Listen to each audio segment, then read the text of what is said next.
Mic check, 3, 2, 1, mic check. Bien. Mic check, 1, 2, 3, mic check, bien.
Aló, aló, aló, aló, aló, aló, aló, aló, aló. Uno, dos, tres. ¿Se escucha mucho?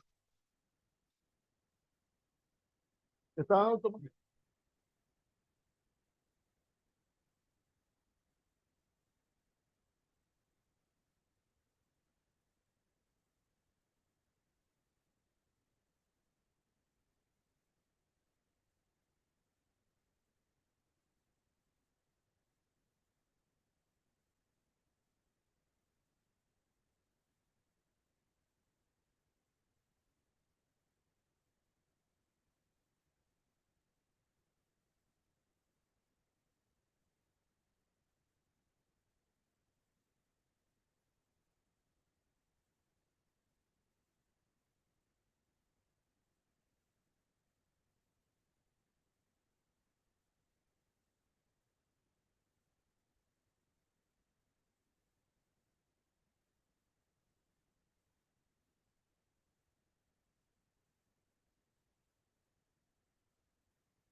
Order, please, order. Good evening, everyone. I hope everyone had a fantastic, happy new year and a very Merry Christmas. It's good to see all of you here today. We're gonna go ahead and get started. I think we have everyone on board. All right, call to order. Mr. Calvo, Present. Ms. Garcia Robes, Present. Ms. Pacheco, Present. Ms. Perez, Present. Mr. Rodriguez, Present. Mr. Tumidor, Present. Mr. Zogby. Here. Mr. President, you have a full council. Thank you. Implications? Lord, we ask for your continued blessing upon our city. We ask that you grant the members of this council wisdom and understanding in every decision they face. Amen. Amen. All right, pledges of allegiance led by Vice President Garcia Rose. Everyone repeat after me. I pledge allegiance to the flag of the United States of America and to the republic for which it stands, one nation, under God, indivisible, with liberty and justice for all. Meeting guidelines? The following guidelines have been established by the city council. All lobbyists must register with the city clerk. As a courtesy to others, please refrain from using cellular telephones or other similar electronic devices in the council chamber. A maximum of 3 speakers in favor and 3 speakers in opposition will be allowed to address the council on any one item. Each speaker's comments will be limited to 3 minutes. No signs or placards in support of or in opposition to an item or speaker shall be permitted within the council chamber. Any person, whether participating via the web platform, telephonic conferencing, or physical presence at City Hall, interested in making comments or posing questions on matters of public concern or on any item on the agenda may do so during the meeting. Members of the public may address the city council on any item pertaining to city business during the comments and questions portion of the meeting. A member of the public is limited to 1 appearance before the city council, and the speaker's comments will be limited to 3 minutes. The public can view public meetings on the city's YouTube page. Members of the public may hear the meeting live through telephonic conferencing using any telephone or cellular phone service. A smart device or computer are not necessary to participate in the meeting if you join by phone. All persons participating via the web platform will be muted during the meeting until called upon to be heard. Participation through Zoom requires a computer or smart mobile device with a microphone and web camera. The participant may elect to participate in the meeting using audio only or appear through both audio and video. The video function of all participants appearing through video will be turned off until called upon to be heard. Thank you so much. So we're gonna move over to presentations. I know on the agenda, we have listed 1, but I believe we also wanted to play a PSA. Melissa, do we have that, or is it Marbella? Is it from Fire? Yeah. So we'll play first the first presentation from Pluserbia, and then we'll move over to that one.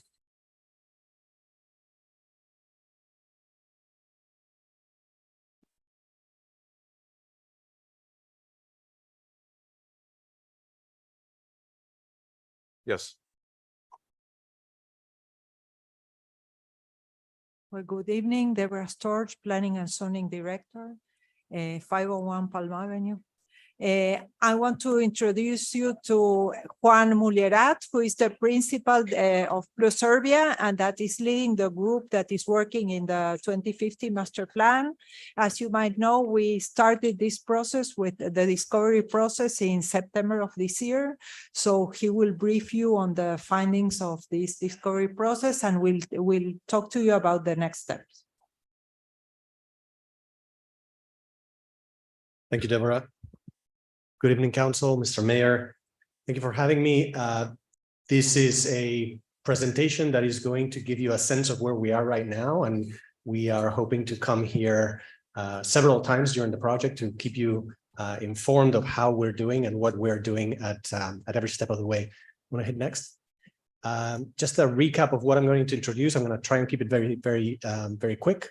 We're going to do a quick introduction of who we are. Project overview that includes the scope and the timeline as we've discussed in the past, and some of the project milestones, some of them which we have already achieved, and some of them which are coming up soon, and then the next steps as well. So who we are a multidisciplinary team. I'm also very pleased to see these many people here, your residents. because this will be an opportunity for us to ask for them and for their input as we move forward with the project. But our team includes engineers, sociologists, urban planners, architects, etc., to get a better understanding of what it is that the city is today, what the problems that it has, and how can we solve them through this master plan. Go to the next one. These are some of the leads of the different firms that we have, including, again, the architects, engineers, et cetera, et cetera. Go to the next slide. So you can hit next as well. So just a reminder for everybody, I know that you all know where you live, but what's very interesting is that it's smack in the center of Miami-Dade County. So you are in a very privileged location, and especially now that you're going to have Tri-Rail coming, I think this week, connecting to downtown. So this is great news for the city, for the residents, as well as for the rest of the county. So changes are happening, and the city needs to evolve with those changes. Go to the next slide.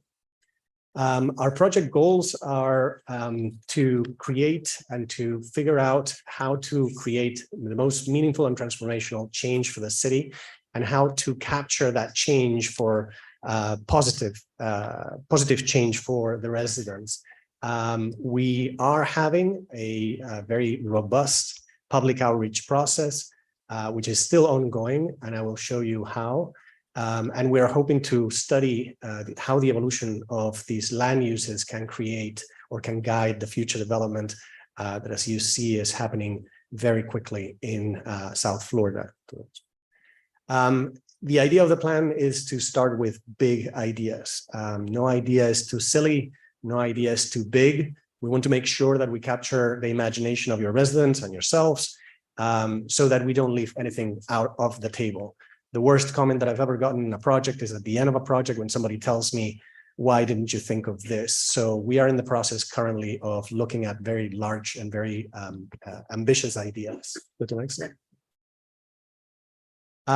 5 parts to this project. We're currently on number 1 and starting on number 2. So community engagement and the analysis are going concurrently. And then we will move on to number 3, which is where the bulk of the work will happen, which is when we will analyze everything that we heard from the residents and begin to prepare a vision for your 2050 master plan. Go to the next slide. As I said, we are at the very beginning. This is quarter 2 of the project. It's a 2-year effort spread throughout that time, so that we give plenty of opportunity for all residents, and also give plenty of opportunity to our experts to be able to weigh in on how to best approach the needs and wants of the city and the stakeholders. One of the main things that we've started was the citywide tour and project kickoff. We have also put together a website that is accessible to all. And we have been uploading, I think currently we are on the 3rd document that we have uploaded, so that you can see at any given moment the progress of the project, and you're able to also interact with us via the web, giving us, again, more insight throughout the project.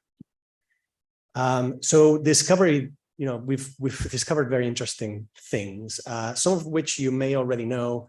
I'm going to give you a very, very quick highlight on what we have looked at, but we have realized that you have an age distribution issue. You have a youth retention issue that should be addressed, or we should plan for a way to retain your youth. And also, very interestingly and very different from the rest of the demographics in South Florida, is that you have about 34% residents are over 55 years of age. So you have a gap there that we will need to address. Go to the next slide. That's in terms of demographics. Again, there's a lot more data that we have discovered, and if you want to go into more detail, I'm not going to present it tonight, but it is on the website for your perusal. In terms of discovery, we've also, I think we've already, oh, is that, I think go to the next one. No, go to the previous one, sorry. So we've also found that you have lower household income and therefore a lower spending power in your constituency.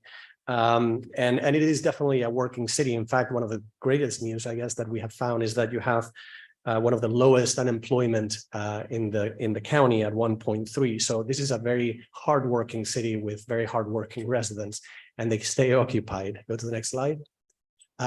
In terms of mobility, in terms of housing, we've also noticed that this city has around an average of $100,000 less in terms of cost of housing. That's for purchase, or about $1,000 less in terms of rental than the rest of the county. So your housing stock is more economic, which is a great attraction for the rest of Miami-Dade County, but it also poses some challenges, which is how do you maintain affordable housing, naturally occurring affordable housing, and how do you provide new housing to continue and to improve the quality of your housing throughout the city. In terms of mobility, also very interesting, what we found is that only 16% of your residents stay in the city for work. So only 15.7% actually live and work in your city, which means that you have a traffic problem, because in the morning, everybody leaves to work.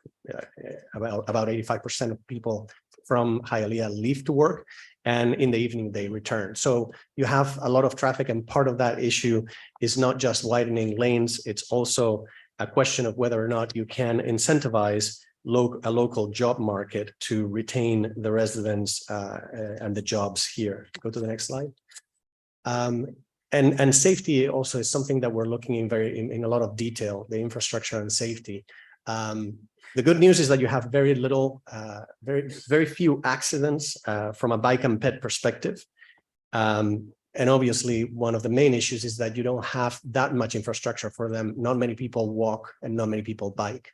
So it's something that we need to look at if we want to provide additional ways for people to move. And how will that affect and keep your residents safe? So hit next. This is a quick preview of the place where all this information is being gathered. We're creating a report of just the existing conditions so that we will understand very thoroughly how, what the city is like today. That includes also something that I'm not going to go into too much detail tonight, but it's on the website. Unit types, for instance, residential unit types, the typical residential unit types that are unique to Hialeah, and as well as the way to improve them, or the way that the code may consider changing them in the future to adapt to the needs, the current needs of your residents. Go to the next slide. So community engagement is the main thing that we're doing right now. Again, since I have so many residents here, I encourage everybody to go to hialeah2050.org.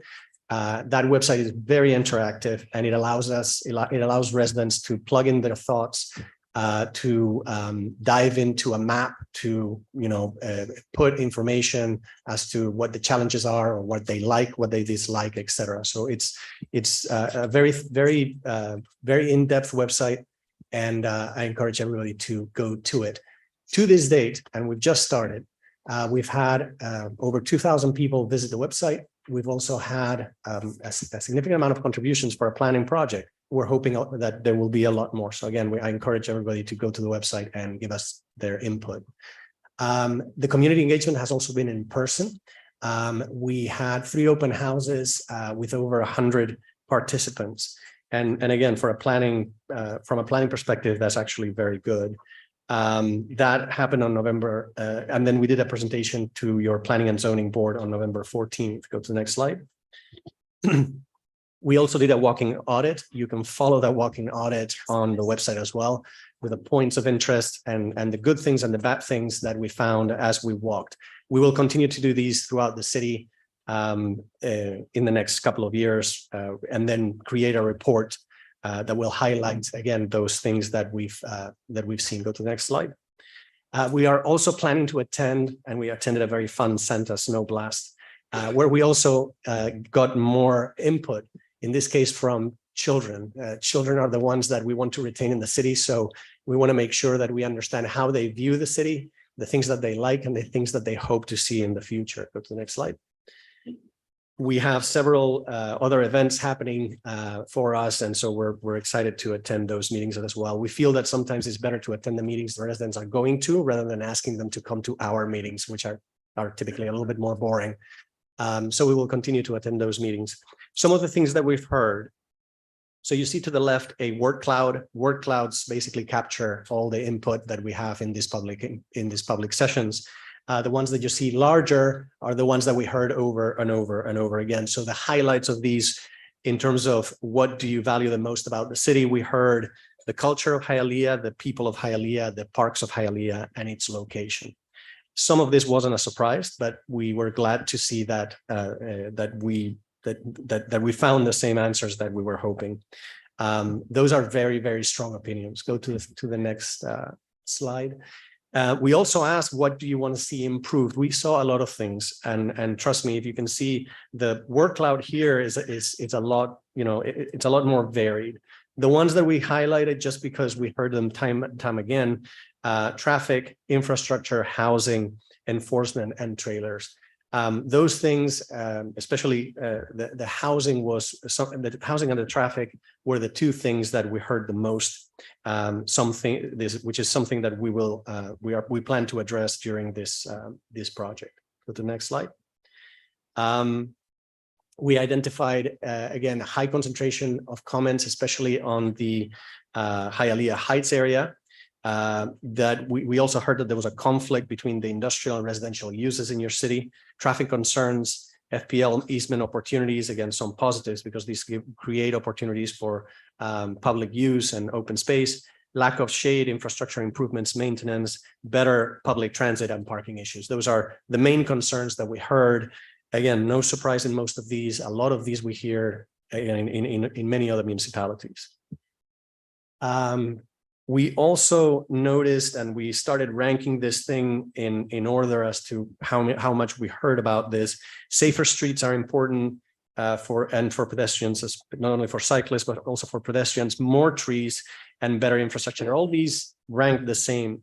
We also heard about the types of housing that people would like to see. Single family was at the top. Mixed-use apartment buildings was second, and then townhouses was third. Very close in terms of mixed-use apartments and townhouses. I think that people see that the multifamily, they put it all in the same place. And then in terms of what type of commercial, people really wanted local restaurants. I think that you already have a bit of a culture of that, and so people want to see more of those. And the question is where? Where are these things accessible? Where are these things going to thrive? Coffee shops also there, and commercial uses of mixed-use buildings was a close third. Go to the next slide. So again, this is a bit of an X-ray, and so we paired what we heard to our project goals. We noticed a very strong correlation. Mobility network, which was one of the integration of the mobility network, which was one of our project goals. We heard a lot about infrastructure improvements, safer streets for cyclists and pedestrians, traffic, etc. Advocate for improved infrastructure, green spaces, pedestrian-friendly streetscapes and services and amenities, and foster economic growth. All these things are interrelated with what we heard, be it housing, the value of parks and trees, and preserve the culture of the people. So this correlation it seems to be very strong, and we feel confident that we can use what we heard as part of our building blocks for this master plan. Go to the next slide. So next steps, and I'm almost at the end of my presentation. I hope it was short enough.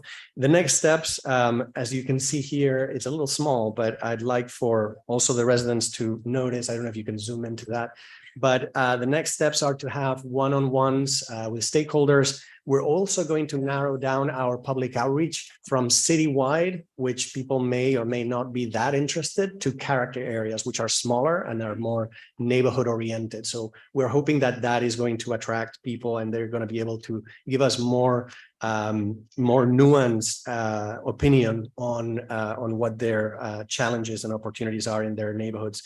The character areas that you see on the right are the different. They're not neighborhoods, they're just city areas, just so that we can manage the project. But there's Hialeah Heights area will be the first character area charrette or meeting that we will have with the public. And that will be on February 20th.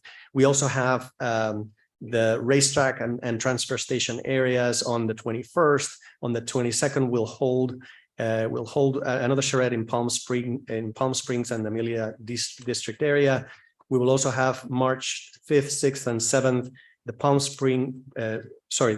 North Okeechobee area and the West Hialeah and the downtown. So those are the next steps. Again, I encourage you, of course, but especially the residents and your constituents. So if you can ask your constituents to attend these things, it's really critical for us.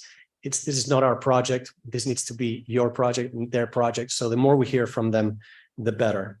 And if you want to hit the next, I'll hold if you have any questions. We have no results, but it's expected. We are on the analysis process and data collection and public engagement. Okay. Any questions from the council? Go ahead. If I may, through the chair? Yeah. I thank you Hi. for your presentation today. And I was able to visit the first interactive community outreach that we did, which I believe it was at Babcock, right? And it Last was year, yes. really nice. It was, last year, sorry. And it was really impressive, all the interactive maps.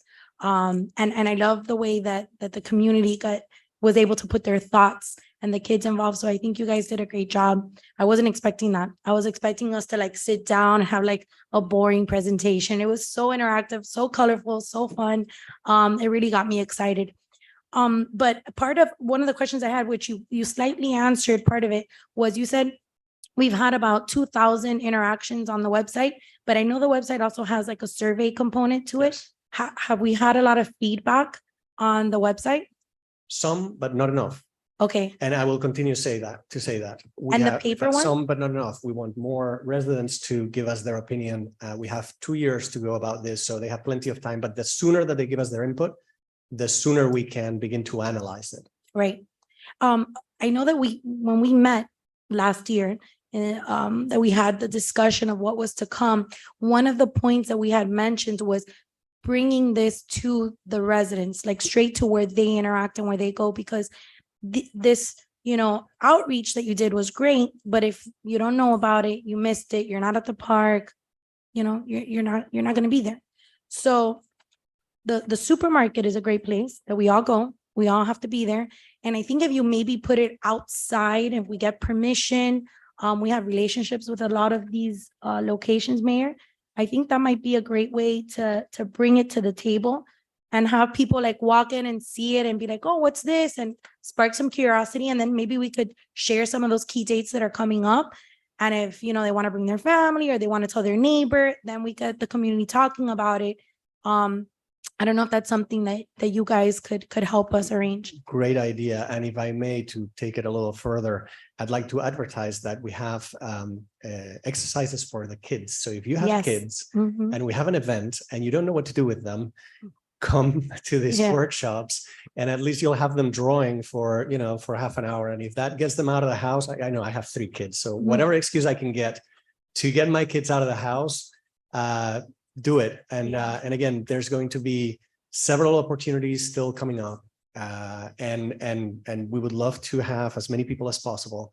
The website's great. And I highly encourage, even if you come to one of the events, to go to the website because Yeah. those, that data is also tallied. But it's very different to get the answers from a website than to talk to one of us. And people, I know because we heard some people have anxiety about certain issues. We don't have all the answers, but at least we will tally and take the data and try and figure out how to address those and make recommendations to the city through the master plan to improve and to figure out how to move forward. So again, website, please do, but especially if you have kids and you want to entertain them for a half an hour to an hour, please come. Wonderful. And all those dates are on the website. So Hialeah, I sound like a NPR commercial, but Hialeah, it's Hialeah2050.org, 2050. I think it's .com. .com. Yeah. I think I bought both. Hialeah2050.com. .com. Try both. Thank you. I'm on it, so. Thank you. it's Appreciate .com. All right. All right. Thank you. Thank you, Juan. Appreciate you. Thank you. All right. I'll be back. All right. Thank you.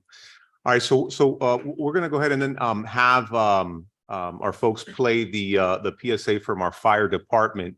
It's a public safety announcement. Vamos a dejar ahora que en nuestro departamento de bomberos van a tener su presentación sobre seguridad pública y después vamos a abrirlo para comentarios públicos. ¿Ok?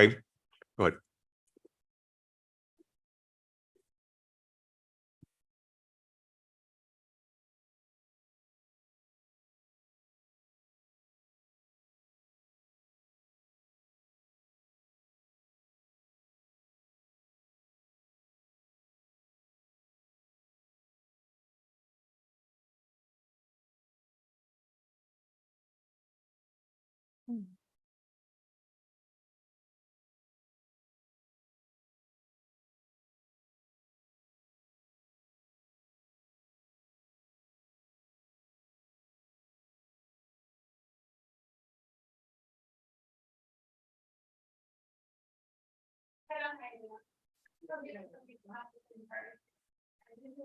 Public Information Officer Paul Garcia.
Public Information Officer Paul Garcia.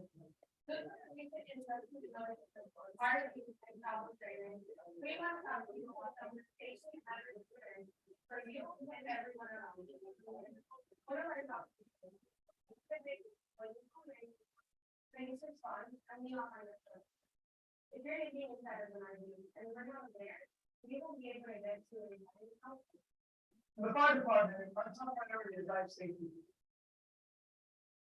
We have access with all our equipment, our structures, and every life saving tool that we use in order to get to somebody when seconds matter the most.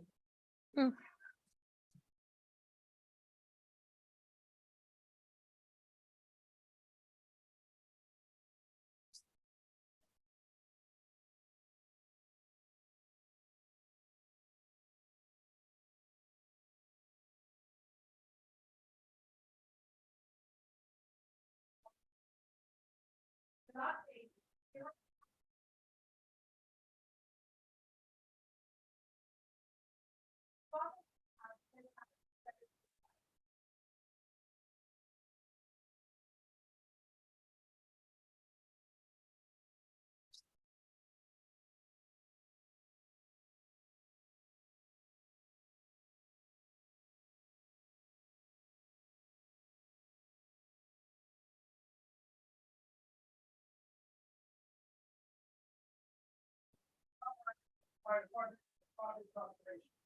This unit, very close to the structure.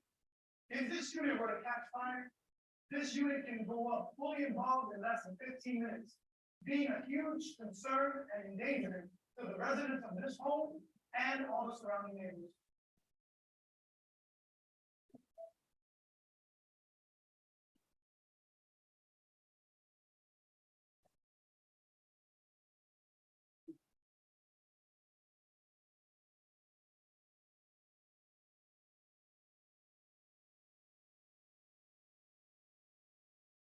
The private is not passing beyond the federal.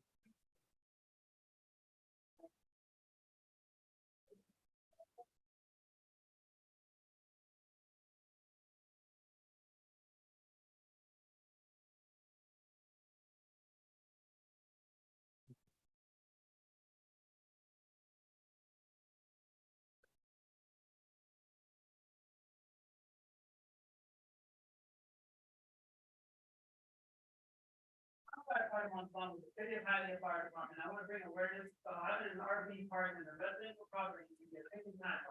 We've got propane tanks, cause a giant propane, get their housing fire. We also have our generators, we add to a fire, and a silent killer, which is carbon monoxide, would be, if somebody here comes to living, then we come back into the house and accidentally cause a death. We want to avoid that by all means possible.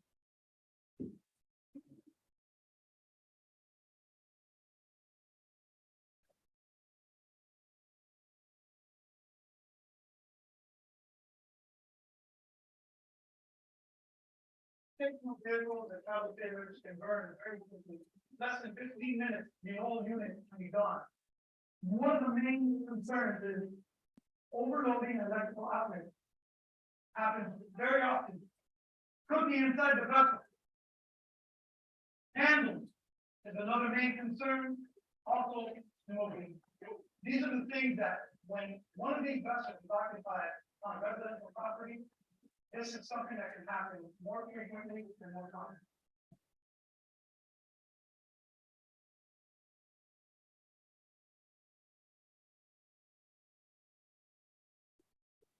Okay, thank you. Thank you to our police and fire departments for that public safety announcement.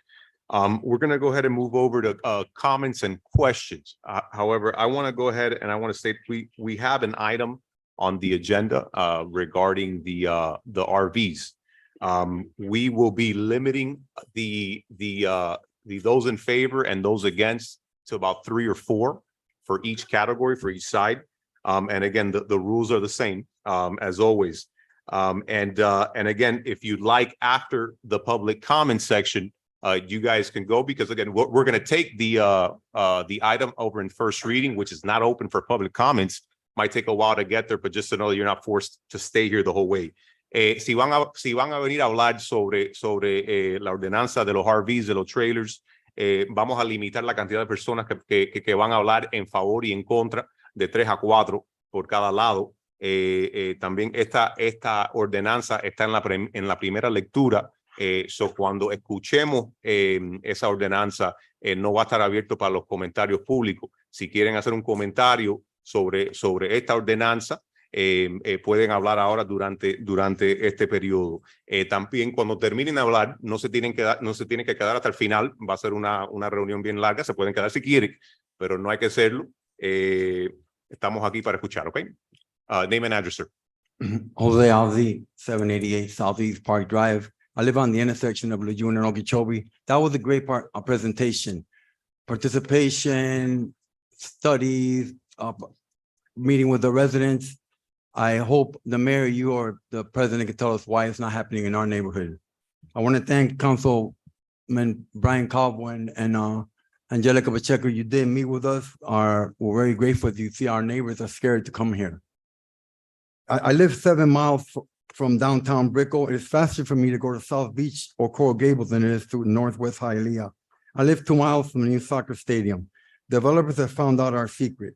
We just found out that the property across 3 Friends Park has been approved for a new project. Again, no one found out, and we live within 500 feet of this property, completely contrary to what they were preaching. I hope you practice what you preach. In a 1-block area between the church, the park, and the new project across the park, 70 less parking spaces have been approved. We have no off-street parking. So how they're going to park those cars, we don't know. Again, we preach what we're not practicing. Not one off-street parking is available. The city of Miami just ordered out the commissioners who were backed up by the developers. Angelica just defeated a career politician backed up by the developers and the mayor. The residents of Hialeah are fed up with this uncontrollable development, not just Hialeah, all over Dade County. We still have not received one public record to show us what's going to happen to 3 Friends Park or to the dog park. from our last council meeting, it's easy to see to gauge President Tunador and Rodriguez are backed up by the developers. I have nothing against that, that's what you're doing. My sister was not given 3 minutes and 15 seconds, yet the developers are giving hours and hours. Our city officials and developers have refused to meet with us. We've asked the mayor, we've asked all the things, we asked the developers, haven't met with us once against practice what you preach. Hypocrisy was shown in that video. So I'm asking, you're not up for re-election, Mrs. Zogby, Ms. Perez, and Ms. Garcia Robles. Can you come out and meet with our neighbors?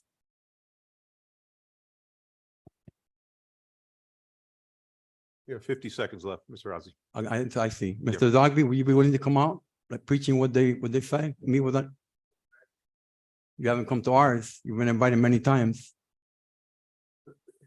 Are you the owner of your neighborhood? I go to every neighborhood in Hialeah. You are not the representative of your neighborhood in any way, shape, or form. We've invited you to our community meetings. You don't haven't have to come. invite me. I can go to any neighborhood I'd like. Okay, in so that Hialeah. means no. So that's- practice what you preach. Thank you.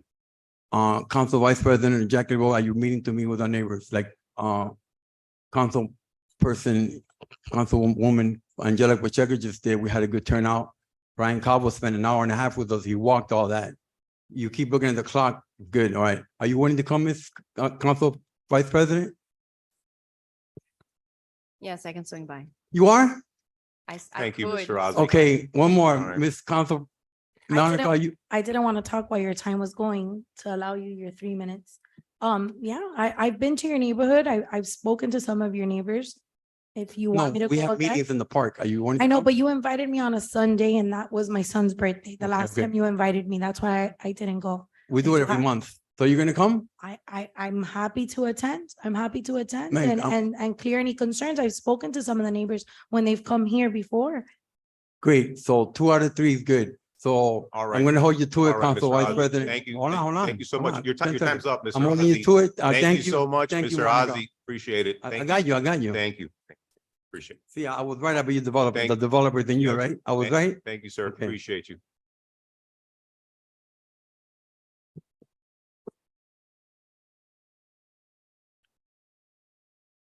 Hello. Buenas, me llamo Elisa Naranjo, vivo en 235 y la 39 Street. Good afternoon, my name is Elisa. ¿Lo puedes repetir, por favor? Elisa Naranjo, Elisa Naranjo. Su dirección, 235 y la 39 Street. 235 East 39th Street. Usted perdón, cuando hable usted, ella va a traducir en inglés para el récord, ¿right? Okay. Vengo a preguntarle al alcalde I si come es to ask the posible mayor que tenga que andar con un aparato de aerosol porque la ciudad nos mandó if it's obligated for me to walk Aquí. around with an aerosol machine a quitar la corriente desde el día 8 de diciembre.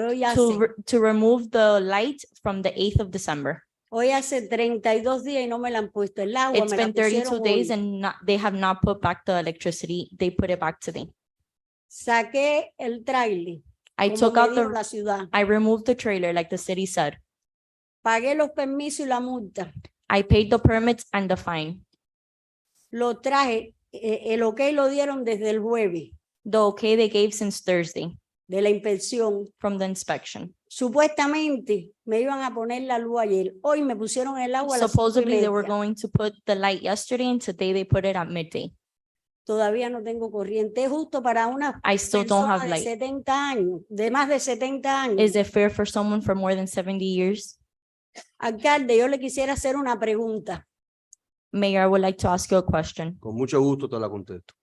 Hace 2 meses yo pedí una entrevista con usted y no me la ha dado, pero hoy le 2 voy a months ago, preguntar I directly. requested an interview with you.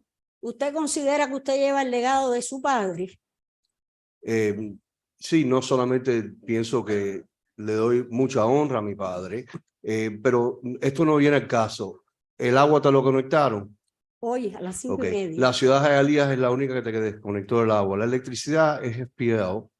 No están conectados la electricidad todavía. Bueno, podemos investigar por qué se han demorado las personas de FPNL de conectártela. Pero todo esto fue acción por algo ilegal que estabas haciendo, ¿no? Sí, tenía un trailer, Sí. ok, lo saqué. Tristemente, aunque sea bello el tráiler, era algo ilegal que estabas haciendo, ¿verdad? Ok, ya pagué, creo que con creces, lo que hice mal hecho. ¿Usted sabe por qué? porque mis refrigeradores están vacíos, porque yo tengo plan psiquiátrico, porque él tiene, mire, el aparato, andar como gitano, dándose aerosol donde nos podamos dar. Señora, yo no sé Porque que, yo no sé por qué la ciudad tiene la culpa de eso si estabas haciendo ilegalmente.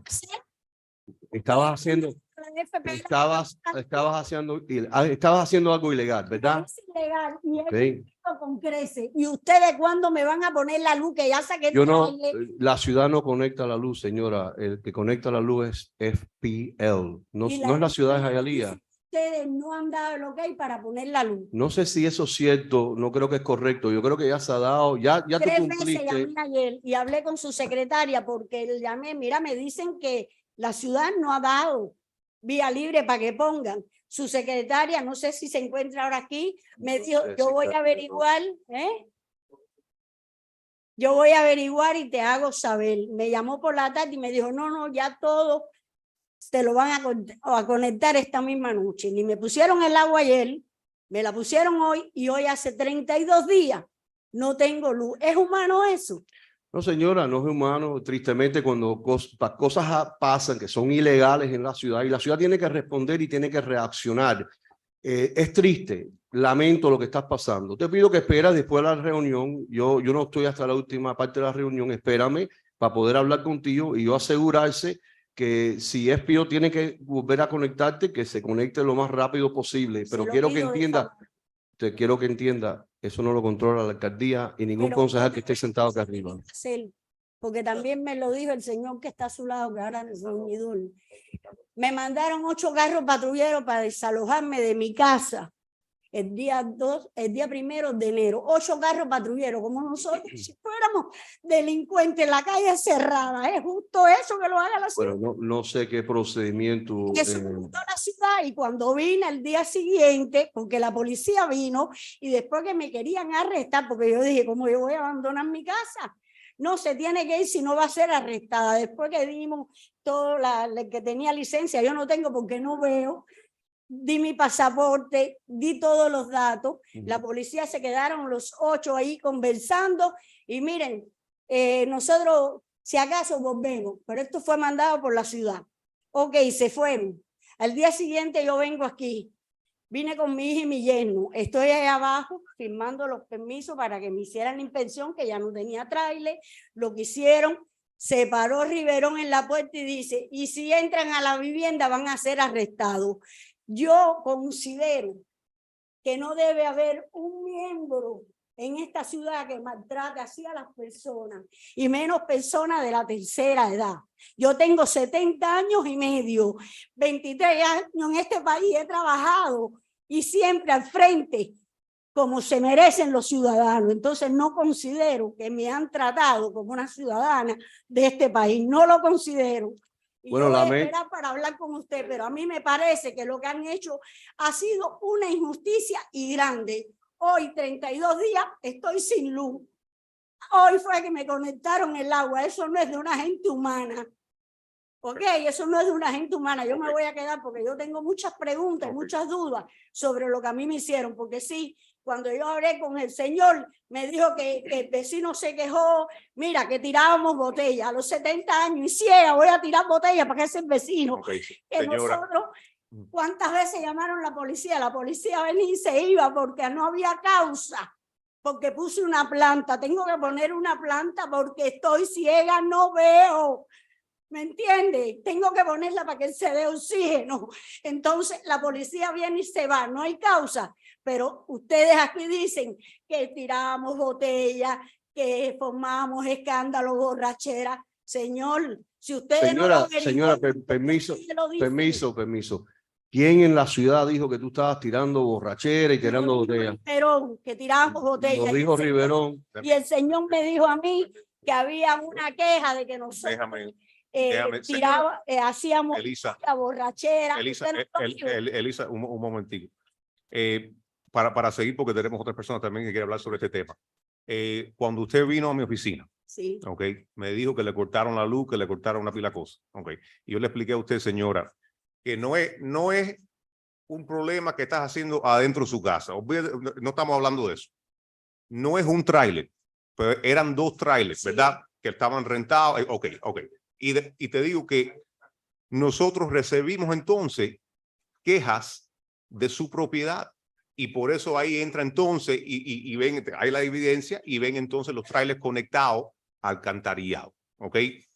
Cuando ven eso, condenan la propiedad y por eso cuando alguien después llama a su propiedad y la propiedad está condenada, entonces no pueden vivir ahí adentro, no pueden estar adentro si la propiedad está condenada. Creo que eso fue lo que le dijo la asistenta mía.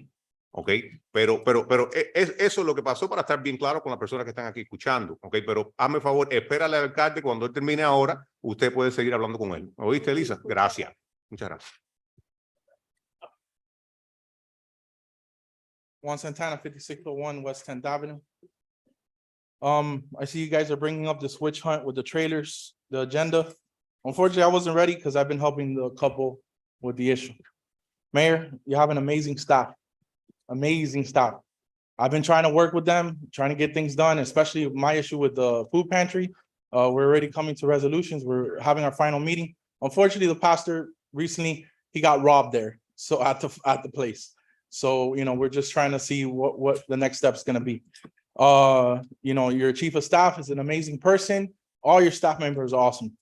But at the end of the day, you know, this is a witch hunt that is completely regarding this trailer issue that, again, I was supposed to be registered as a lobbyist. I didn't register tonight. I'll be registering for second reading. Councilman President Tunidor, you've been going around doing your little, you know, your little things with the PowerPoint presentations. Do you know how many complaints that the police department's had, Hialeah PD has had in the last 2 years regarding RVs in the city of Hialeah? At the top of my You want me to tell you how many? Go ahead, please, it's your 3 minutes. You put on yours is 3. What I got from the chief's office is 5. Okay, that's it. You guys, there's over 46,000 houses in Hialeah, and you want to waste your time witch hunting people, right, regarding their trailers. Okay, now, Mayor, I already said it several times. I don't agree with people renting them at $1,500. That is just a complete abuse. Now, the person that was staying there, because I went to the people's house, because I talked to your chief of staff about it, so I'm going to go over there, see what's going on. There's many other things you could have cited them for, but you're going to cut off the power and the water on saying that it's an unsafe structure, guys, and it wasn't an unsafe structure. A trailer has wheels. It does not contain part of the main house, okay? And then the electricity pictures that they took, right? It was for the solar panel. They had an extension cord running to the place, right? At the end of the day, they shouldn't have had the gray water connected. I agree with that. But at the same time, we don't know if they were doing repairs. Again, guys, educate yourselves on what the RV's state law says. You can have it connected if you're doing repairs. We don't know. I didn't ask. But I just felt really bad because I get a phone call from these two elderly couple telling me, right, these things. And Mayor, again, I've reached out many different ways, many different ways. Again, you know, so at the end of the day, I will be registering it. I will be showing my things on this. And you know what? Really, this is a housing crisis. You know, this is a housing crisis again. And I already said it before. Hialeah people are very resilient. They're trying to find ways to have their family members staying with them because they can't even afford the rent. Mayor, again, you know how Tallahassee works. You've been up there. You know, as a county commissioner, you know how things are. Let's find money to bring to Hialeah to get these people the proper help and actually establish affordable housing. Thank you. Through nonprofit organizations. It's not working with these developers, and your task force is a joke. Thank you, Mr. Santana. Next.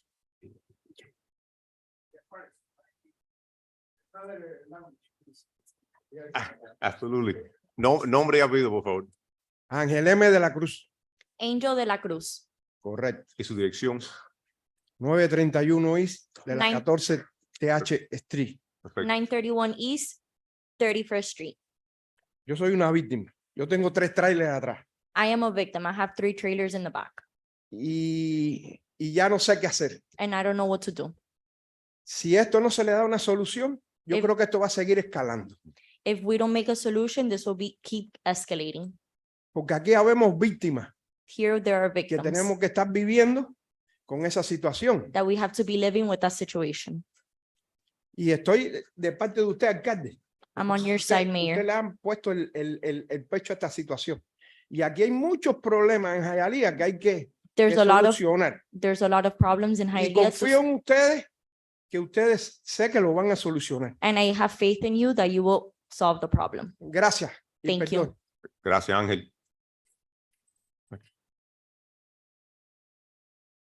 Hello, my name is Maria Gonzalez, 1755 West 72nd Street. Okay, I'm here to speak up also in favor of doing something about this, about zoning, about changing the, the laws and fixing this. I disagree with what he said. No, I'm not going to call the police about an RV. Why would I call the police about an RV? What are they going to do? They're going to come out and arrest the RV? There's no point of calling the police and wasting their time. So I think people call the city and call you all and call the building department. Those are the stats that you need to get, not call the police. I don't call 911 about an RV. Anyway, I'm here to talk about the mobile homes, commercial vehicles, boats, etc.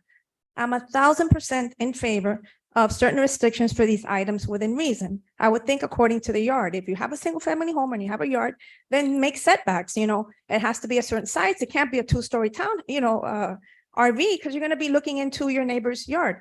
When you buy a home, you expect a certain amount of privacy. So you don't want somebody peering over your yard when you're playing with your kids, or if you're suntanning in your backyard, or whatever you're doing in your yard. It's got to be private. So there has to be setbacks. Miami Lakes has them, Coral Gables has them. Everybody has them. Why can't we have them? I think we're better than them. I think that we're bigger. I think, like they said, our people, our culture, we deserve better. When I moved here 20-something years ago, that was not the case. That was not the norm. There's a housing problem everywhere. This is not the solution, having RVs in your backyard and renting them out. That's not only a nuisance, it's dangerous. You don't know who's in there. You don't know who's looking over your yard. There's no way. Okay, so I'm sorry. When you move into a house, it's not for it to be a business. If you want it to be a business, then you rent the whole house out. You don't go and park trailers in your yard and rent them out so you can pay your mortgage and pay everything because, and also in townhouses, I'm 100% against it because there is no room to park an RV.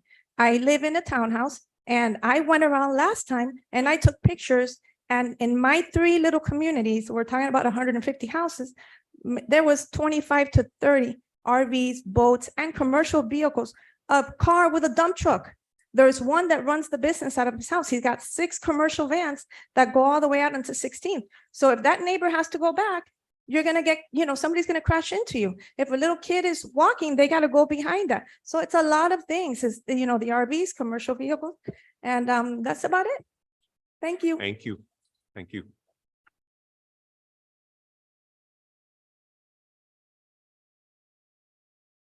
Good evening. Diego Perez, Planning and Zoning Board Chair, 501 Palm Avenue. I have a question. Good evening to everybody. Happy New Year. I have one simple question.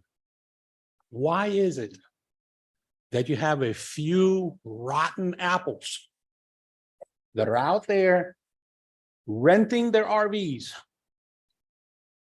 Okay. What, for greed? They want to have more income.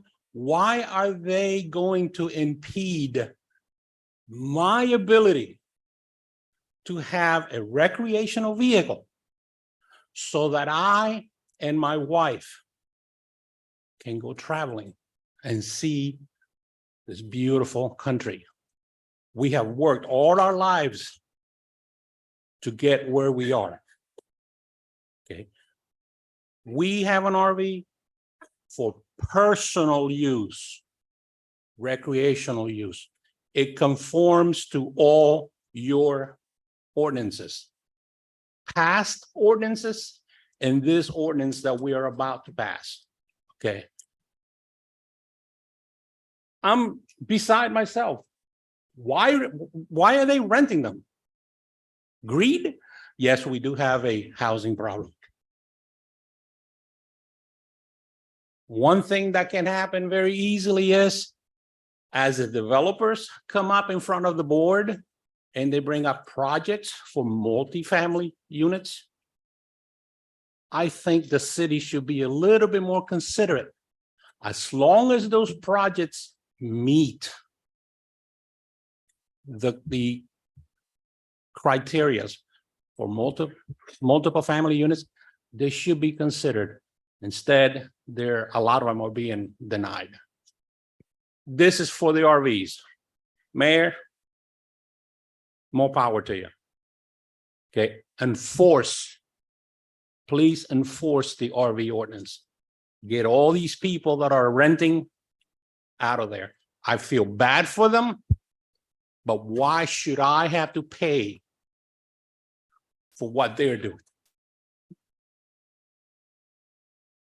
You know, I'm open for questions if you have any.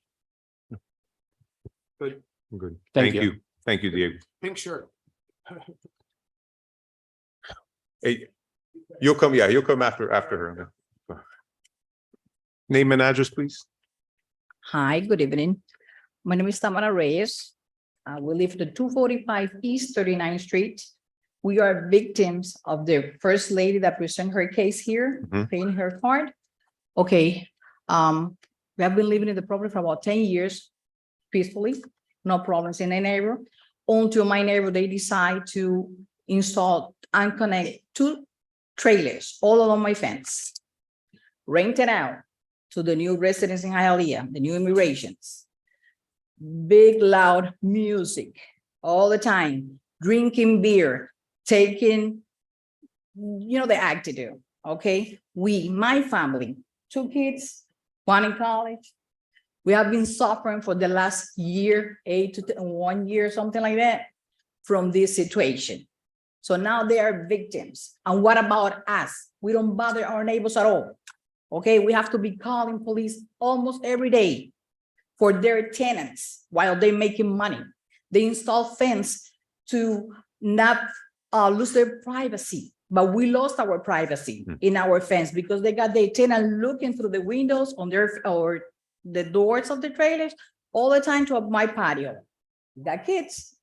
Nothing happened until finally the city took action. There were not enough of them. Like you said, they installed a generator right beside my house. I asked them to please remove to the other side. They were creating problems. They were bothering my family. We have to cancel every reunion for New Year Eve and everything because of the loud of the trailer. The same lady came to me.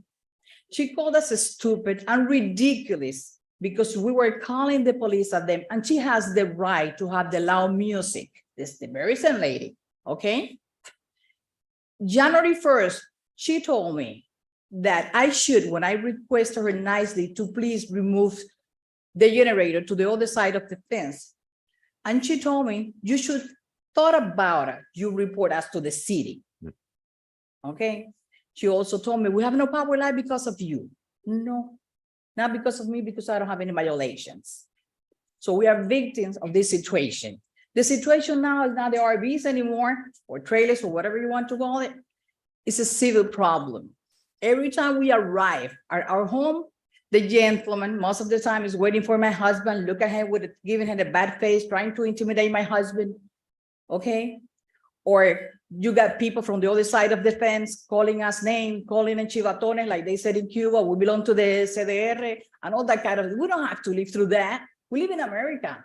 Okay. They have rights, but we have rights. Okay. And they cannot violate my rights. My family, okay, have been suffering for the last 8 to 1 year from these people. Okay, they don't care about it. She doesn't care about us when they come to my house to call us name, when their tenants are complaining and saying things to us, hanging, religious articles to the pole and throwing things to our backyard. They don't care. We went to their house and knock on their door and tell them, can you please tell your tenants to behave? They don't know how to live in society, not yet. Eventually they will, but we don't have to go through that. Okay, our living is a disaster. Okay, now we have escalated the situation. Like I said, it's not traded anymore. It's something else. It's problem between men. The men trying to intimidate my husband. That's not fair. Okay, so appreciate if you can do something with these RVs. And I don't know, our life have changed a lot. And already told my husband, I think it's time to be moving out of Hialeah if this doesn't get control. Someone have to take control of this. Appreciate. Thank you, Ms. Reyes.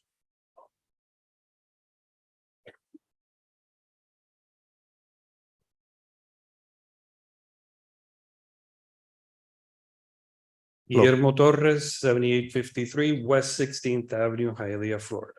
I have been a resident of Hialeah for the past 50 years this year. Okay, I have seen Hialeah go from what it was to what it is today, and I totally agree with these folks, okay? There's no reason why we need to move out of Hialeah, okay? I refuse to leave Hialeah. This needs to be addressed. This needs to be taken care of in a fashionable manner. These trailers being hooked up is just not working. I see it happening in homes and nearby, and it's really sad. It's really sad to see all of this just deteriorating the whole city into what it is today. So please, I know you guys can do it. I know you guys can address it. As far as the gentleman over there saying basically his thoughts about it, I totally agree with, the housing. My wife manages over 280 units here in Hialeah. Yes, we do have a situation with the housing authorities, but if you can't afford to live in Hialeah anymore, then you need to find other avenues to go after. So I thank you, and please, whatever you can do for us, we really appreciate it. Absolutely. Thank you. Thank you, sir.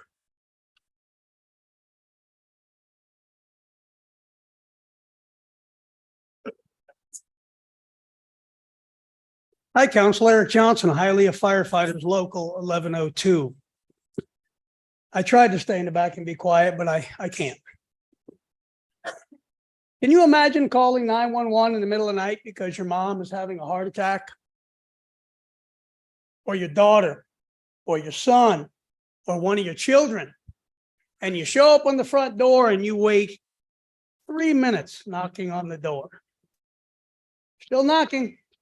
Your child's not breathing. Still knocking. Where's the fire department? They're outside the house. You know where the emergency is?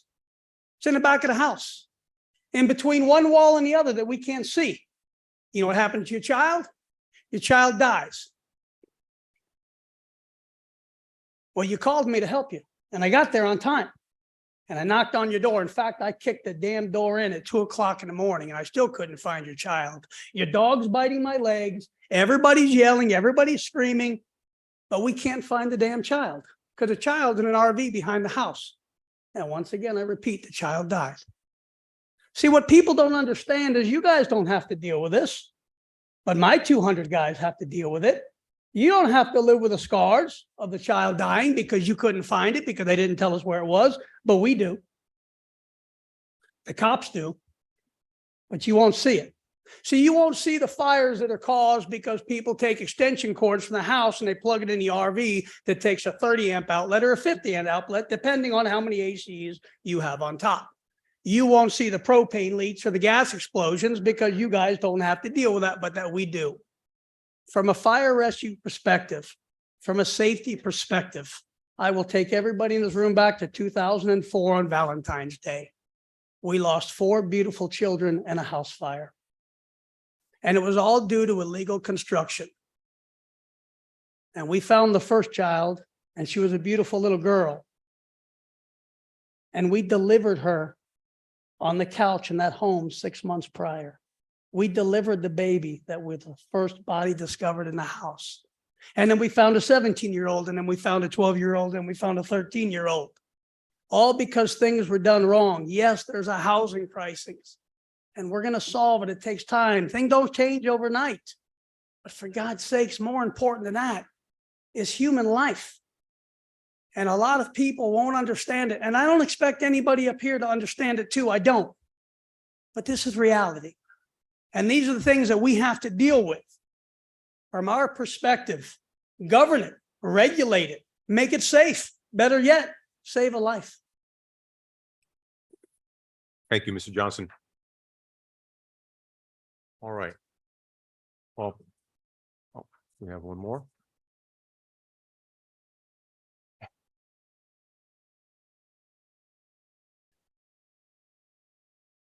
Hi, Good evening. I'm Yvonne Albritton. I live at 7990 West 15th Lane. I've been there since 1965. There were no other homes there when I moved in. I was the first one on that block. I love it. I love Hialeah. I plan on staying here forever. But I hate to see, when I first moved there were rules about efficiencies. You had to have special restrictions for efficiencies. We're at the point now where we have, I understand, 75% of the homes in Hialeah have efficiencies. There's no rules for it. It's okay, you know, I have efficiencies on my block. They're one car, it's no problem at all. But when I see a home that the owner doesn't live in, but there's at least 10 cars parked there every night, they're rooming houses. I don't know why our code enforcement, if we do have code enforcement, I'm not sure we do unless you make a report. What's bad is we have 10 cars parked in front of a house at night. And you know, the owners don't live there. On the weekends, we have people selling cars in their front yard, probably 20 cars, used cars, right on 84th Street for sale. It just kills me that we don't seem to have code enforcement unless you report it. And in these days, people are afraid to report because you have to give your name and telephone number. I think it's a rule for the state. So anyway, as far as the RVs go, I don't mind people having an RV in their yard, but we have one in the neighborhood that's been there a lot of years with a porta potty behind it. I think that's kind of silly. They don't have, I guess they don't go into the house that they're next to, so they use the porta potty. I hate to see what happened with efficiencies where everybody's got an efficiency now. I hate to see it happen with RVs. And I'm afraid that's going to happen. I love Hialeah. I don't like the reputation we have. When I say I live in Hialeah, people say, oh, Hialeah. They can do anything in Hialeah. I said, well, I love it. You know, I love it. I wouldn't live anywhere else. I wouldn't sell my house for $1 million. But I hate to see no rules and you have to report something to have code enforcement out. I'm not for having RVs, fine if you have one in your yard, but I don't believe that we should rent our RV out to people. I don't think it's safe. Anyway, I love everybody here. I love Hialeah. I'm proud of it. I have a thing on my back of my car that says Hialeah, proud of it, whatever. I can't remember exactly what it says. But people look at it and they say, really? Can I take a picture of that? Yeah. They say it all the time. What is it exactly? Wasn't it straight out of Hialeah? Hialeah.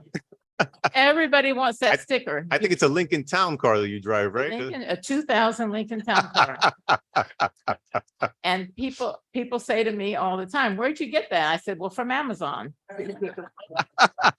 Amazon has me on a wish list because they don't have any more of them. But I'm proud of it. And people say, oh, can I take a picture next to your car with that sign behind me? Yeah. I love it. I wouldn't live anywhere else. Please, let's just keep everything in code and the efficiencies are there now, but let's take care of the many families that are moving in, renting RVs. It doesn't seem right to me. But thank you for listening. Thank you. Thank you. I've been in South Florida since 1943.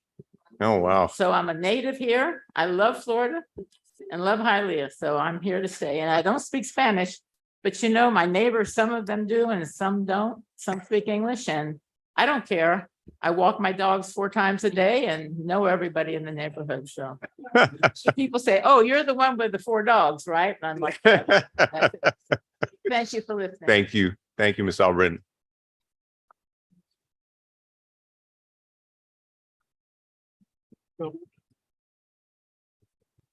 All right, so we'll do one more. Vamos a hacer uno más y seguir adelante. Nombre y apellido. Mi nombre es Domingo Cortina, vivo en el Domingo Cortina. 103 West 15th Street. ¿Puedes repetir la dirección? It's fine. It's the same, it's fine. Mi nombre. No, sigue, sigue. Ok. Mi nombre es Domingo Cortina, vivo en el 103 West 15 Street. 103rd Street. Yo no tengo problema que de trailer, pero sí hay problema donde yo vivo. I have a problem where I live. Cuando yo he tenido problemas, he llamado a la oficina del concejal I've had a y me problem ha when resuelto los problemas. Ha llamado a Calzobri también. I've me ha had a resuelto problem, los I've called the problemas. council members, they Ha helped, llamado a su fundidor y también me ha called resuelto los Fundidor. problemas. and he has solved my Es problems. decir, que estoy con ustedes. It's to say I'm with you. Los apoyo I por la support labor you, que hacen, aunque les falta mucho por hacer. even though there's a lot to Todo be no se done. puede hacer, porque yo dije, yo no tengo problema de trailer, pero sí I tengo don't- un edificio frente de mi casa que tiene 16 apartamentos. I don't have a trailer, but I do have a building in front of my house with 16 apartments. Tiene un cuarto y un parqueo por edificio, por los apartamentos. One parking per apartment. Tienen 2, 3, 4 carros por apartamento. They have 2, 3, 4 cars per apartment. Se parquean delante de mi casa, me trancan ahí los dragway, los corticos, se creen. They park in Cuando front le of my house and block my driveway. Cuando le dices algo, te dice eso es de la ciudad. When I tell them anything, they Es la tell me it's the respuesta que te dan. cities. That's the answer I get. Comen ahí, beben, tiran la basura en la hierba. They eat, they drink, and they throw the trash on the La hierba, la basura tengo que recogerla yo, porque si no la ciudad me mete una multa. I have to pick up the trash. If not, the city finds me. Hoy botaron una basura en la esquina de la 15 allí, la primera. Sí. Del portal la vi, fui corriendo, la recogí, la tuve que meter para dentro de mi propiedad. Today I Porque si saw pasa el trash in the inspector- corner and I had to pick it up Si and pasa el take it to my inspector, me mete el property. ticket enseguida. Entonces yo creo que lo que están haciendo con los trailers es bueno, porque ¿a dónde se so I parquean think- esa gente? So I think that what you are doing with the trailers is a good thing. If not, where do those people park? Ese edificio frente a mi casa, pueden ir allí, pueden mandar una patrulla ahora. Hay 3 carros, uno atrás, You can 2, send an 3 officer carros, uno now arriba del otro, in front of atrás my el otro, building. hasta la calle, la acera tapada. Cuando pasan las señoras con niños, las ves para la calle con el carrito, porque no pueden pasar. Los viejitos como yo, salgo para la 16, para la bodega, con mi bastón arrastro. Tengo que ir por la calle porque la acera es para los chulos de Hialeah que se parquean en la acera de Hialeah. Yo creo que el comandante debe tomar parte en eso y que la policía saque eso. Poniendo tickets ahí van a sacar un salario grandísimo. Un salario grandísimo. Un viaje pasó una oficial de policía. One time Voy a an hablar- officer passed by. La voy a describir: delgada, alta, morena, hispana. Y parqueó la perseguidora allí y en ese mismo edificio, antes de llegar a la 14, puso 34 tickets. 34 tickets por los carros arriba de la acera. Esto hace como 2 años ya. Muchas gracias y estoy con ustedes. Muchas gracias. Tremenda gorrita que te echaste ahí, Domingo. Muchas gracias. Thank you all. Okay. Okay, we're gonna do one more. One more, Livio. Uno más y calabaza, calabaza.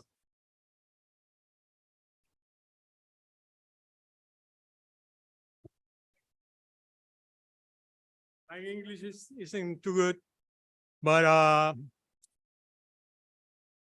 seen these problems are, and I see reflected. Name and address for the record. Oh, sure. Ace Livio Dominguez, 871 Southeast 5th Place.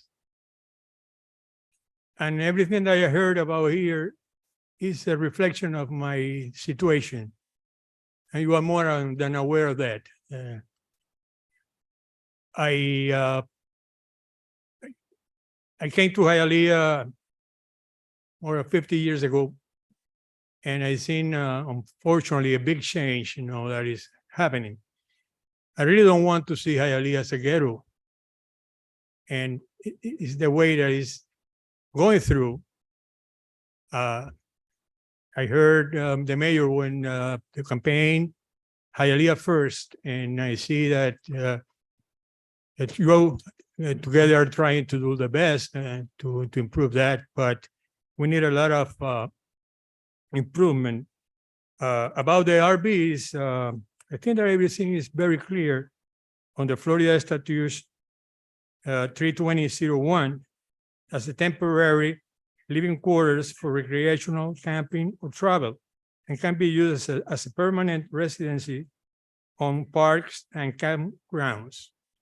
So it's well defined. It's something that is clear. I mean, we don't need to go over this and if we accept it or not accept it, it's there, it's legal, it's something that is written and is not supported or is not, I saw that coming months ago when I saw the first one, the second, the third. The new road has like 4 or 5 of them. I walk all over Hialeah and I see more than 20, 25 RVs. And at the end, my back neighbor parked a humongous one on the street, not inside the property, on the street, in the alley, the dead end. Yeah, the same thing, the same situation that this gentleman just explained with all these parties, the noise, everything. And among other things that we have facing here is the loud music that is coming from different residencies. Sometimes we have 3 or 4 houses having parties of one. Well, one mean that a person arrives at any time, turn the radio very loud with the music, boom, boom, boom, boom, boom, boom, boom, boom. That penetrates and goes through my house. I'm 76 years old. My wife is 73 and my mother-in-law is 89. Sometimes we can't even sleep. We have to call the police in some occasion 3 times. 3 times to complain. I have a bunch of reports, and if you go to my complaints or records, it's going to be a book. The other thing is don't know why the abuse of the firecrackers is becoming now very popular. I don't know.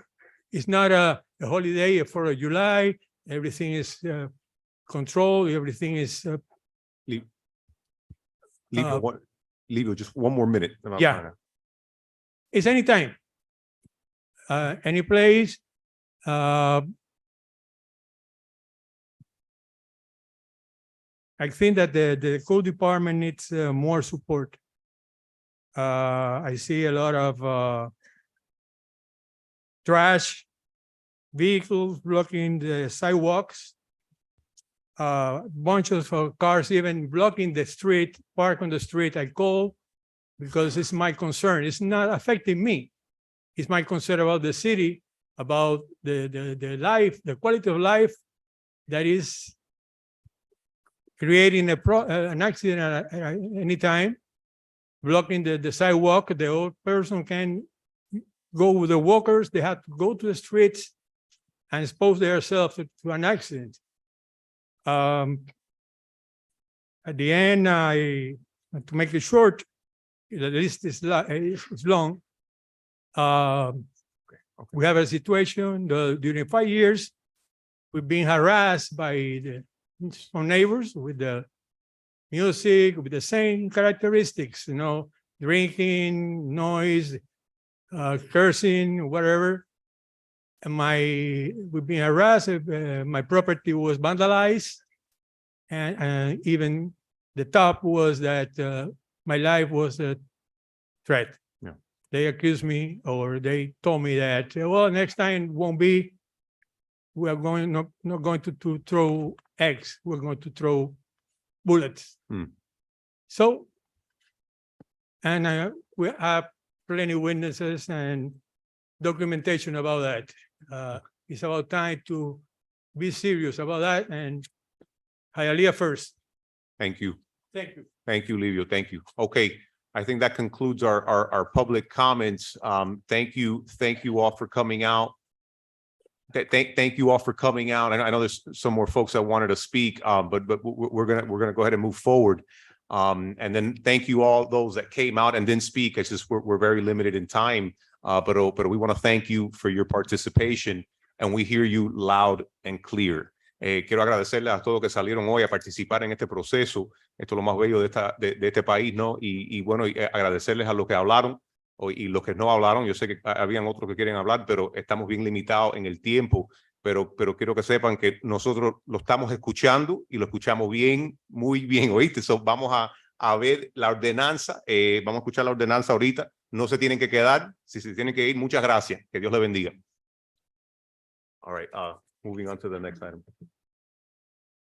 Announcements and corrections to the agenda. Board appointment item 9D has been added to today's agenda, and board appointment item 9A has been amended to reflect updated term dates. Okay, board appointments. 9A, proposed resolution appointing Manuel Reyes to the Historic Preservation Board of the City of Hialeah for a 3-year term, beginning on January 10th, 2024, and ending on January 9th, 2027. Mayor? Yeah, I think, is Manny here? I don't think he made it out here tonight. Well, anyways, I would ask you all for a favorable vote, to appoint Manny to the historical. I motion. Second. Thank you. Motion by Councilmember Zogby and a second by Councilmember Rodriguez. Ms. Pacheco?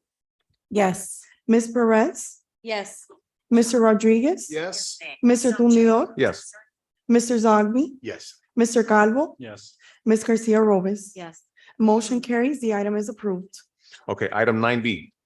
Proposed resolution appointing Marcelino Nunez to the Veterans Affairs Committee of the City of Hialeah for a 2-year term ending on January 8th, 2026, and providing for an effective date.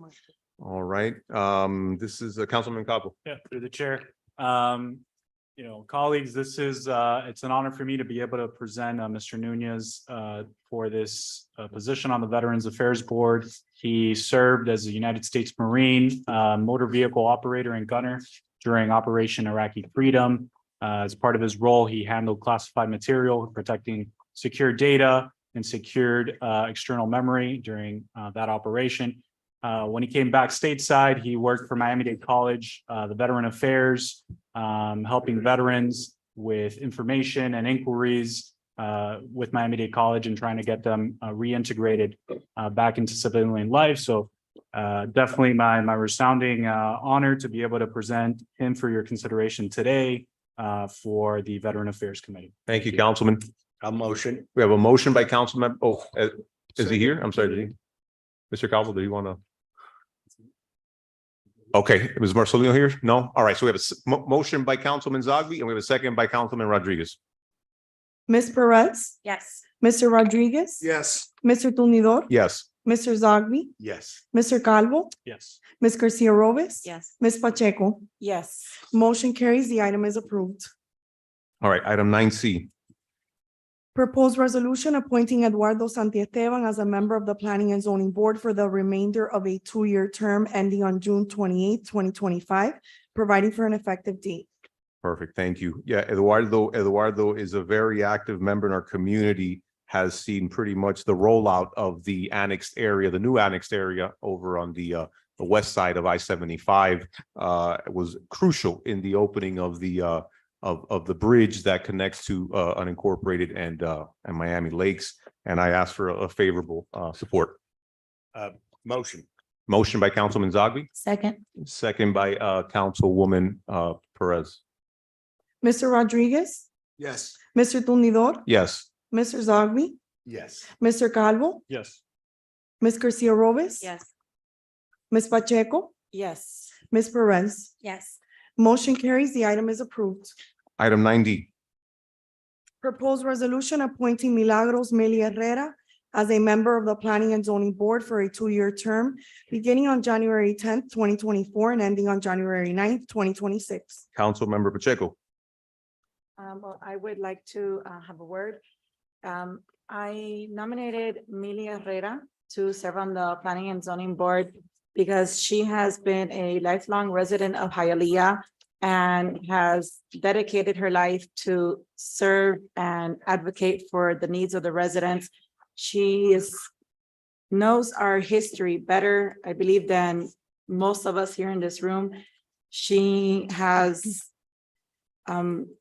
she's been an activist protecting our historical properties. She's concerned about the quality of life that our residents have. And I believe that she is a person that has all of the intention and the capacity to serve and do good for our city. And it would be refreshing to have a person serve on our planning and zoning board that can give us a different perspective and opinions, something to information to be able to analyze and evaluate when making these decisions. So I think that she would be an asset to our community. Okay, thank you. Any other questions? Any comments? Motion. Okay, we have a motion by Councilmember Calvo. I second it. Okay. I'd like to, but I just I wanna be clear on a couple of things here. Ms. Herrera has been very active in most things here. But I have to say with all due respect, it's been very difficult to be able to even have a regular normal conversation on this dais. I'm speaking from the dais as council president at this moment, and it's been very difficult to conduct any type of meeting. It's been very difficult to have any type of conversation. I'm not gonna lie, I was a little disappointed when I saw this, and for those reasons, I wouldn't be able to support. You know, it's been very difficult to take, insults. It's been very difficult to take also insults to our zoning director, who's the person that will be overseeing and working right with the planning and zoning board. And so I would like to be upfront, and I'd like to be very clear, just on my opinion. Okay. Well, I have, to my knowledge and what I've witnessed, that she has had opinions that are very different from the others. And that is what's actually valuable about her. What's most important, that we need to listen to different opinions. When we have everyone on the board that thinks alike, that thinks the same, we don't have true representation. We only receive the input from those individuals that share the same interests, that have the same goals. And that would bring balance. It would bring some balance. And she is someone that is admired, respected, very beloved by the community. I strongly believe that she would be excellent for the planning and zoning board. If I may, through the chair? Yes, ma'am. I've met Millie. Her and I ran in 2019, and I agree with some of the aspects of what you said. I think she really cares about this community. I think she's tried to ring up, her neighborhood. I think everyone in her neighborhood sees her as a voice. She has a lot of knowledge. I think she's a very smart woman. But one thing with Millie is that she's had a very difficult time in her delivery. And that's very important. In order to collaborate and to work together and to have communication, to get anything done, you have to know how to communicate. You have to be respectful. Respect, once that's lost, I don't think anyone's going to want to be able to have a narrative with her, because the chair of that board and her have had numerous interactions, and it has been very negative, offensive, insulting. So once you insult someone to that degree, it's very difficult to then work together and exchange ideas that maybe are very valuable that she may have, but you can't collaborate once you disrespect people and once you lose that professionalism. And that's a shame. That's a shame, because I think that, she has a lot of insight, but in the past, her words, the things that she has chosen to say, even here amongst us to ourselves, to me. And I thought that I considered her someone that I had a good relationship with. She gets very passionate about things, and when she goes on that road, she sometimes says things that are very disrespectful. And then her delivery, her message, her narrative is lost, and it's unfortunate. So I unfortunately don't feel that she would be a good person for that board, because I don't think she'll be able to work with that team. Besides anything that I've seen of her in the past, I don't think that team and her will collaborate well together. With the chair of that board as well, which is Ms. George. With other people that are on that board that she has had negative interactions with, I don't think that that's a good choice on your behalf. I apologize. And for that reason, I cannot support that candidate. Okay. Do you have something else? I'm not surprised by the negative response I'm receiving. I mean, it's to be expected that my appointment would be rejected. It's feedback. I don't believe it's negative. I'm not saying anything negative. That's my insight. That's what we're here for. We're here to discuss topics on the dais. And I respectfully am telling you why I don't think that candidate would be a good choice with the other members of that board. Okay. All right, so we have a motion by Councilman Calvo, and then we have a second by Councilwoman Pacheco. Mr. Tundidor, No. Mr. Zogby, No. Mr. Calvo, Yes. Ms. Garcia Robes, No. Ms. Pacheco, Yes. Ms. Perez, No. Mr. Rodriguez. No. Motion fails at the pleasure of the council. Thank you. Moving on to consent agenda. Any council member like to pull an item? Yes, through the chair, please. I Yes. would like to pull item G, H, and O. G, H, and L. Oh, O. yes. So G, H, O. Anyone else? Through the chair. Yes, sir. Item L as in Lima and N as in November. No. And then N. All right. Anyone else? Mr. Sherman, Yes. item B. B. Yes, sir. Okay, item B. All righty. Motion. We have a motion by Councilman Second. Rodriguez, second by Councilwoman Perez. Mr. Zogby, Yes. Mr. Calvo, Yes. Ms. Garcia Robes, Yes. Ms. Pacheco, Yes. Ms. Perez, Yes. Mr. Rodriguez, Yes. Mr. Tundidor. Yes. Motion carries. The consent agenda has passed except items G, H, O, L, N, and B. All right, item B. Proposed resolution designating West 60th Street from Palm Avenue to West Second Avenue as Ray R. Robinson Street, with the cost of signage to be paid by the city, providing for transmittal of the resolution to the county and providing for an effective date. Sir. Go ahead. Good evening. My name is Frank De La Paz, 11,000 Southwest, 104th Street, Miami, Florida. I'm 100% supportive of this action. And to me, it's such a valuable item that I don't feel that it was to be left by itself in a consent agenda. Eventually, we've mentioned that Mr. Robinson was a very respected city council member for many years.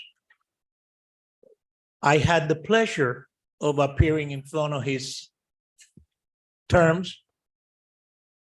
And it reminds me of those times that we will come here and disagree.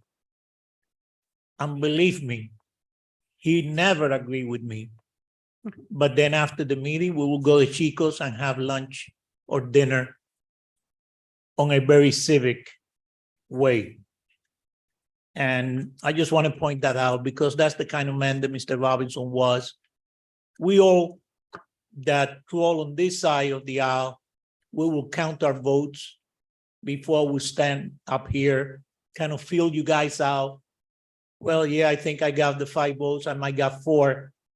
Back then, we always know the way Mr. Robinson was going to vote because that's the kind of man that he was. And even though he did vote against me many, many times, we still have respect for each other. And usually me, him, and Luis Rojas will go to Chico's and have dinner. So I appreciate whoever the idea was to bring this forward. Thank you. Mayor. Mr. President, I came to the city as an administrative assistant. And this must have been maybe 1987, 88. I forget now, when I came to work here, and I would sit out there and I looked at the city council at that time, and I thought they were all gods that sat up here. And I always found it kind of interesting that amongst the transition in our city from Cuban Americans that started holding elected position, Ray Robinson was like the last of the Mohicans. You know, he was here, and I always found that very interesting. And I had some conversations with him, not a lot. Again, they were gods. You didn't really approach council members back then. At least I didn't think you did. But I did have conversations with another great friend, Dan DeLoach, and he kind of taught me about the mechanics of the board. And what Frankie said is dead on. You knew where Ray Robinson stood on the issues. There was no guessing. There was no vacillating. You were always kind of wonder, what's he going to do? You knew, because I think he was a straight shooter. And I always found that to be a very refreshing as I've matured in this life of public service, that the best way to deal with people is to be straight shooters. And so, you know, I'm honored that we could do this. I hope that you could all support this. I'd be remiss if we did not mention that his wife is here.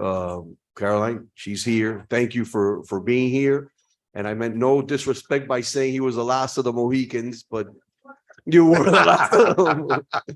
I don't know if you'd like to come up and say a few words on behalf of. That's fine. Okay. That's fine. You can speak from there.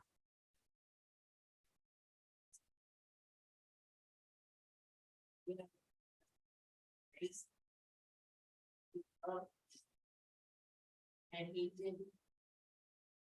did most certainly work very hard for the people with integrity and honesty. And as you said, you always knew how Ray Robinson was going to vote. Absolutely. 6-1. Without a doubt. Yes. On zoning, forget it. And I'm very proud to be here. And I really thank you from the bottom of my heart for doing this for him. Well, thank you and welcome home. Welcome home.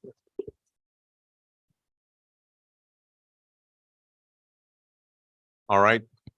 Do we have a motion? Motion. Motion by Councilwoman Second. Jackie Garcia Rose, second by Perez. Mr. Tumidor, Yes. Mr. Zogby, Yes. Mr. Calvo, Yes.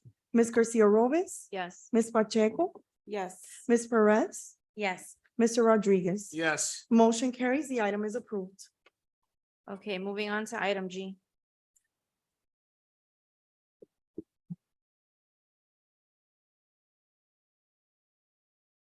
Proposed resolution authorizing the mayor and the city clerk as attesting witnesses on behalf of the city to execute a sub-recipient grant agreement between Citrus Health Network Incorporated and the city of Hialeah, Florida, in substantial conformity with the agreement attached hereto and made a part hereof as Exhibit A to provide homeless assistance activities under the city's established emergency solution strategies, including without limitation, homelessness prevention, rapid rehousing, emergency shelter, and outreach in the amount of $67,072.37 for a term commencing January 1st, 2024 through March 31st, 2024, authorizing the mayor and his designee to execute and deliver the ESG funds and all other necessary and customary documents in furtherance thereof on behalf of the city and providing for an effective date. Councilwoman Pacheco, you're recognized.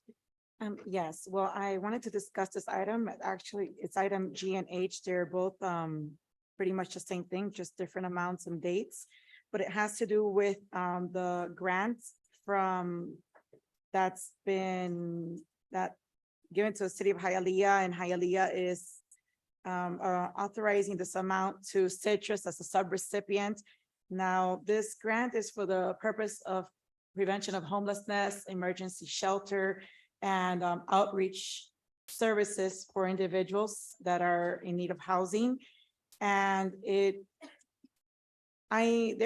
are concerns that have been raised to this administration by current and former employees within the grant department, and I'm aware of those concerns, which is the fact that a very large portion of these funds ultimately ended up assisting individuals that do not live in Hialeah. Now, the grant department, I know you provided a response to that, and you mentioned that it's been addressed with Citrus and they're going to be prioritizing Hialeah residents. And at this moment, this grant monies that the city has, there's a time limit to use them. And if they're not used, they have to be returned. So instead of returning them, it's better to just hand it over to Citrus to be administered by them.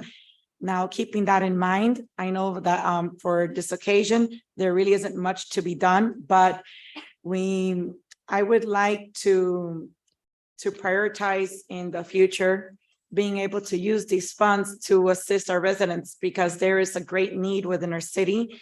And we are facing an unprecedented affordable housing crisis. And I believe that we can make excellent use of this. Actually, this money isn't even enough to address all of the needs within our city. Perhaps it would require planning for the services or better outreach or advertising of these services, but it's a shame to see that monies that can be used to directly benefit our residents ends up going to Citrus to help people in Opalaca, Miami Gardens. We cannot discriminate. I know that one of the conditions for that grant, which is, I believe, HUD is the one that gives that grant, that you cannot discriminate individuals just because they don't live in Hialeah. But like I said, I would like for our Hialeah residents to be able to have access to that money and to that help as much as possible. Yes, hi, Daniela Tamayo, Interim Grants Administrator for the city and 501 Palm Avenue. I completely understand your concern, and that's something that this administration has raised several times. So we've had endless discussions with Citrus that this money has to be used for our city residents. And yeah, in the future, we can look at other agencies. I don't know, we could do some research, or if there's any other agency that can work with us to administer these funds. We have tried doing it in-house, but unfortunately, it's very intricate and we didn't have the capacity. Citrus has the experience. They know all the details of this program. So they're the best to run it accurately. So that's why we had to grant an extension. That's why we have 2 items, because one of the grants, we couldn't spend it in-house. So this is like the best option that we have. Yes, no, I completely understand. I mean, it's better to hand it over to Citrus than to have to return it. And another thing that I noticed is that I was researching on the Citrus website about their homeless prevention services and outreach programs. And when you try to access the webpage, it no longer exists. So I think that it would be a good idea to bring it to their attention. Okay. We'll do, and we also send them referrals when we do have people that come into our office. We also have a rent assistance program, but there's sometimes people that may benefit better from their program, so we refer them and we communicate with them in that aspect. Okay, of course, and well, thank you very much Thank you. for sending me the information and for answering my questions. Okay, awesome. Thank you. If I may, through the chair. You're recognized. Yeah. So Daniela, just to be clear, because I know I've spoken to you in the past about different homeless people in the city. This grant that they have, when I call you and I say, so-and-so has this issue, you reach out to Citrus to assist that resident from Hialeah with these funds. That would have been in the past. Now we didn't have the partnership with them. So we were doing it in-house. We were trying to at least, but we were using mostly ERAP because, like I said, we didn't have the capacity to run ESG program. So when we would try to connect them and find them a shelter, that would be through us with the Homeless Trust. The shelters, the Homeless Trust actually did give us a few beds here and there. Right. So we don't get them every day, but We get one and we try to connect people to those shelter beds. And So this then contract that I saw is just from January to March for those for funds. those $87,000 that we had to request an extension because they expired in September. Okay, so for example, one of the residents that I had referred to you didn't have a license. Mhm. He now acquired a license Mhm. through this process. But at the beginning, then he wouldn't have qualified because he couldn't show proof that he, and their residents, how do they even show that they're from Hialeah? They're homeless. They don't Yeah, have a so residence. that's why it's a little gray area when it comes to the homelessness. And I think that if they're on the streets and they lived here in the past, and that's why it becomes a little bit muddy, and then a lot of people could benefit from it. Because if you're homeless, how do you prove that you've actually been here in Hialeah? Okay, Yeah. all right, so, well. All right, so I'm gonna reach out to you so I could see how we could help. Yeah, I'm actually also looking to get a proposal from an outreach team called Hermanos de la Calle. They specialize in outreach. And we want to put CDBG money into that, another HUD federal fund, just so that they can focus on the homeless specifically, and more services, more shelter, maybe partner up with the shelters and get our own beds and stuff like that. Right. Yeah. Thank you, Daniela. Through the chair, I got a question for you. Do we oversee that? Do we have any reports how they use the money? How's this, once we give it to them or once we? Yeah. So how does that work? We can request it anytime or? They provide a monthly report of everybody that they've assisted and how they've spent the money. Yeah, in each category. They're very detailed in that sense, and they give us a breakdown. And they give it to your department? Yes, and we review it before sending the payments. Got it. Got it. Yeah, they send us the client information. Unfortunately, we cannot share that, but we do collect it and we get who they help. We see the information that they send us. Okay. Okay. Yeah, and I guess think I'll do what Monica's, I'll ask, I have a question, but we're. Yeah, and I think it was gonna be easier now because the fair market rates have increased. So before in the past, they were very low, so it was harder to find a place because they have to be no higher than the market rent rate. So now that they're higher, it's easier to find suitable housing for these individuals. Because apartment, so for example, if an apartment is $2,000 for a 1-bedroom and the fair market rent is $1,800, we cannot help them with that apartment because it's more than the fair market rent. So it's a lot of little things that go into play with these situations. But yeah, you can email me, call me, visit me. Okay. Anything else? I didn't see.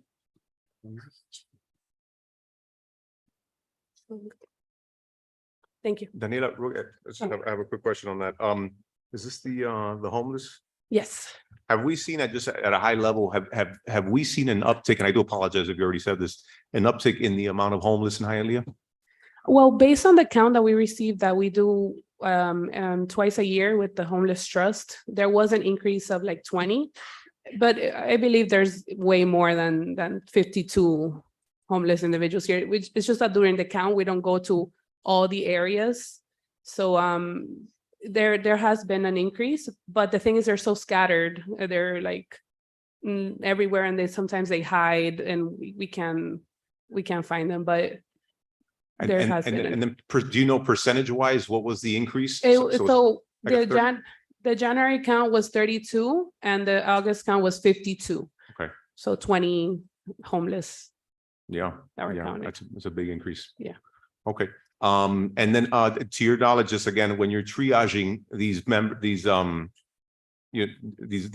residents, what are you finding? Are they the type of homeless that if you offer them help, they'll take it, or is it a mental behavioral health issue? I mean, we get a little bit of both. We do have those people, and we have seen a lot of elderly single men, not elderly, but like 50 and over, and that have.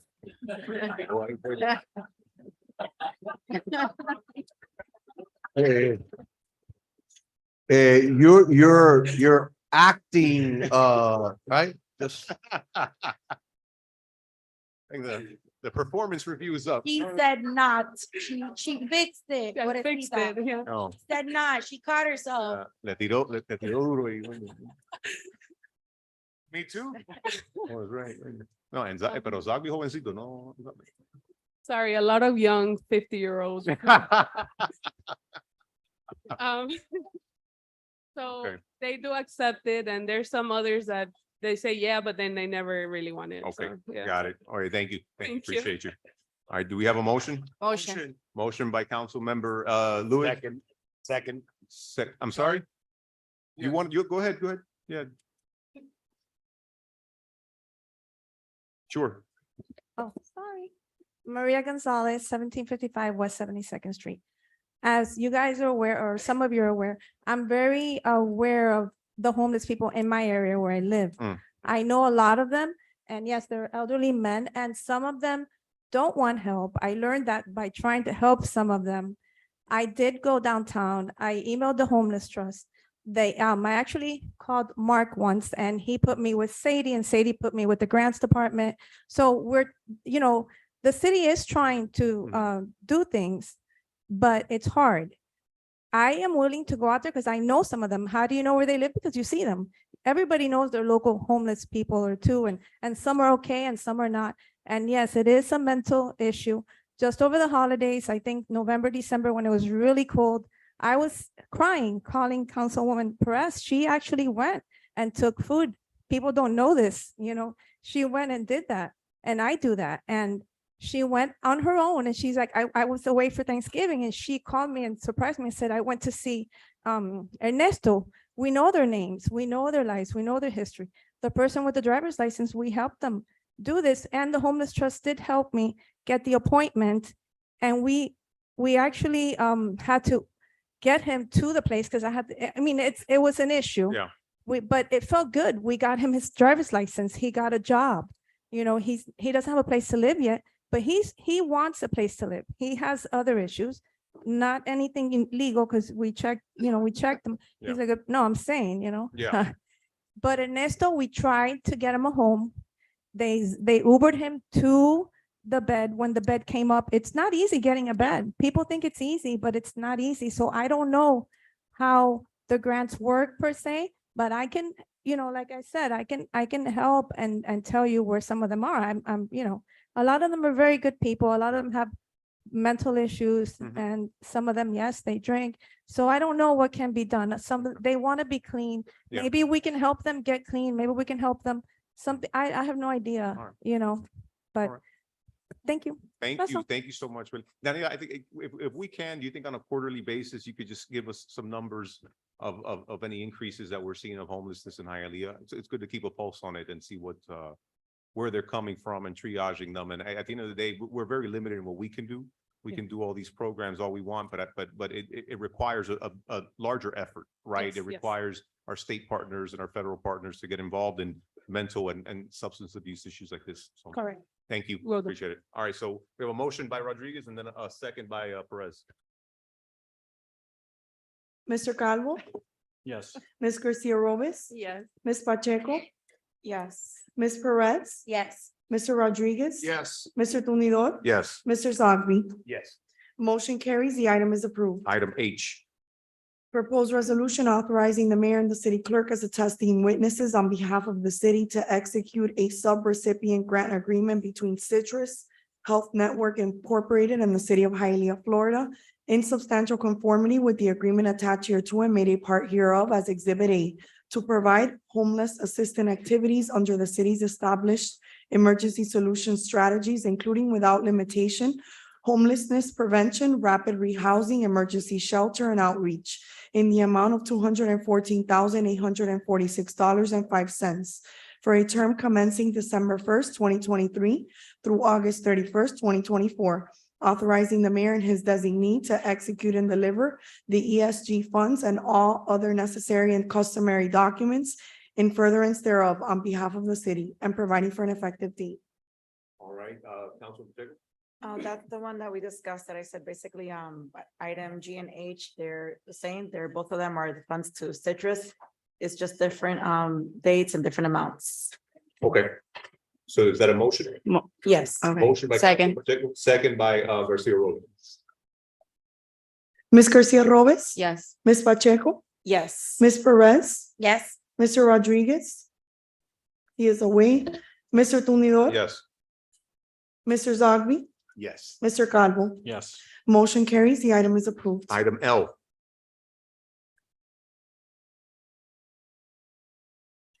Proposed resolution waiving competitive bidding and authorizing the mayor or his designee and the city clerk as a testing witness on behalf of the city to issue and execute a purchase order for the purchase of water meters, approving the expenditure in an amount not to exceed $89,248 and providing for an effective date.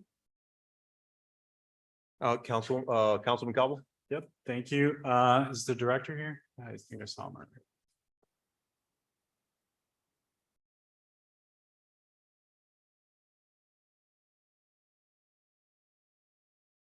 So it's been a while since we talked about water. And certainly I think it's a major concern of the residents of Hialeah. Just today, I had two residents reach out specifically on this topic about water meters, funny enough. And the concern is, are they reading my meter? And, there's certain areas of the city in East Hialeah where you have all these meters in the back of the properties. And, unfortunately, due to things done in the past, a lot of folks have taken over these and sort of encroached where the meter boxes are. There are, however, neighborhoods where there isn't that necessarily that encroachment via a fence or what have you. The alleyway still remains open, yet, due to all the rain that we get, there's a lot of foliage and a lot of grass and trees and a bunch of debris and stuff that ends up getting thrown in that alleyway, preventing or making it almost impossible to reach where the meter box is, where that meter is located. Typically, you'll see the first, maybe the second home's meter box is accessible, but anything after that, it's almost impossible to penetrate into that rear alleyway. I know, I've seen it myself, I saw it today. And the reason, I bring this to your attention is, in this specific case, it's interesting because the homeowner has cameras all around his property. He has a camera quite literally pointing where the meter is located. And, it's very clear to him that nobody's ever come and read his meter, at least not in the last couple months anyways. And so, it was difficult in that particular resident's case because he received an abnormally large water bill of over $300 and he lives alone in the property. And it's kind of interesting how they came up with that number if the meter is quite literally inaccessible. I mean, even if you were to get to the box, hypothetically, then the meter's buried under at least 6 inches of dirt and debris. So when it comes to today's item, I saw that we're purchasing, 1,000 5/8" meters. Those are typically the residential size. So what I wanted to know was, out of these 1,000 meters, do we have an idea or maybe even exact numbers? How many of these meters are going to be replacing old existing meters within the system? How many of these are sort of earmarked for new construction? Because obviously the city's is building up and down, and I'm certain there's a big need for those meters. So do you have those ratios available? Good evening, council members. Kevin Linsky, Public Works Department. I can give you some rules of thumb. The growth rate among our customer base, which right now is about 60,000, is quite modest. It is in the 1% range, and if you took 1% of 60,000, you might get an idea that there's 600 potential new needs for meters. This is the order of 1,000, but we do replacements. As meters get older, they fail like anything else, and they start under registering. We take meters in that do not appear to be operating properly. We do a bench test, and if they fail the bench test, we fundamentally throw the meter out, depending on which one it is. There have been some recycling, but then we replace them. So my guess would be 600 or so might be new, and in the ballpark of 400 could be replacement meters. Okay, and so these 400 meters that are going to be more or less used for replacements, will that take us, what, 6 months to go through that, a year? Would it be longer? So last year, I believe we, with this same company, spent about $140,000, which probably put us in the high hundreds. So that's kind of the pace that we've been moving at the last couple of years. So you'd say roughly about a year, maybe a little less. Is that accurate? I would say just a little more, if anything, but right around there. Okay. So when we're talking about these replacements, how many of these replacements are customer complaint initiated versus a proactive, the city's identified a meter that looks like it's non-functional? So customers strangely only complain when their bills go higher and not lower. I don't know why that is, but it has seemed to be a pattern I've seen. So the majority of meters, when they fail on the low side, almost none fail on the high side. So if you're saying how many of these are replaced because customers complain, it is very low. Right. And I understand that we bench test the meters, but what happens when the meter is just completely unreadable? I mean, you can't even get a reading whatsoever. And so an estimation is done. So what happens in the field is meters are read if the numbers are improbable, either because they didn't move at all or they move very low. Those meters are re-inspected, and someone will go into the field, make sure someone's living at the residence, and sometimes they're pulled to validate whether they're working or not. Okay. How many we have about 60,000 meters? I believe that's okay. The number, yeah. How many of those 60,000 meters would you say are estimated on a bi-monthly basis? On a bi-monthly basis? Or billing is bi-monthly, right? Right. I don't have a perfect number because it won't be the same meter typically over and over, but this is a city that is similar in some degrees to the county, where when the cities were built out, as you were pointing out, a number of meters were placed inside of corridors that are very hard to reach. I've always asked the meter readers, are there meters that you just cannot get to? And the answer is typically no, but on occasion they will miss one, and they are estimated, but I don't know what percentage. Okay. Yeah, because just today, for example, and again, this is a random block, I saw at least, must have been 5 or 6 homes that the meter box was totally inaccessible, and I'm not a meter reader. Mm-hmm. So what I guess my concern is, if we are relying on the meter readers, and I'm not saying that they're lying, but if we have a meter reader that says, hey, you know what, I'm going to punch in whatever number on this app and say, that's what it is, the reading. How do we verify that that is in fact the reading? So the meters are eternal in terms of how the dials move. So if someone has missed 1 month and it was an inaccurate reading, when you read it the next month or bi-monthly period, it makes up for intermediate errors. So in that case, when they do an estimate, when they bill the next time and they've done the reading, it's actually kind of self-correcting. It's only a meter that is never read that, presents the largest problem. Right. So how that I guess is the crux of the issue. How many of the meters are just never read?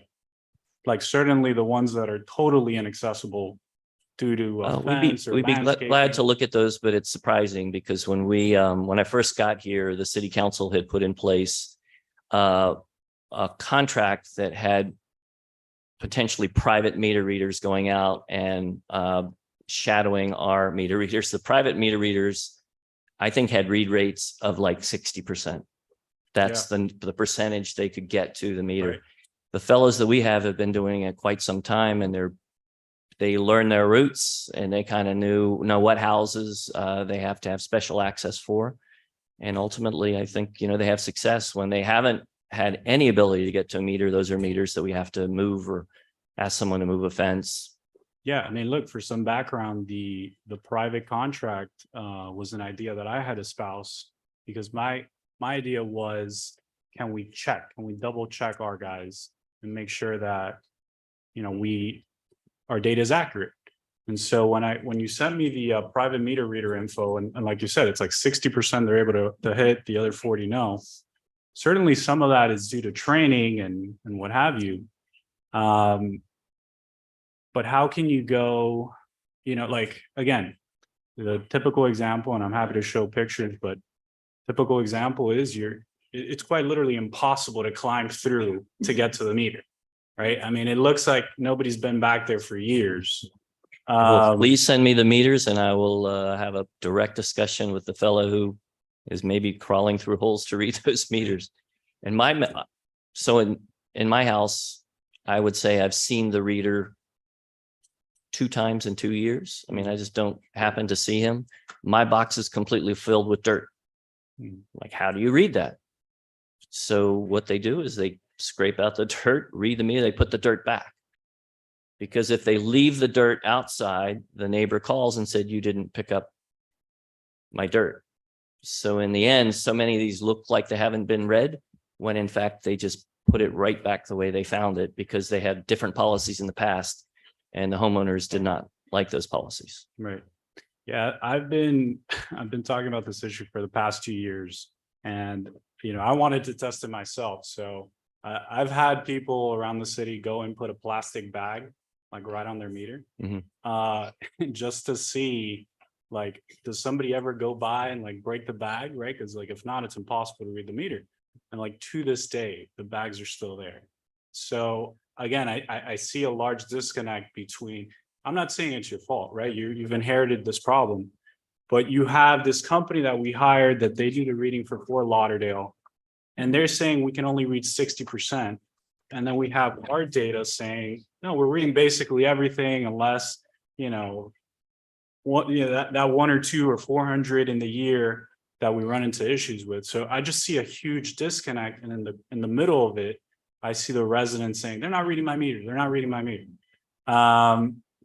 So you get complaints that people say they don't read your meter?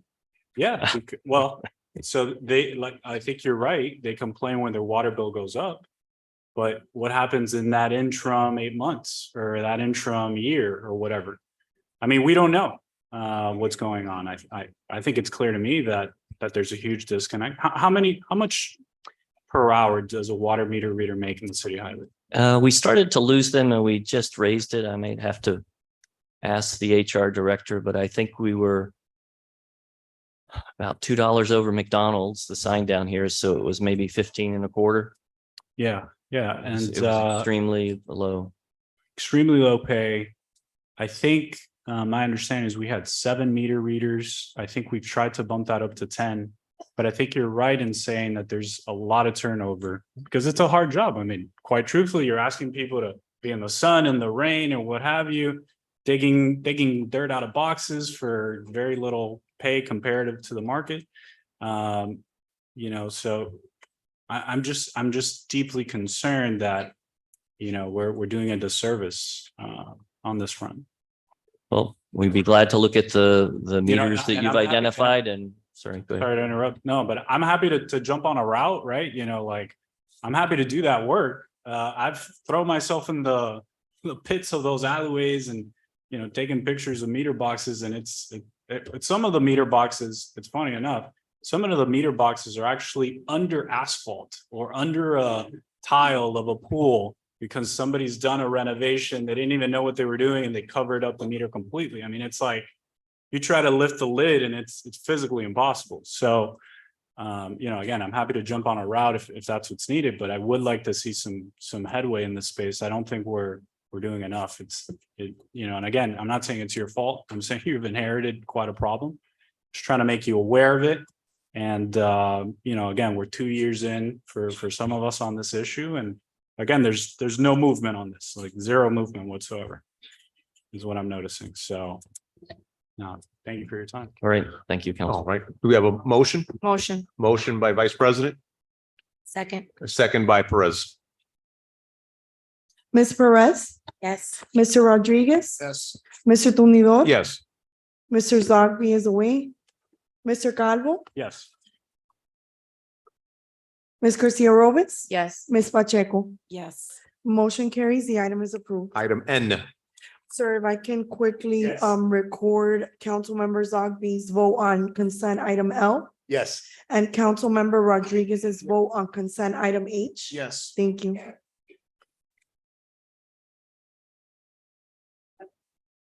Proposed resolution authorizing the mayor, his designee, and the city clerk as a testing witness on behalf of the city to issue and execute a purchase order to Tidal Basin Government Consulting LLC to provide the city with support for emergency management, response, recovery, mitigation, and other services from the impacts of Irma until such services are concluded, approving the expenditure in an amount not to exceed $100,000 and providing for an effective date. All right, Councilman Calvo? Yes. So, I just had some questions because I saw Irma pop up. I know that storm, it's been a while since that. And my question was, are we still paying off some of the services from that storm, or like what's going on with this?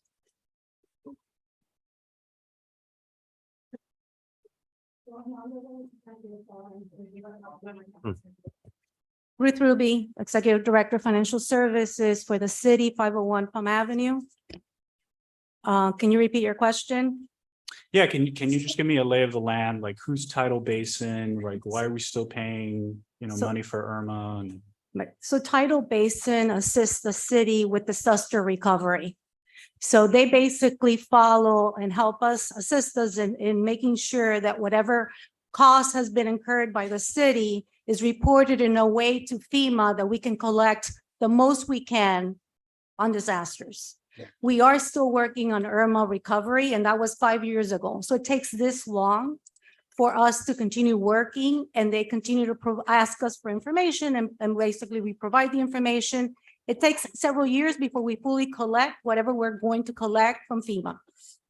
And so they are on their last contract. This contract was a 3-year contract. This is the last leg of this contract, so we will have to go out to bid in 24. Okay. And so Tidal Basin, because I saw that it's like has a New York address. Like how did we? They are countrywide. I mean, Yeah. we bid the project out and they were the lowest bidder. They're the ones with the most experience. Most municipalities use them. Most major companies use them for recovery purposes. Okay. So the delay impetus, is that on us? Is that on them? Is that on? No, that's the, sides? that delay is on FEMA. We provide the information. They have their own auditors and they ask us for information, and as they ask us information, Tidal Basin basically is the intermediate, the liaison between the city and the federal government. Okay, so and then what they get is they get an hourly rate paid to Tidal Basin to recover. It's a percentage based on what they collect from to this, yes. Is percentage based or hourly based? It's a percentage base is my understanding. I don't have the contract in front of me. This is an emergency management contract. Okay. It's hourly?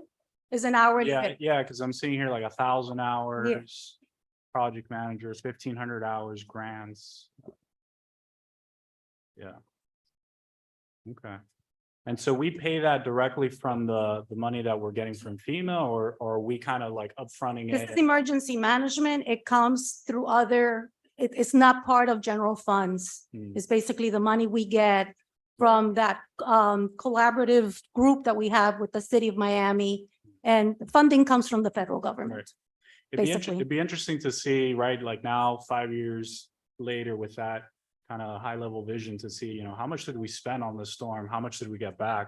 So we have those reports and we can Okay. provide them. Yeah, that'd be great. Sure. Okay, thank you. I have nothing else. You're welcome. All right, do we have a motion? Motion. Second. Motion by Vice President, second by Perez. Mr. Rodriguez? Yes. Mr. Tumnidor? Yes. Mr. Zogby? Yes. Mr. Calvo? Yes. Ms. Garcia Robes? Yes. Ms. Pacheco? Yes. Ms. Perez? Yes. Motion carries. The item is approved. Okay, item O. Proposed resolution waiving competitive bidding and authorizing the mayor, his designee, and the city clerk as a testing witness on behalf of the city to enter into a master service agreement with Meridian Government Services LLC and approve any of its subcontractors to provide consulting, software development, professional and technical services for the city's enterprise resource planning ERP software system with Workday, approving the expenditure in an amount not to exceed $3 million as provided for in the fiscal year 2024 budget and as may be provided in subsequent budgets, and providing for an effective date. Councilwoman Pacheco. Yes, I have a question. I know that we reviewed the proposal for the Workday Enterprise Resource Planning software, and Meridian Government Services, is that a vendor? Ricardo Suarez, CIO, 501 Palm Avenue. So they are the system integrator for Workday. All right, so the amount, the $3 million for their services, is that included within the $8 million budget? Yes. Okay, and I have an additional question.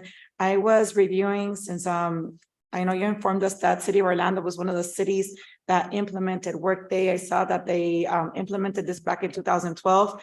That was actually the first municipality that Workday worked with. And they were able to obtain a discount because they didn't have a vendor, or didn't have one of these agencies, consulting agencies, and their annual operating cost was $747,000. Of course, that was many years ago. That was 2012. I know that prices have gone up. Is the price that the city was quoted, is that the absolute best price that could have been given for this type of software? So let me introduce real quick. We have Brian Kelly from Workday and Ryan Strange. The Orlando contract, yes, is from 2012. The $748,000, I'm assuming, was only licensing for their software. Our licensing is less than that due to the size. So that adjusts based on the amount of users that are going to be using the system. All right, so because I saw that the annual cost for City of Hialeah was going to be over 800,000. No, it's going to be 610 year one, or right around 6. It averages out over the 10 years to 610. It slowly increases from 610, 615 up to, I think it's 724 in year 10. All right, and another question I have, I did see City of Orlando in last year, 2023, they awarded a $197,000 contract for consulting related to the Workday software. Were there going to be additional expenses besides the $8 million? So right now it is not projected to be, there is not projected to be more. However, if we decide to change direction on something that we're doing, there may be, it may come in year 5, year 6, if we start changing our operations. Is there has that been included in the budget? Like any additional expenses that there may be related to this?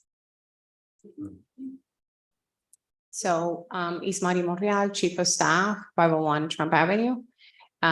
We, in the $3 million that was approved in the budget this year, not only have we included the price of implementation, but certainly when we presented to you all, we spoke about a project manager that we're bringing on board that will assist us in the timeliness and making sure that we stay on budget, right?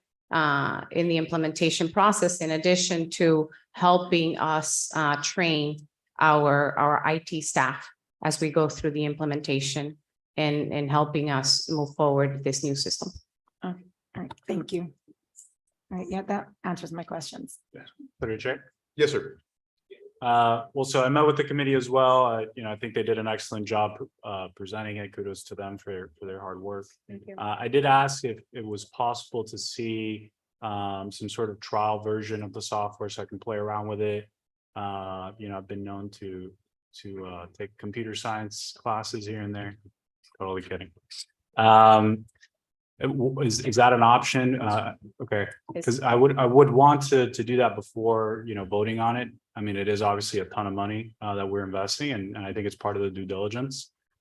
So it is available, and we can get it set up. It's going to be available for a short window. So that's why I want to make sure once we have it, we're going to provide it to everybody to go in and look at it, play with it. It'll be open for 24, max 48 hours. Yeah, Yes, it will be. It will be I'm available. certainly not going to take 24 hours. It's more like an hour. But again, I didn't know that. With all honesty, I didn't know it would be on this meeting's agenda. I figured it'd be in the next meeting in January. So I just, again, the opportunity hasn't presented itself. So I'm wondering, what's the flexibility with this in the sense that, if we vote on it today, I try out the software tomorrow and it sucks, like we're kind of stuck in this $8 million stuff. I can assure you, you're not going to be disappointed. So, Yes. All right. They have 97% satisfaction by their users. so, sorry, you finished? No, go ahead. So through the chair, by the way, I'm very familiar with your company, so I'm happy Hialeah is gonna become part of the 21st century. Our productivity level is gonna go huge. I got one question for you. How many years are we gonna have support system, or how does that work? As far as support for the city, because we're gonna have somebody we're gonna appoint to be the face of our city, but so is it a 2-year term or 6? I forgot what it was. Please identify, no, sir, I'm happy. sir, identify yourself, state your business name and title, and go ahead. Brian Kelly with Workday. I actually reside in 4113 Beckett Avenue in Tallahassee, Florida. Okay. So to answer your question, this is for a 10-year term. So you have support through Workday for the full term of the contract. Gotcha. The reason that you are in this kind of contract with Workday is because Workday is providing constant innovation. So to the other council member's question about the city of Orlando, the city of Orlando actually added additional modules because they were one of the early cities that actually joined Workday early on. So it was some components of Workday software that we didn't have at the time, and they added some additional things. But the city of Hialeah actually is getting what we call full platform, everything from recruiting to human capital management, to time, to pay, to grants management. You guys talked a lot about wonderful things with your initiative of Hialeah 2050 and all of your plans you want to do around grants management. Things. That software is all built in, and you have support all the way through the full 10 years. And you're going to get constant innovations, which means at the end of that 10 years, you're going to be on the latest, greatest version of Workday, whatever that may be. The same software that the University of Miami is running, the same that FAU is running, the same the University of Central Florida is running, the same that the city of Largo, the city of Sarasota, the city of Orlando, the city, there's so on, so on, so on. Yeah, I can assure the council, I work for a company with 100,000 team members, and I was very, very happy with the reports we can get. So, I mean, I'm a yes. So actually, I had the question about how many years the support system was going to be there. Thank you. All right. Through the chair, Yes, ma'am. were you gonna say something? No, I was gonna motion. Oh, okay. No, I just wanted to discuss, not only are the municipalities using it, there were also some corporations, right, that use Workday. That's exactly right. So a lot of what you would call the titans of industry. So the Bank of America's, the Truist, the FedExes, LinkedIn, Walmart, Disney, many of UPS, they all use Workday for the same kind of activity that you would do here with the city. No, that's great to hear. One of my concerns when I met with the team was how compromised our employees' information would be, right? To be all digital, because right now we don't have that. And I myself have been a victim of fraud through my own services here throughout the city. So I was very concerned with that. And I was very happy to hear that these large entities, these different municipalities, these colleges are using this interface. And as a result of this, I was happy to hear, I don't know if the team asked this question or knows, our insurance will eventually go down, right? Our internet safety protection that we have a contract with because of this software's, value that they bring to our table. So I appreciate hearing that. I'm also very happy to hear that you guys took the time and met with different clients, different subscribers to this software. You actually asked them questions, and coming from, an outside sector that uses something very similar to this, I was shocked we didn't have it. Even for our employees, in order for them to get, their benefits, to be able to just work through one system. I was astonished that we didn't have this in place for them, because we are, a very large city with a lot of employees. So I think this is going to bring us into the 21st century. I'm very happy to hear that the team took over a year and a half meeting your clients, asking them the questions, not just taking your face value word for it. I'm sorry. You seem like very nice people, but they actually went to those that are using the interface and got their feedback. So thank you for taking the time to travel to find that out. Someone that comes from public school that has people make our decisions on what we teach and how we teach without going out to the field. I respect that you took the time to do that. So thank you so much. And I think we, you know, it would be helpful, once, before we go live, I think in the staging, process or area of it, you know, kind of walk us through that, right? I mean, at the end of the day, I know your guys took more than a couple of computer science courses, right? So I trust what you're saying, but right before go live, I think it'd be good to have some sort of, you know, interactive session, okay? All right, we have a motion by, Councilwoman Garcia Rose, and we have a second by, Luz Rodriguez.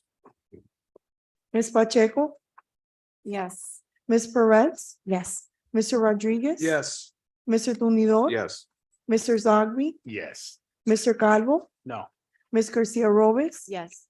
Motion carries. The item is approved. Thank you. Okay, administrative items. Item 11A, second reading and public hearing of proposed ordinance amending the Hialeah Code of Ordinances, Chapter 2 entitled Administration, Article 4, Purchasing and Competitive Bidding, Division 2, Competitive Bidding Procedure, Section 2-815 Procedure, and rename such section Procedure Online Bidding Procedure. Allow online electronic procurement for goods and services in the manner specified in this section. Additionally, adopting a new subsection, Section 2-819.1, entitled Cooperative Purchasing, further providing basic cooperative purchasing procedures in such new subsection.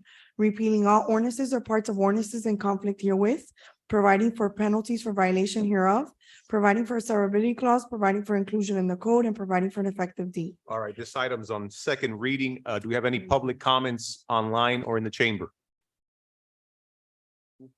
All right, what's the pleasure of the board? Motion.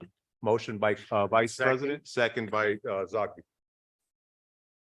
Mr. Zogby, Yes. Mr. Calvo, Yes.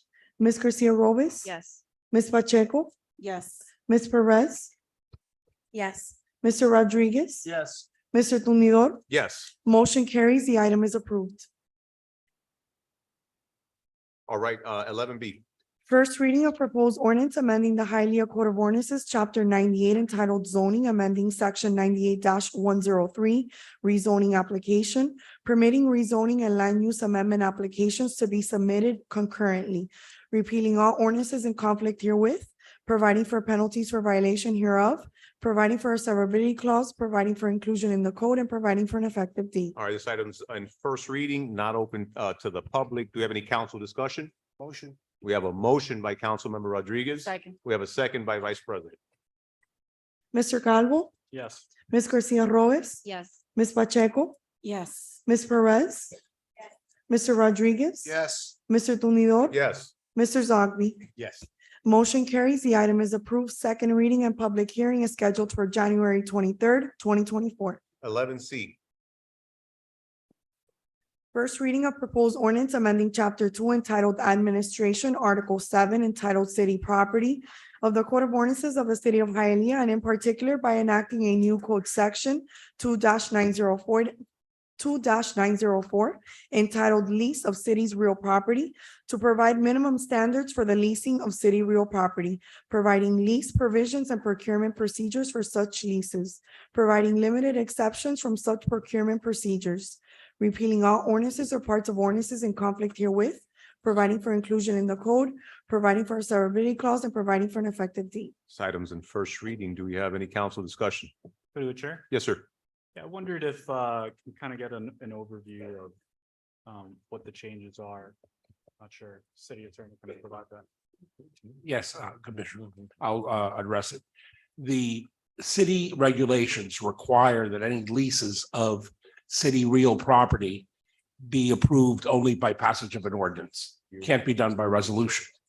Nevertheless, when you look at the code in Chapter 2, Article 7, what it mostly addresses is personal property, abandoned property, unclaimed property, surplus property. There's really not a core area that sets forth some basic requirements for those who wish to lease the city's real property. And by that, I mean lease, not a use agreement, not a, not anything more casual like that. I mean, a lease in the way you understand it. So this has some basic concepts that are relatively prevalent in municipal regulations involving leasing any city property, such as you get to appraisals. If the lease is more than 10 years, it has a rent escalation clause. The lease should be consistent with your zoning and your comp plan.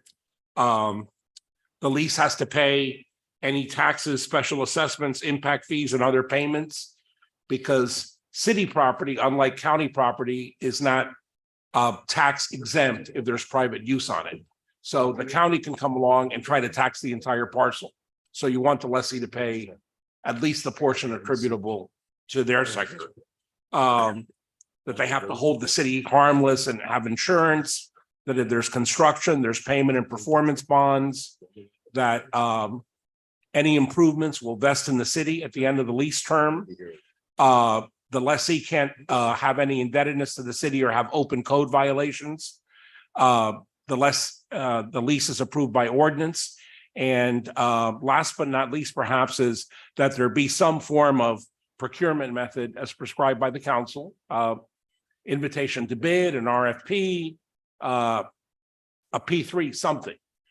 There is a way for the council to waive procurement in specific instances. A lease term for less than 10 years, leases for affordable housing program, leases for an economic incentive program as allowed by Florida statutes, leases to a non-for-profit, non-commercial entity, leases for a government program. So really, it's really just to address some basic standards of when people want to lease City of Hialeah property, what is going to be required in a hopefully uniform way.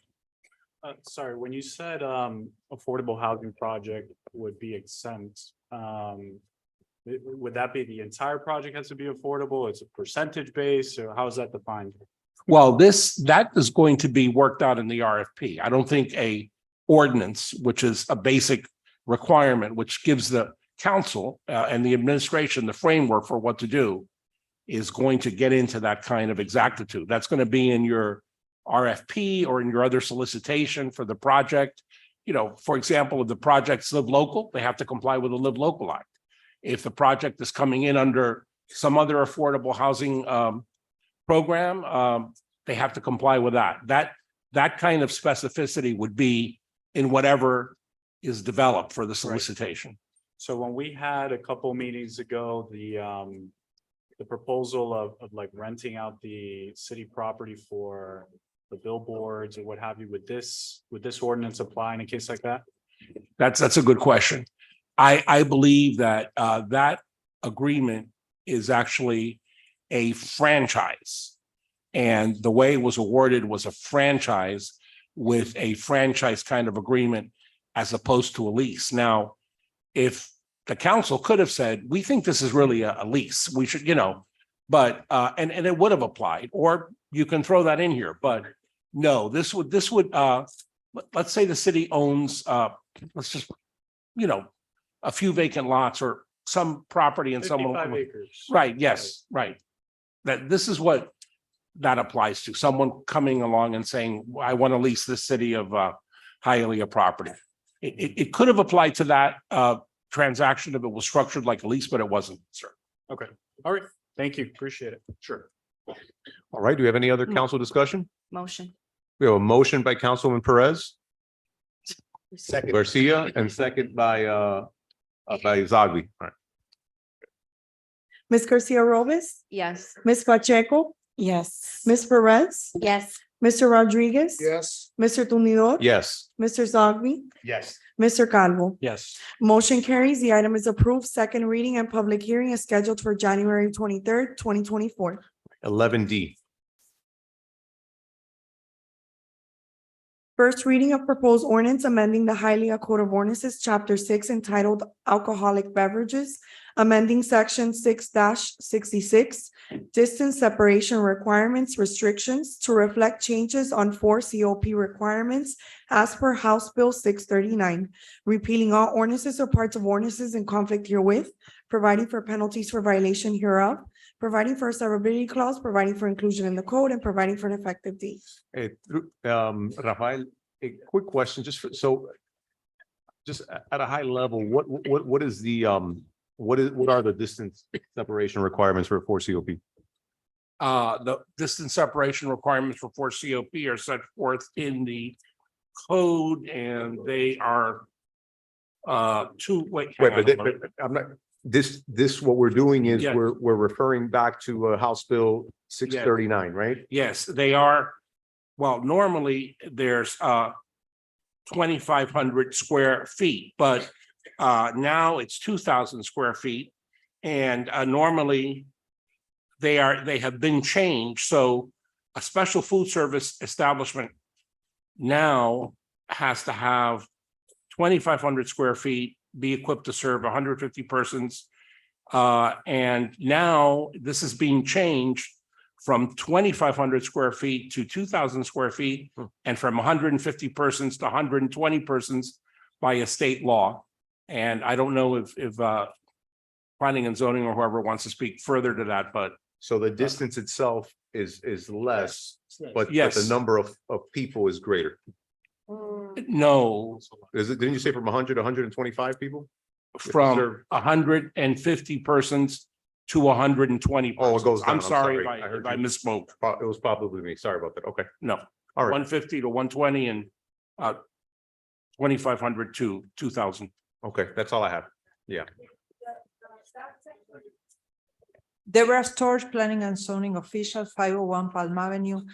The section of the code is called distance separation, but this is not related to distance separation. It's related to the area that is needed in a restaurant and the number of chairs needed to be able to have a 4 COP license. That is the license that allows you to have liquor. Liquor apart from beer and wine. Right. But the distance also reduces from 2,500 to 2,000.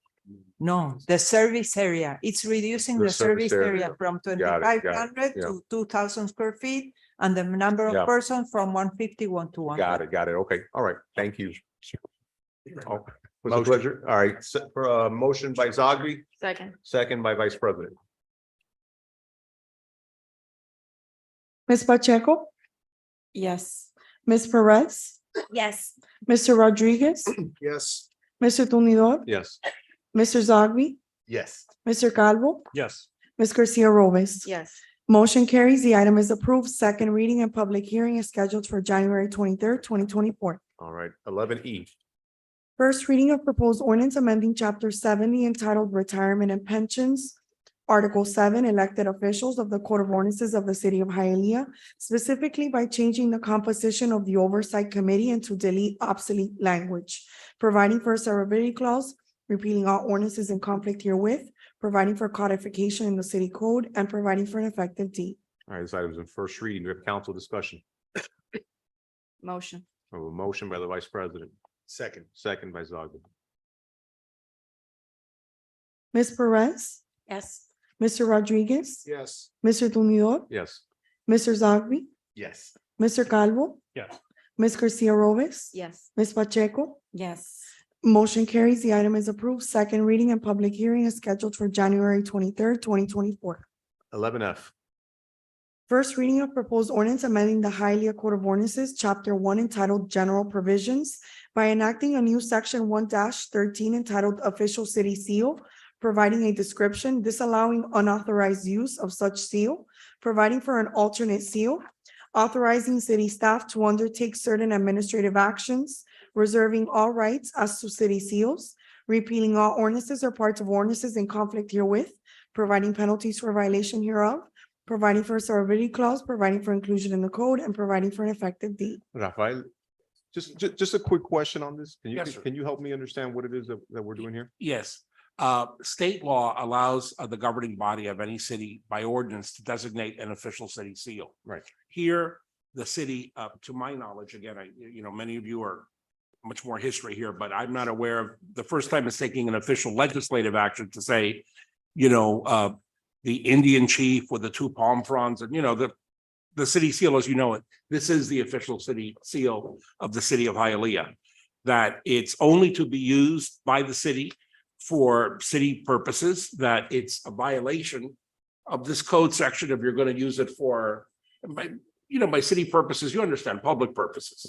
It's to use by the city for public purposes. That includes many things, but it might not include some things that are private. Got it. Then it says that the council can approve an alternative seal if they want from time to time. That, the official city seal is authorized, that any other seals that the council approves are authorized. And I think that later the city may actually, if this passes, seek to register the seal, officially, So, I mean, it's not a fair amount of cities have city seal code sections. Okay, got it. If Thank I you. may, Yes, if I may, the seal has never been trademarked. It's never been protected. So then this is going through the Right. process. Right, and that's exactly correct. Council Member Perez, you cannot trademark the seal without having this kind of legislation. Just couldn't do it. got it. To the chair. Yes, sir. Yeah, I'm a little confused with some of the language. Specifically subsection B, 1-13, it says unauthorized use of the city seal shall be unlawful and a violation of this section to manufacture, use, display, or otherwise employ a facsimile or reproduction of the city seal, except by city officials or employees in their official duties without the express prior approval of the city council. Such unauthorized use will constitute a violation, may be punished by a court of competent jurisdiction up to the maximum penalty prescribed under the code or the statutes. Then when you go down to penalties, it says every person violating a provision of this code or any ordinance shall have a civil penalty, shall be assessed a civil penalty not to exceed $500 or imprisoned for not more than 60 days, or shall be fined and imprisoned as provided by Florida statutes 165-043.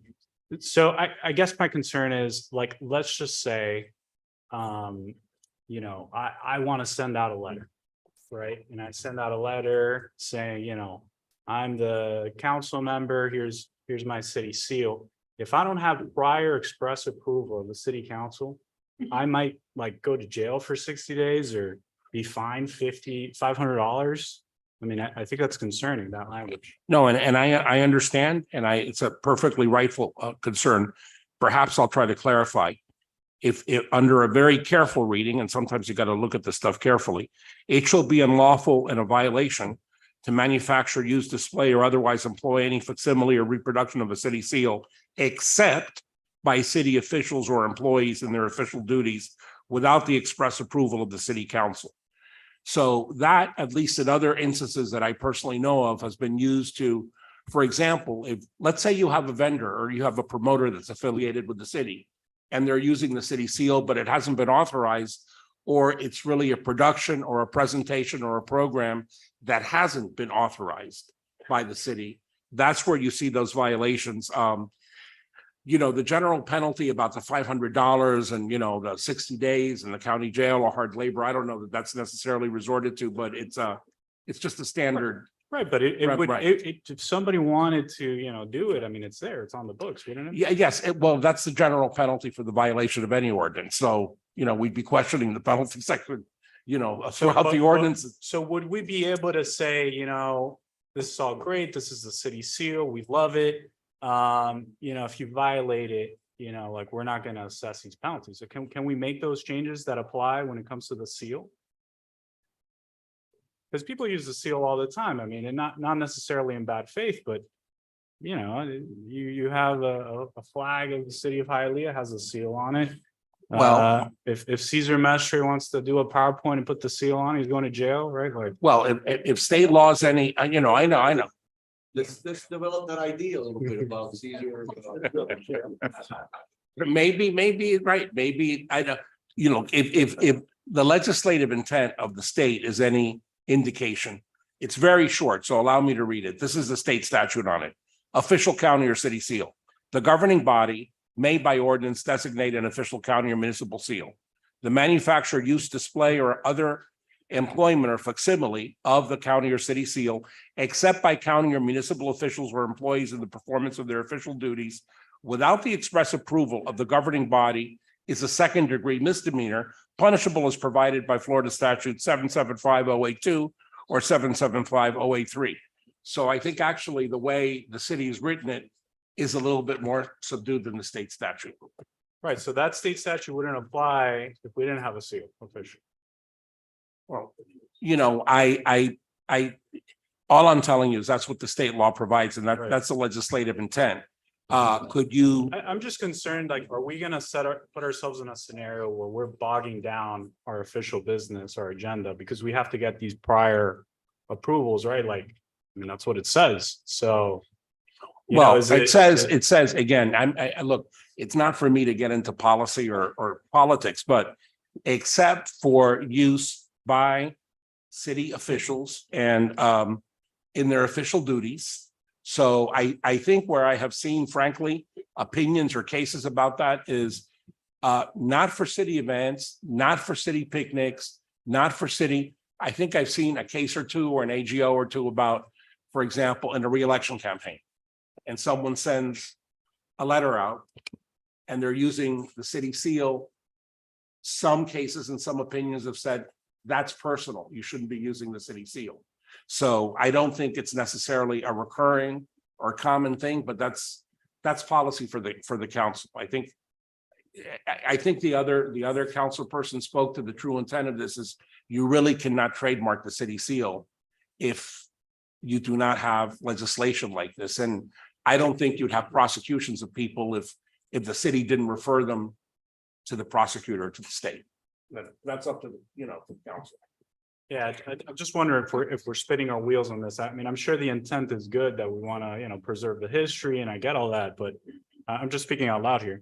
But I'm just, it's like we're kind of creating a scenario where somebody really wanted to be, like technical. I mean, you can assess some penalties here for something that is otherwise, as akin to saying City of Hialeah, right? I mean, it's like it's a seal. It's been around 100 years. So this language is concerning. I understand what you're saying. I tend to err very much on the side of caution, and I would not. My concern at this point, is simply that the state law prescribes this punishment. So I think that the best remedy is simply if there is a violation, you simply don't need to prosecute it. I mean, how many offenses are there that are not prosecuted? But there's a state statute, which is 165043, which prescribes a penalty. So I'm just, So we can't do just like a reso or something saying this is the seal, like this is it. no, state law requires an ordinance. Okay, so It can we requires do- a law. Can we do an ordinance then that just says this is the seal? You We can, love it. I'd be comfortable with saying, there's an ordinance, this is a seal, and penalties are as provided by law. Okay, but I don't feel comfortable deviating from the penalties that are prescribed by law. No, of course. If that makes you, if that makes you more comfortable, I can make it more general for penalties will be as provided by law, but I don't want to, I'm just not comfortable saying the rest of the code, these are the violations. State law, this is the violations, but for this particular ordinance, we're not going to do that. If I may through the chair? Yes. I believe this is just how this came into effect is because I think other people were profiting off of the logo Yes. and different partnerships that weren't truly partnerships were making money saying that they were partnered with the city of Hialeah. In addition to that, there was some kind of profane language and changing our seal. So I think that's how in the series in the past, that's how this came into effect. And the best way to do that is to protect us to write And- this right. legislation. And- I feel comfortable moving forward. I motion to approve the item. We have a motion to approve Second. by Perez and second by the Vice President. Call the roll, please. Mr. Rodriguez, Yes. Mr. Tumidor, Yes. Mr. Zogby, Yes. Mr. Calvo, No. Ms. Garcia Robes, Yes. Ms. Pacheco, Yes. Ms. Perez. Yes. Motion carries. The item is approved. Second reading and public hearing is scheduled for January 23rd, 2024. All right. A 11G, please.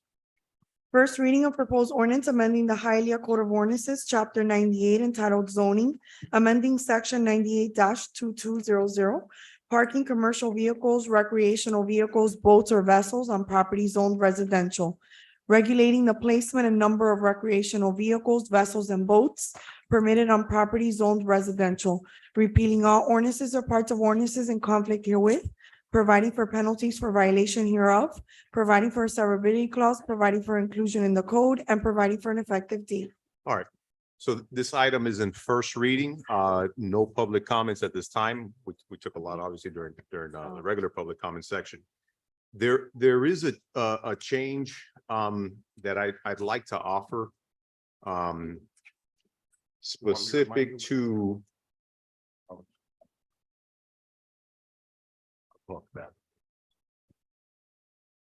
Section, page 5. Section 7. A recreational vehicle parked on the property shall be registered to the property owner or tenant with a current valid written lease or rental agreement. Honestly, and to the administration, to the folks that we've discussed this with, I think it would be best probably to remove that, just because I don't think we should be getting too much into the weeds. If it's your home and you decide to have an RV parked there, right? As long as it's not being rented, it's not being, and it's only one, as the ordinance says, I don't think we should really meddle with who does it belong to? Does it belong to, so it's a suggestion. I'd like to see what the council Can you thinks refer, about that. can you refer to where? Page 5, Page 5, section 7, section 7, at the bottom of page 5. downstairs, yeah. This is what you wanted. Okay, It's the chair. here's page 5. Yes, sir. No, here's page 5. I don't see. I agree. I don't think we should be looking into that. The only thing that I'm bothered with is I've heard a lot of comments. Yes, I'm not opposed to taking it out, but I've heard a lot of comments from people who live in towns, which they're very proud to say, oh, we don't allow RVs there and or boats there. Miami Lakes, for example. Yet they, in the same breath, they'll say, that's why I have to park my RV at my mom's house in Hialeah. We've become the commercial parking lot for residents of other towns who don't allow it. That's the only I think thing, that's you know. It's a good point. It's a good point. And but so if we keep this, and I think we need to add another component, then Councilman, do we have? Looks like the version we have online is not the same. It's the last one. Keep on. So page 34. 34. Yeah, I think if we, so again, if we want to entertain that, I think the best way to capture that, Councilman, would be to include, which we had before, is the registration of the RVs, right? So if we include that language here, then obviously then the property owner is forced to come to register their trailer with the city, and in that process, we'd be able to capture who it belongs to, right? I mean, Well, this ordinance does include a city required registration, right? did we, Yeah. Alex, is Alex here? Oh, there. Alex Magruso, Assistant City Attorney. We had originally included it with the first draft included the registration through the city. We then took it off after discussions internally, but we can add it back on. We discussed coming in and registering it for no fee through the building department. Yeah, so I think so. So I mean, Councilman, I think that works. What you're saying, let's leave that. I If like we the have no that fee. component. Yeah, No yeah. fee, no Yeah. fee, correct, right. Yeah. I think then, I don't know if you're taking notes of this, Susan? Yeah, Go ahead. okay. Yes. And then, No fee? well, so the amendment would be, Yes. including the registration that we had discussed before. Let's include that into that with, and then make sure that we state that it's zero cost, right? It's a zero fee. We had that language earlier, as Alex said. So the property owner has to come in and register the RV with the city at no fee or cost to that person. Right, Right. okay. So through the chair. Yes, sir. Question for you, 24 feet. President, was that, is that total? In the front? In the front. Front to back. So is that what it is? Okay, so pretty much. Yeah, Always been that. Yeah. got it. Okay, got it. We are not, and again, and I want to be clear on this ordinance. We aren't touching, again, the original size that's already stated in the code for I don't know how many years. The prohibition on having folks live in the RVs, it's already in the code, so we're not adding that on. That's already been part of the code for years. Through the chair. Yes, But before you, Um, I'm sorry. yes, sir. Go ahead. Just a procedural point that has been brought to my attention. When the commission tabled it, they tabled it indefinitely. Now, it has been renoticed for tonight, but just if the council would just confirm its intent that they are bringing it back for first reading and you know, that's what you're doing now. I mean, I think that's inherent, but it was tabled before, but again, it was noticed for this evening, so we're starting again. We're still in first reading. Still in first reading, Right. so I don't, yeah. So, So- I don't. So the intent is to take it right now. Yes, up on first reading. you're taking it now again on first reading and you're just confirming that intent. Okay, All right. Councilwoman? Yeah, item 7, that it says here, and we have 7 2 times. I believe that this should be item Yeah, 8, yeah, I yeah, think. yeah. How it says, if it's connected to the water or sewer line, except for the purpose of a flush out of no exceeding of the 30 minutes duration. Should we include anything on there that kind of explains to the resident, hey, if you're doing this, this is a consequence, and we're not gonna have what we had today of they felt ambushed, they felt that they were being picked on or bullied, or can we put something in there that the property then could experience X, Y, and Z, disconnection of water, whatever, as a penalty to us seeing it connected to the sewer line? Rafael, is that something that we can do? Uh, Is there a yeah. penalty already associated to this? Well, there is a penalty, which is code enforcement. Code enforcement is a penalty that you have an unlawful use, a use that's not allowed by the code, a commercial use that's, you know, and if a violation is found by the magistrate or the board, there's no cure. There's 60 days to cure a first violation here. There's a penalty imposed. Could you add that? I suppose that I think you could add that unlawful use of utilities will be subject to the penalties prescribed for unlawful use of city water. I suppose you could add that, but I think that's understood.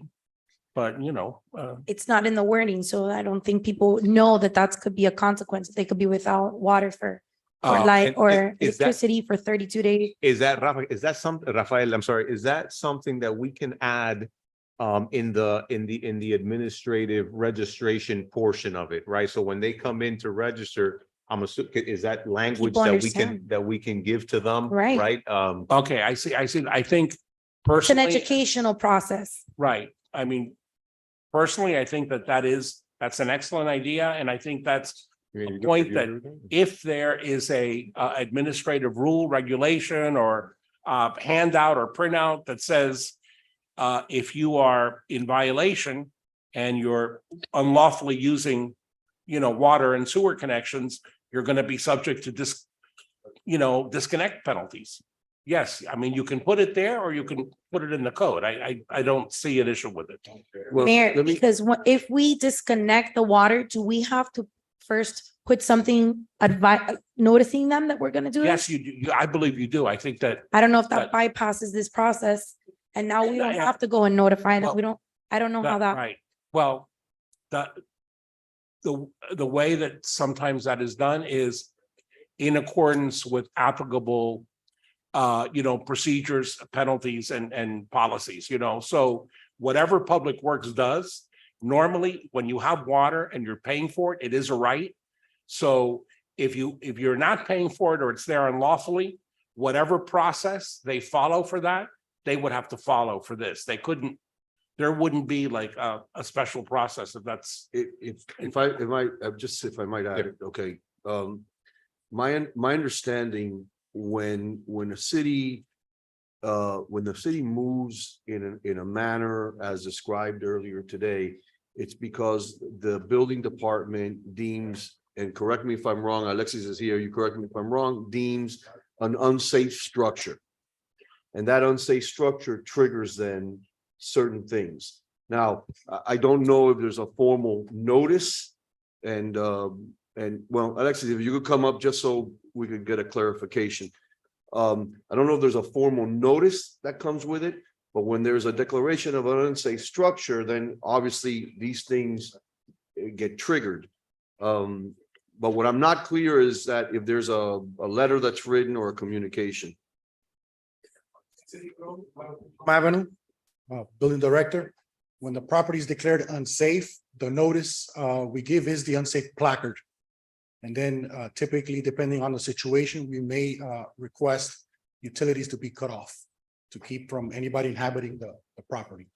Alexis, is that determination made after a hearing or made after No. an inspection of the site? After inspection, a building inspector will go out and he determines that the property is unsafe, he'll placard it and notify the FPL and water and sewer.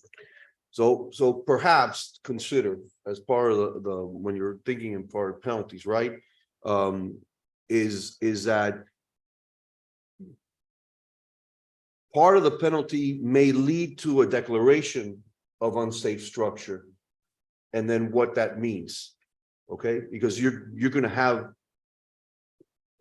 some people that have done funky things to connect either to water, sewer, electricity. And therefore, guerra avisada no mata soldado, if you let them know in advance that people understand what this might mean, okay? Right. Because I think when you go down this rabbit hole, there's a couple of things to take into consideration. You have the property that is owned by somebody that lives outside of the city of Hialeah, and they have decided that they're going to use Hialeah as their treasury. So they take the house, they divide it in two. They have two families living there. I was talking today with a councilwoman Pacheco today about 14 cars parked in a house, no music playing on a Wednesday. This is all the people that are living in that house. And then on top of that, they're adding 2, maybe 3 RVs, whatever the current ordinance allows, right? So they're basically using the purchase of that property to lucrar. That's Business. pretty much clear, right? You also have the person that may live on the property, okay? But the person that lives on the property, I think, takes certain precautions, okay? But when you're dealing with those that don't live in the city, bought a house, put the RVs in there, they'll do crazy stuff, okay? And we've seen cases in our office of people stealing electricity right from a meter or whatever they call these boxes, whatever. We've seen folks draw plumbing line from the RV all the way into a lake. We've seen all these things.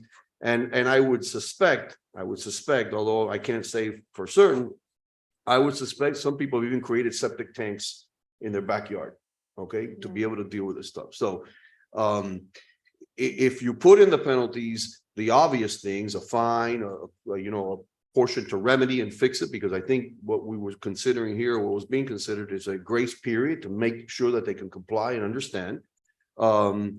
But people need to understand, if you don't remedy this thing and if you don't take care of it, these are the consequences that are going to happen. And then don't come to the city council then and claim all those things you claim. You violated the law, and there's a consequence to violating the law.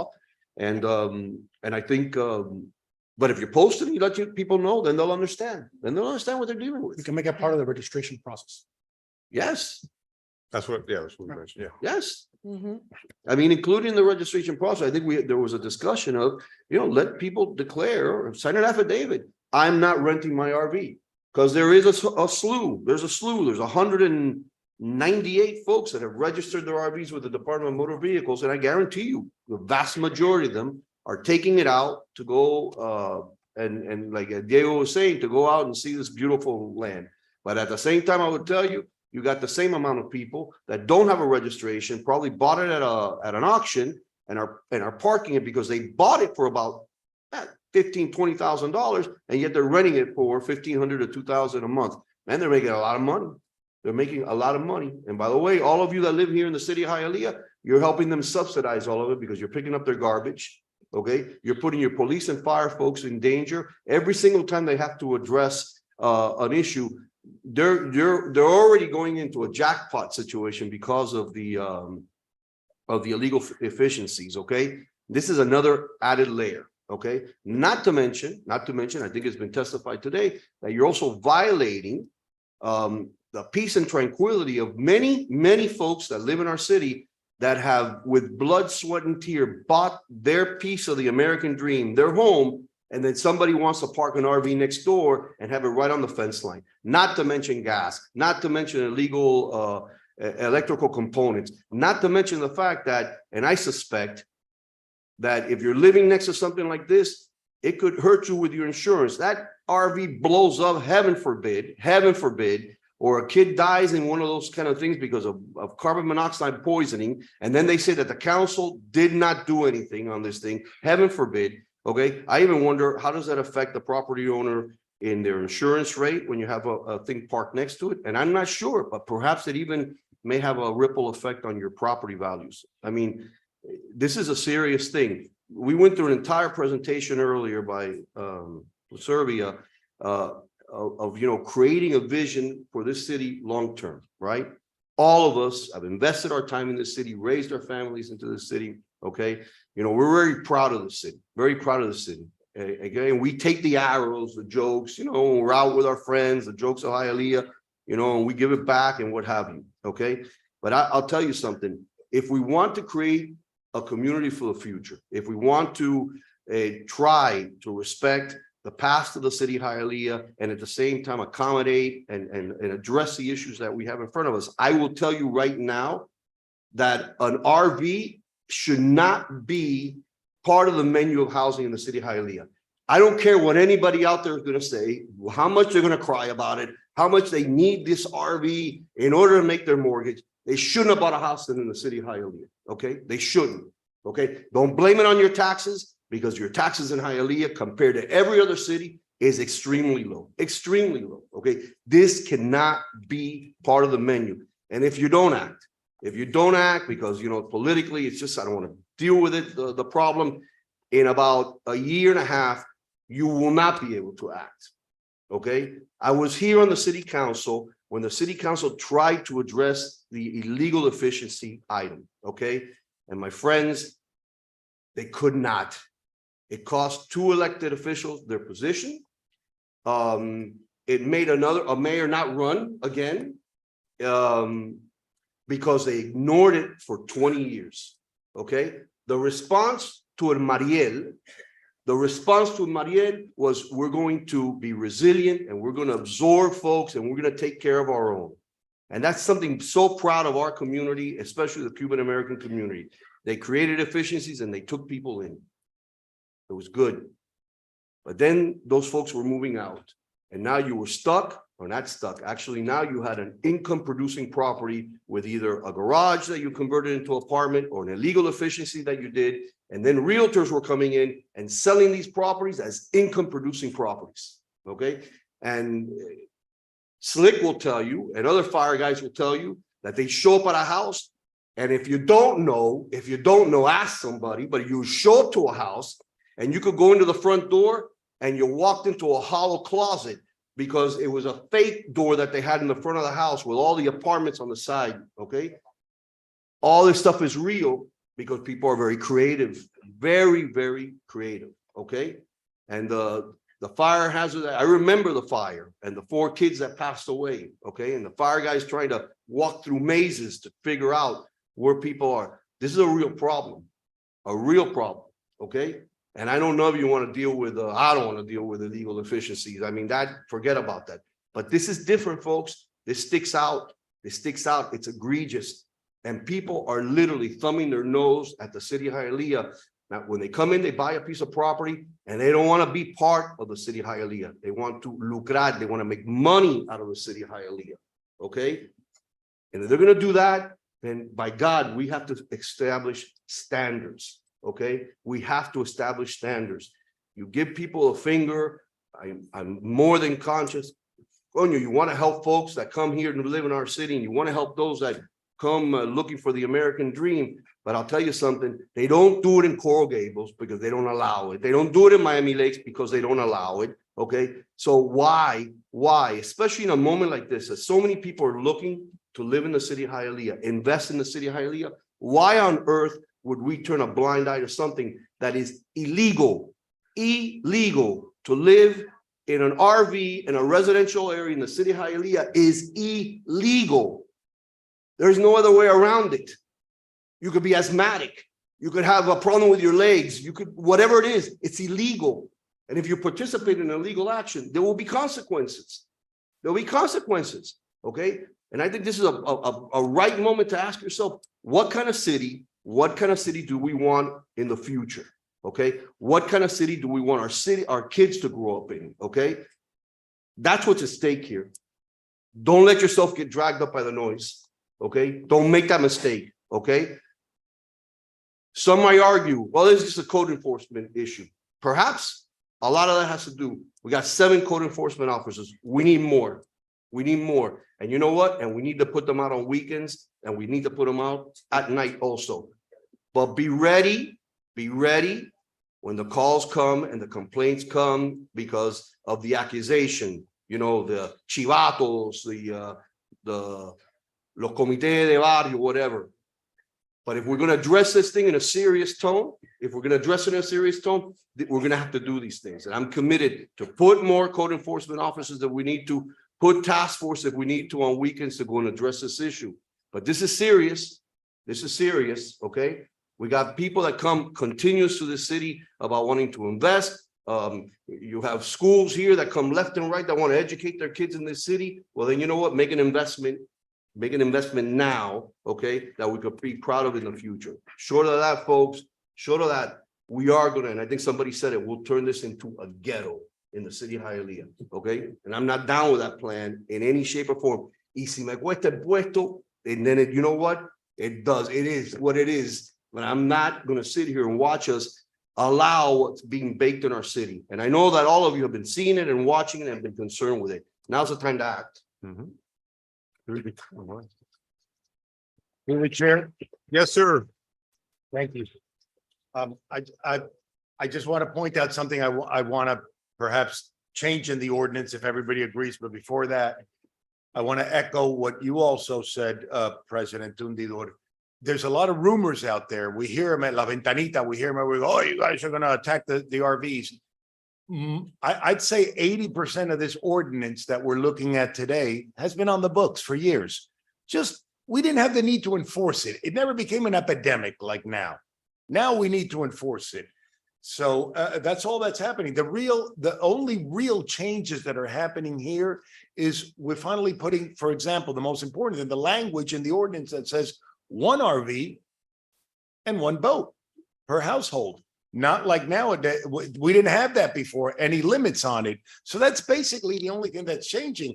The length of the boats and the RVs are remaining the same with a little bit of a tweak of where we can park an RV, which brings me to what I wanted to ask and see if we can add. in the ordinance under under D2, which is page 5. If you notice in paragraph 2 at the top of the page, at the very last sentence of that paragraph, we it was scratched out. The recreational vehicle should face the right of way. A boat or a recreational vehicle in this ordinance in the front of the house is limited to 24 feet. And we left it in the boat.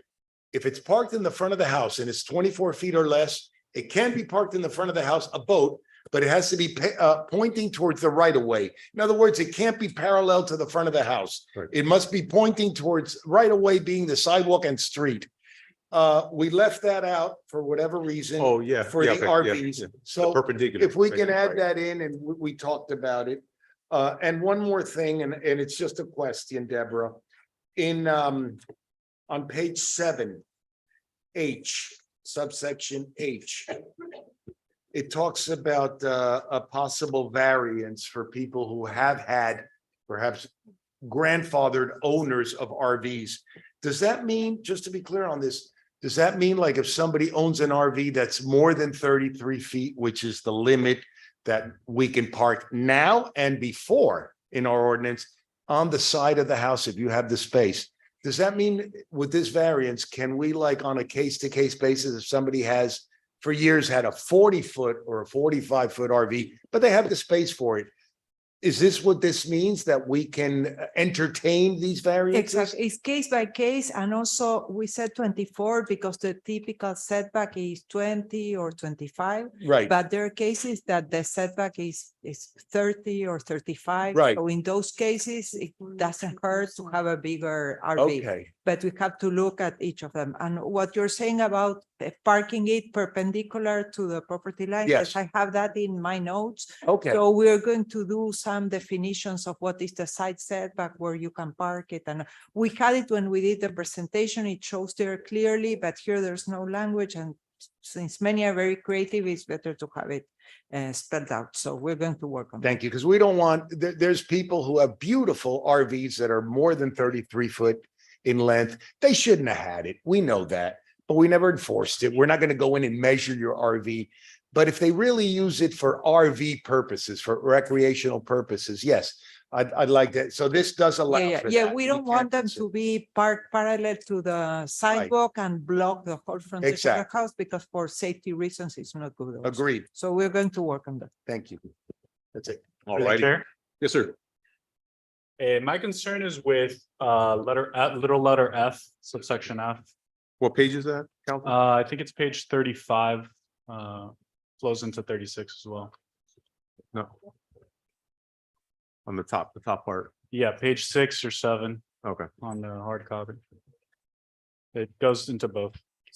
The bottom of page Okay. 6. Yeah, so it says parking of, the one that says parking of commercial vehicles, recreational vehicles, boats or vessels shall be prohibited on property developed as duplex, zero lot line or multifamily.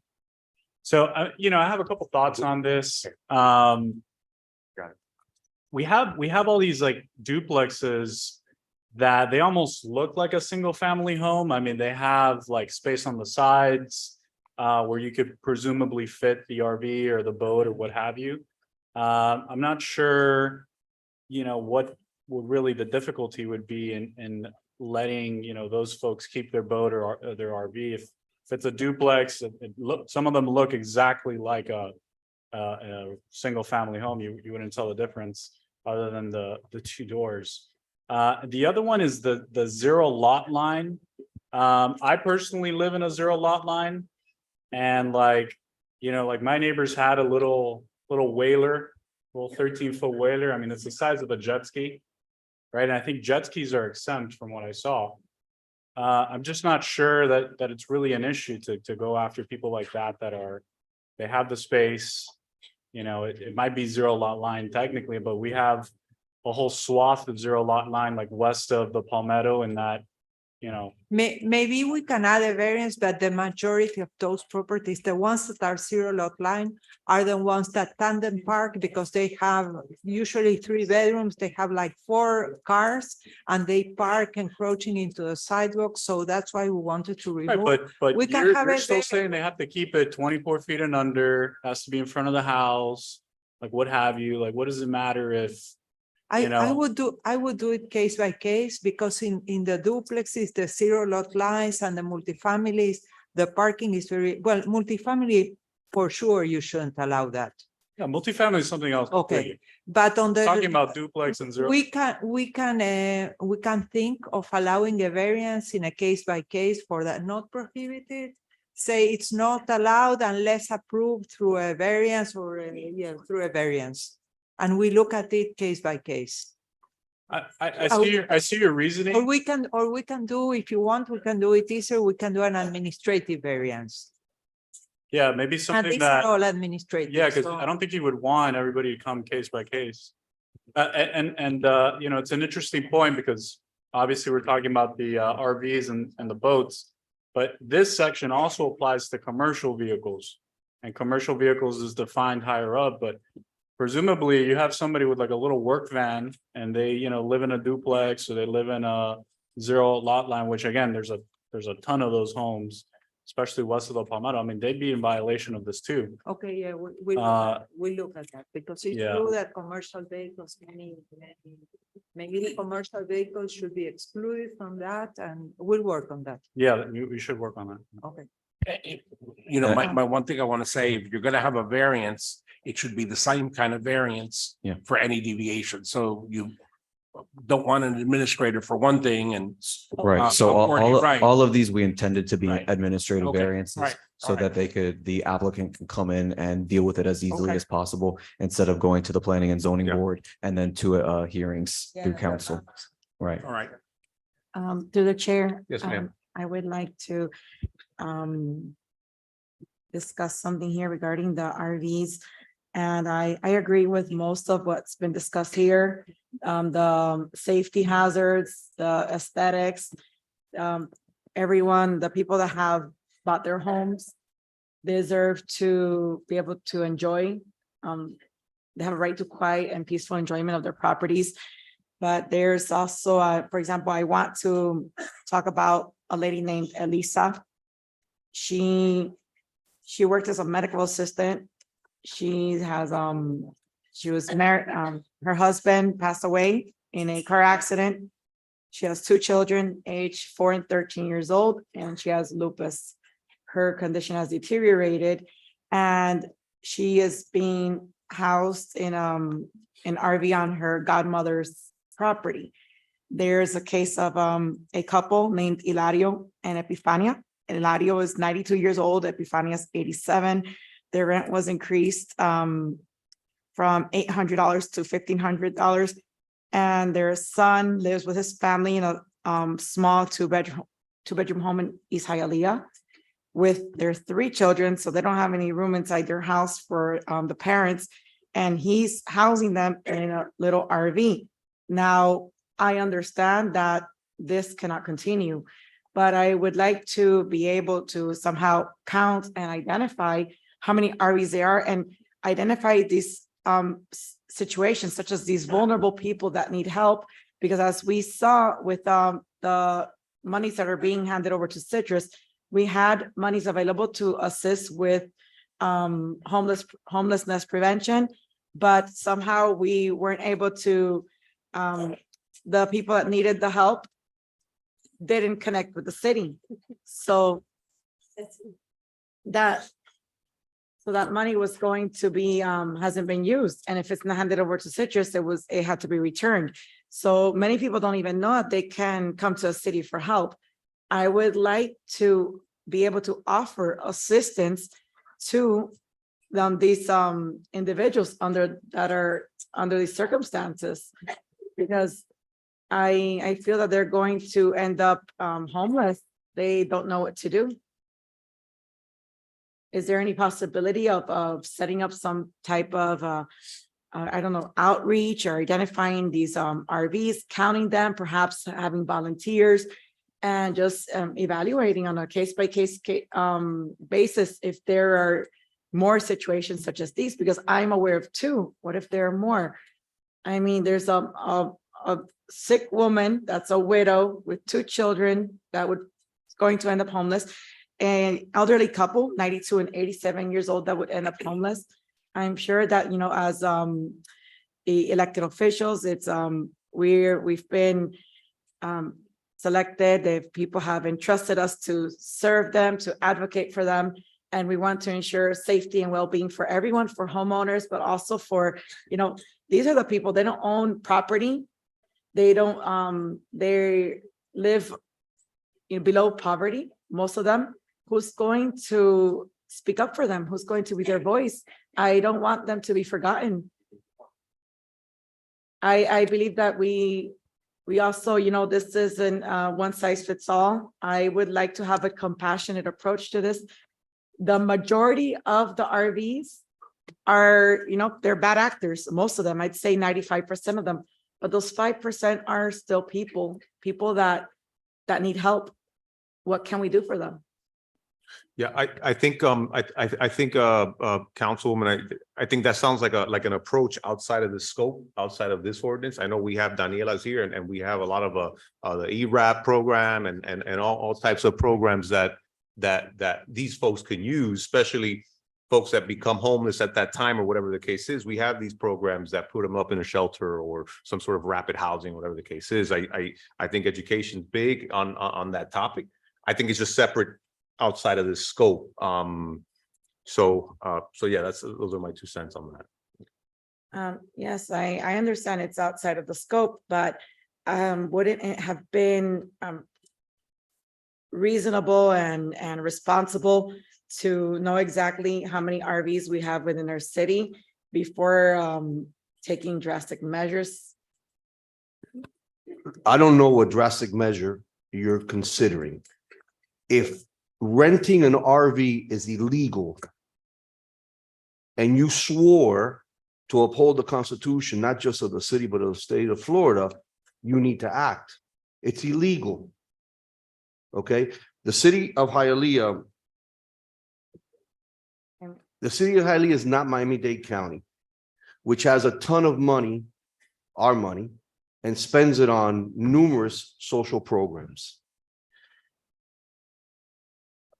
Our budget is counted for every dollar on where we spend.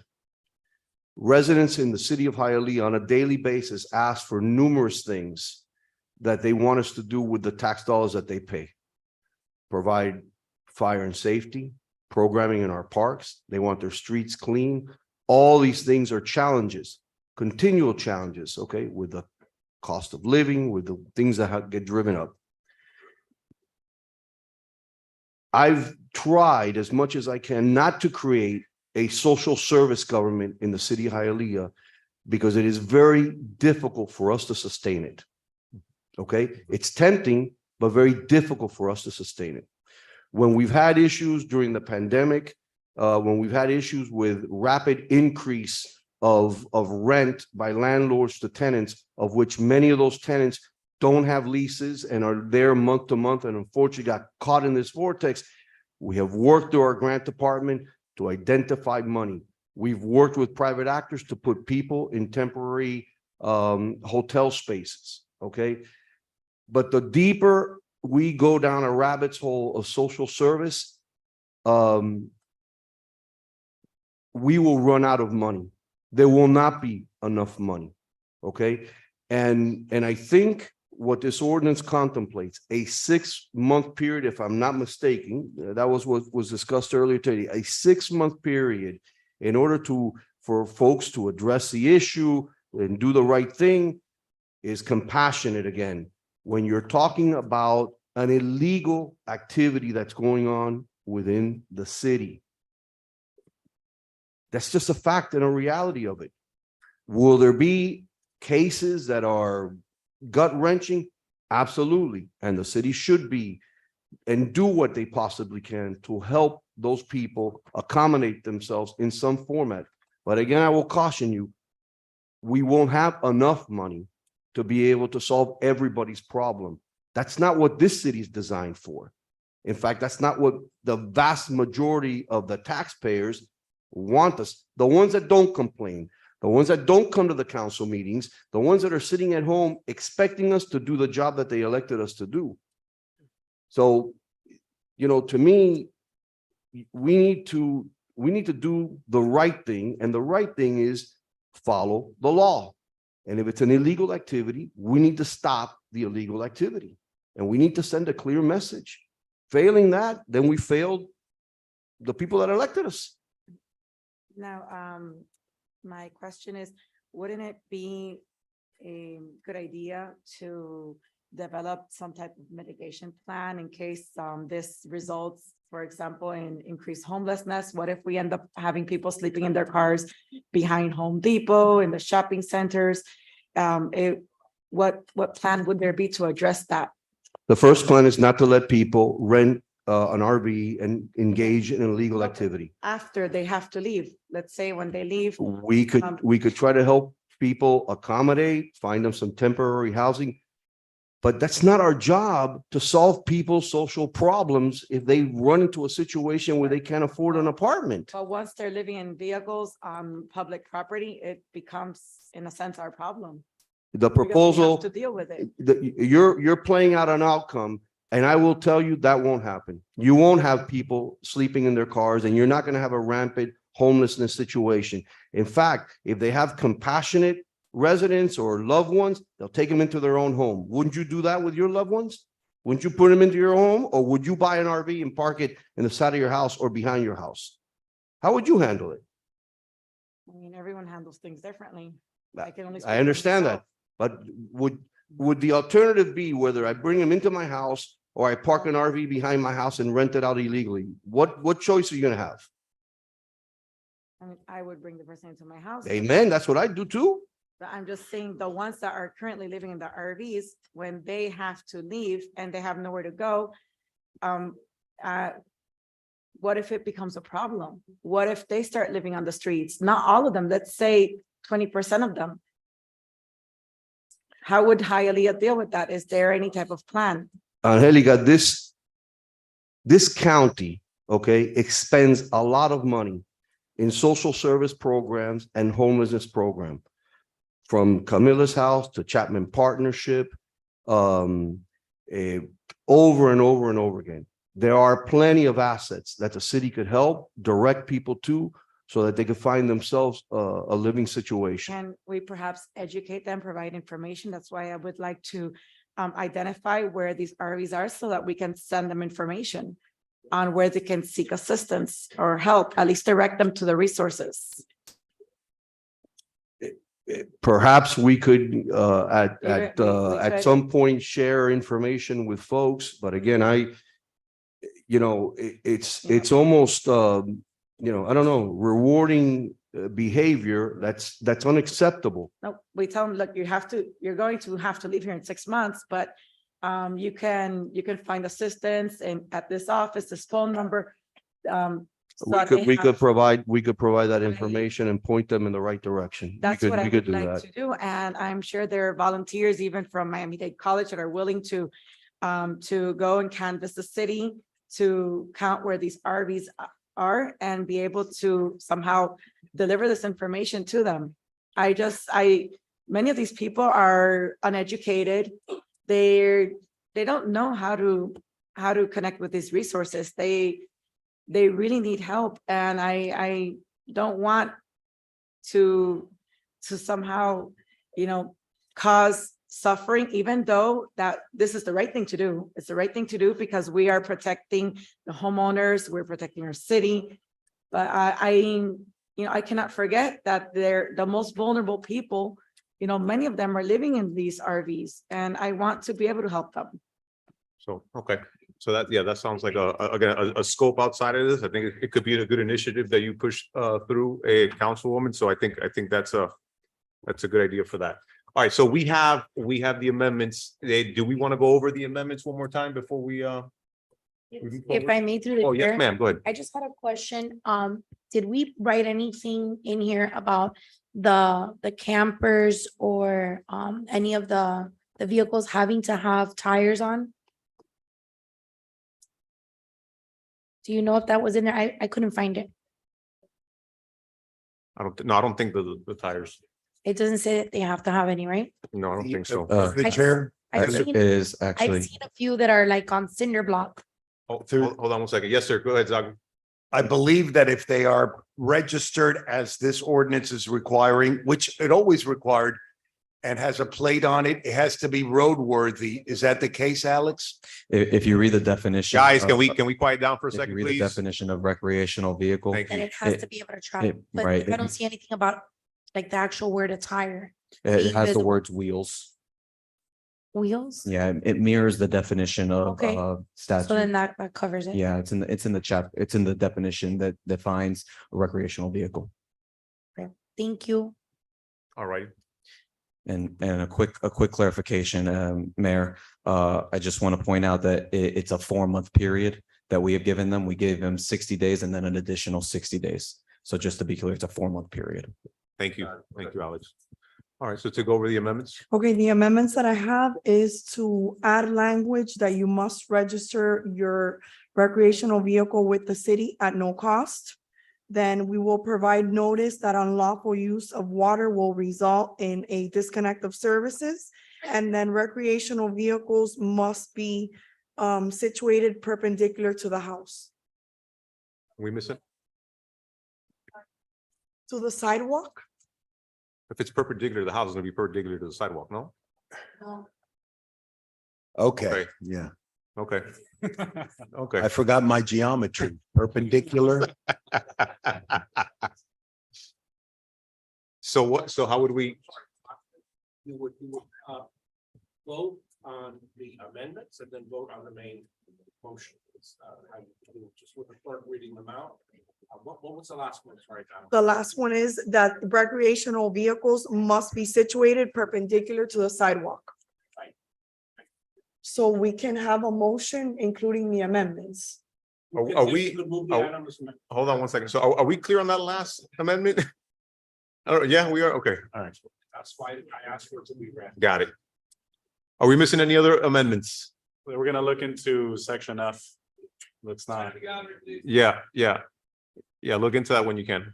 All right, so we have do we have a motion to amend? Motion. We have a Second. motion by Vice President and a second by Perez. Mr. Tumidor. Yes. Mr. Zogby, Yes. Mr. Calvo, Yes. Ms. Garcia Robes. Yes. Ms. Pacheco, Yes. Ms. Perez, Yes. Mr. Rodriguez. Yes. Motion carries. The item is approved as amended. Second reading and public hearing is scheduled for January 23rd, 2024. All right, 11, are we done? Oh, 11H. First reading of proposed ordinance amending chapter 98 of the City of Hialeah Code of Ordinances entitled zoning, Article 6, Supplementary District Regulations, Division 3, Building and Structures, creating a new section 98-1681 to allow mobile food dispensing vehicles, also known as food trucks, to operate in the city, subject to certain operating standards, repealing all ordinances or parts of ordinances in conflict herewith, providing for penalties for violation hereof, providing for severability clause, providing for inclusion in the code, and providing for an effective date. Okay, this item is in first reading, no public comments at this time. Do we have any council discussion? Motion. Through the chair. Through the. Yeah, Mr. Cabo. Yeah, just so I'm reading through it. The food trucks, would they be allowed in industrial zone properties? Do we have Deborah? Deborah, you want to come up? The question is, would the food trucks be allowed in the industrial property?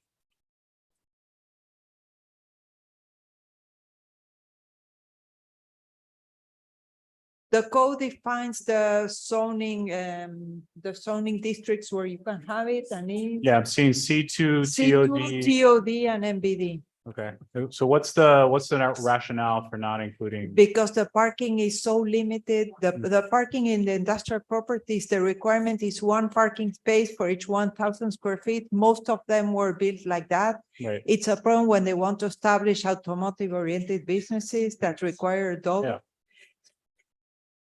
And many times the warehouses are used 24/7, so the Well, most yeah, but appropriate. And like I know a lot of, warehouses after close of business, they'll throw a food truck there.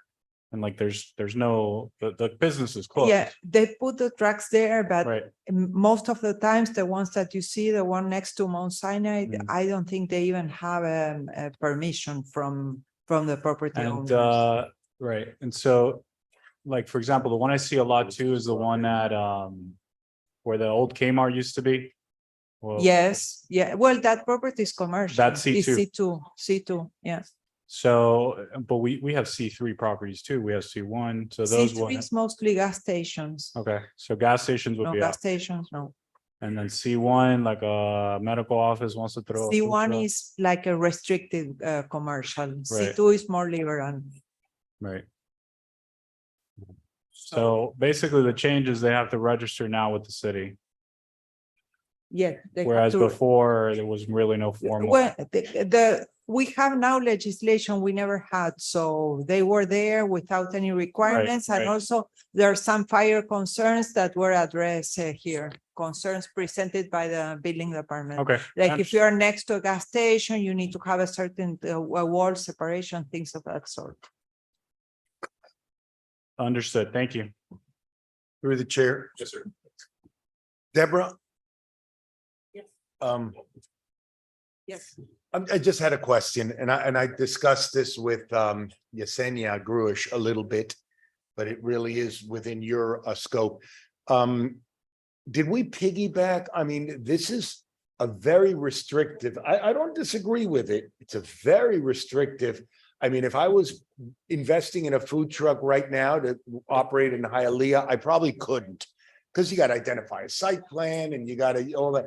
Did we piggyback on somebody else's, or did we come up with this ordinance? Is there any other, like, does the county have similar requirements?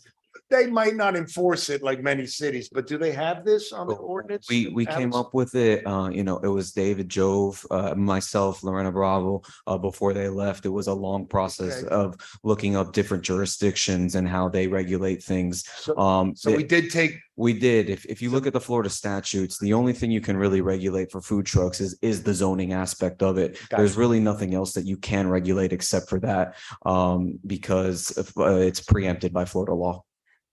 so, gotcha, yeah. But so we don't particularly know of any neighboring within the county that has something similar, we piecemealed it, but Right. does anybody have something like this? We- like with the we- zoning requirements? like We took did? it, right, with City of Miami, Miami-Dade County itself, we took it from all the large municipalities that have a large presence of food trucks within the county. Okay, because what I see is, and I agree with you, and I take that at face value.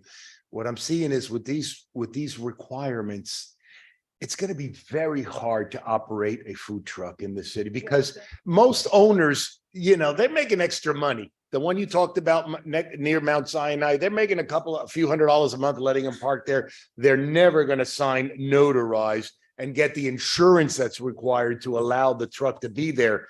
And then, all the other things that are required, they're just not, the people, the business owners, are not gonna allow it anymore to park in their property, But especially if, when Many go to enforcement starts. special events, like we have in the parks in the annexation. Yeah, area, those are the we have exceptions. truck.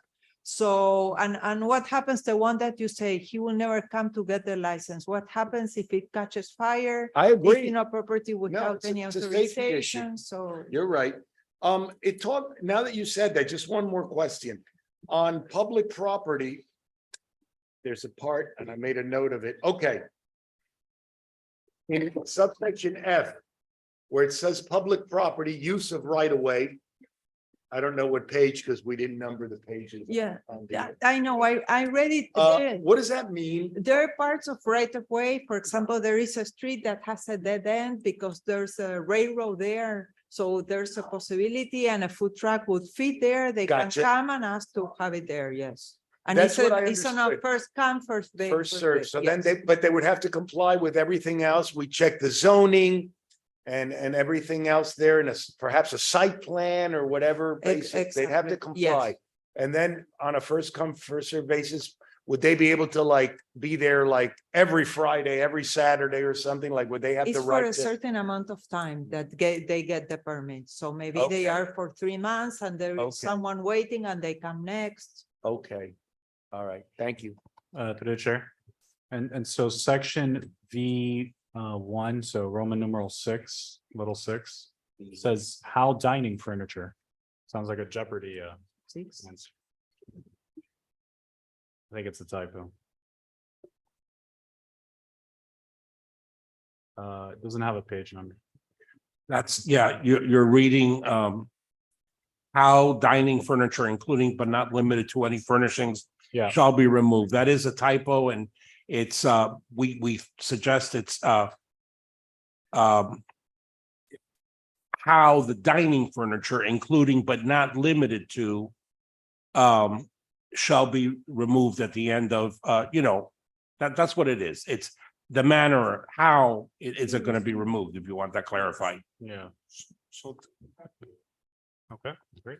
through the chair, and I'm sorry, I'm not, honestly, I didn't prepare for this. one. So if I want to put a truck, food truck, what are my steps right now? Go ahead.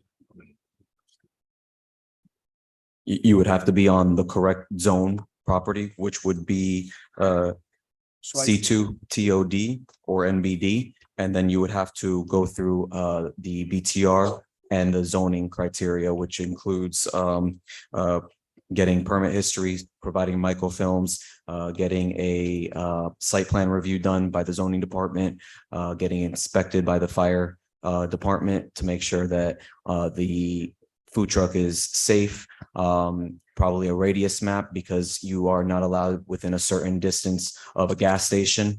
And there are exceptions for that, but it's mainly for safety provisions. Gotcha, so pretty. Most likely you will first go to the BTR department because if you have a food truck, let's say on Kmart, an inspector will go and say, well, you need to have a license. They will come to BTR, they will do a pre-application. That pre-application comes to zoning. So zoning will deny the application and will explain all the requirements and what is needed, give copy of the ordinance. We will try to have it in English and Spanish. So pretty much if you read all that, it's gonna be almost impossible. I mean, What? sorry, it's gonna be very difficult to have a food truck in Hialeah. No, I don't think it will be difficult. I think it's gonna be difficult. Yeah, it I- would have some requirements, but it won't be that difficult. My point would be, isn't the whole point of a food truck for it to be mobile, right? So like, let's say on Tuesdays, Wednesdays and Thursdays, I'm in East Hialeah, and then the other days I'm on the west side. Like I would need 2 separate site plans, right? Like do the work twice. If I had more locations, then I would have to do it multiple times. I would have to have the notarization done for all these properties. Again, I go to some fantastic food trucks in Doral. They're all in like industrial areas. So kind of still on that. By the way, Well, the sushi industri- chefs trained from like Japan that they open up their own food Well, truck. most of the industrial properties in Doral are newer than the ones here and have more space New to ones accommodate too, extra cars. Yeah. And And to be honest with you. this is the ordinance, the first draft of the ordinance. I think if we adopt it and then on the way, if we see that it's difficult or if there are things that we need to amend, we come here, we amend the so in- ordinance, yeah. Got it. In my opinion. This is the first step. It's, Gotcha. it's So- good to do something, to start. Through the with chair, something, through yeah. the chair, Yes, sir. for my opinion, food trucks attract me. I think it's something that it energizes the city when it's done Wait, correctly. can you talk to the mic? Sorry. Yeah. Food trucks, actually, I think it's something good for the city. Brings a lot of different crowd, different energy. I haven't seen, the ones that I've seen that are, not correct, those ones at 2 o'clock in the morning, will be joking. But most of the ones that I see are people, they're just trying to do the business. Again, I understand the law like the mayor say, but I think when you read all that, it's gonna be very difficult. That's just my opinion, my humble opinion. And we're also here in order for people to make a living. So, I think there's a lot of restrictions out there. Again, You know, I'm open There, for, there are many that are well organized. They have their Instagram pages. They say where they are. So the same way that they were able to organize that social media thing, Yep. they will be able to so organize. big picture, what was the reason for this? Safety was one. And what was the other one? Well, mostly it's the safety. Okay. So if I'm a business owner, let's say I'm Brandon. And I want to put the food truck there. Oh, I want to have somebody to come over here to sell burgers that day, an example. He has to come to the city or say I want to park in Brandon, I want to put a burger place. I gotta come. And Brandon is industrial. Maybe we should include there the Leah district. And then because you it have will be another- reasonable and to Deb- have them there. Deborah, I'm sorry, I think we have Jasenia Gruich raising her hand. Jasenia, do you wanna say something?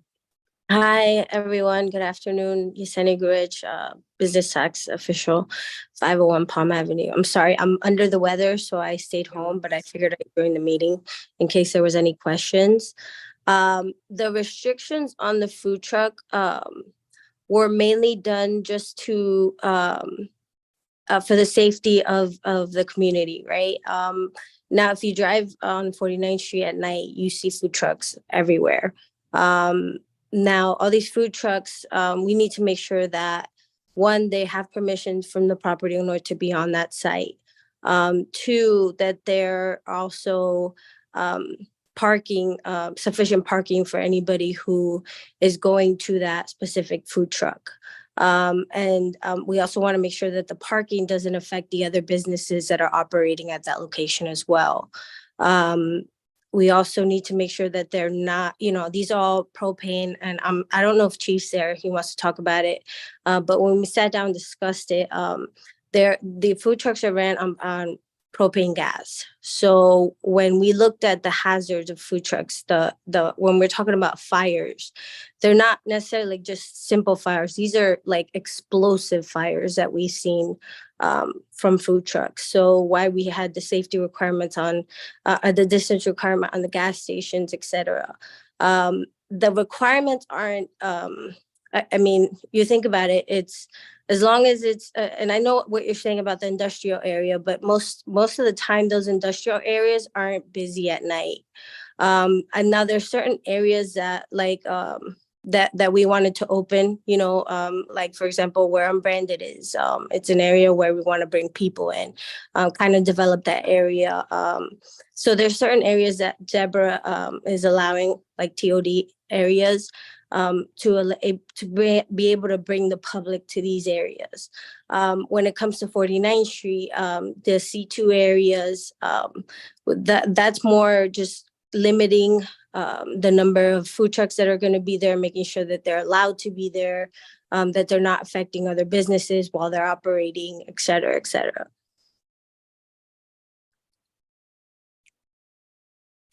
Can you guys hear me? Yeah, we got all that, Jasenia. Thank you, Jasenia. You're welcome. The fire marshal is here. He showed us many videos with those explosions that she was describing. So maybe you can talk about that. Yeah, hi, Carlos Diaz, Fire Marshal, 83 East Fifth Street. Just a point of clarification. We want our food trucks to come, but let's do it in a safe way. Definitely, it seems like a lot that we're asking for, but really it's not. We're willing to go through the steps with them, show them what's the right way of doing things. But yeah, there is a danger of food trucks with the propane leaks, the generator, something similar a lot with the trailers that we were talking about today. But again, we want our food trucks to come. We welcome them in the city. We're not against the food trucks. I mean, they're good. That's good. They're a good thing, right? But let's do it in a safe way. I mean, they could come down. We'll show them what are the steps. It's not going to be that hard. Like again, we want them to come down. Through the chair, I don't think he's talking, I don't think Councilman Rodriguez is talking about the fire inspection. That is a given. They should pass the fire. I think he's talking about the zoning. Yeah, but for example, the site plan, if they are going to be in a shopping center, the owner of the shopping center has a site plan. And this happens when for example, there is a shopping center that has a parking shortage. and they want to come and demonstrate that the parking is enough. So they bring a site plan provided that by the owner of the property, and there we do the calculation for them.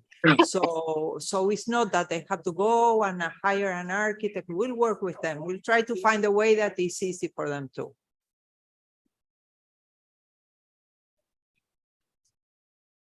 Okay.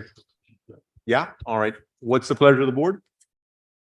We had a motion by Councilmember Rodriguez. We had a motion to approve by Councilman Rodriguez, Second. and we have a second by Vice President. I think he's withdrawing that. So, okay, so are you withdrawing it or no? Yes. All right, so he's gonna rescind the motion. Yeah, actually, I got a motion to table. All right, That's yeah. what I have right now. I He moved second the that. table and then a second to Calvin. Okay, so table, sir, until what Why are date? we allowing this outbursts in our audience constantly? Let's take it easy, Juan, please. Okay, go ahead. Go ahead. Until what date, sir, are you requesting to table the item? For our next, well, for actually, my. Sorry.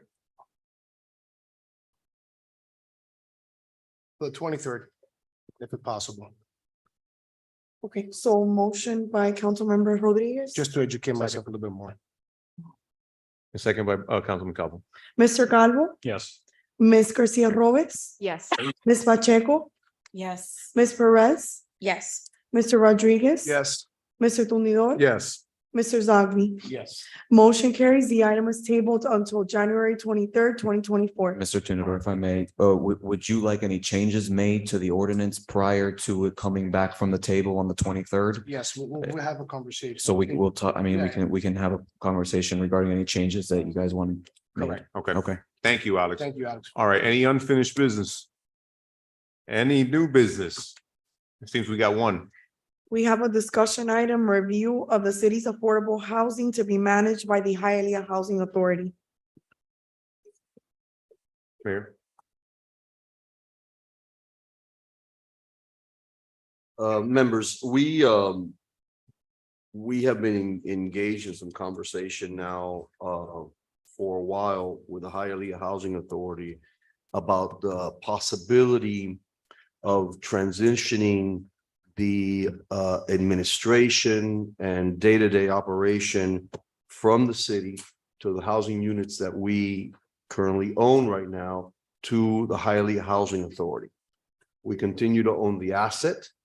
Those that are current tenants would not experience any kind of rate increase whatsoever. It is just simply turning over the management over to Hialeah Housing Authority. I think it does a couple of things. One, many of you elected or just elected will be approached by people that believe that you have the keys to housing in your pockets and vouchers. And as you've probably already discovered, that is just not the case. Okay. And while the city has maintained and operated these housing units over the past maybe 25 years that we've had them, or 20 years, I can't recall exactly how long.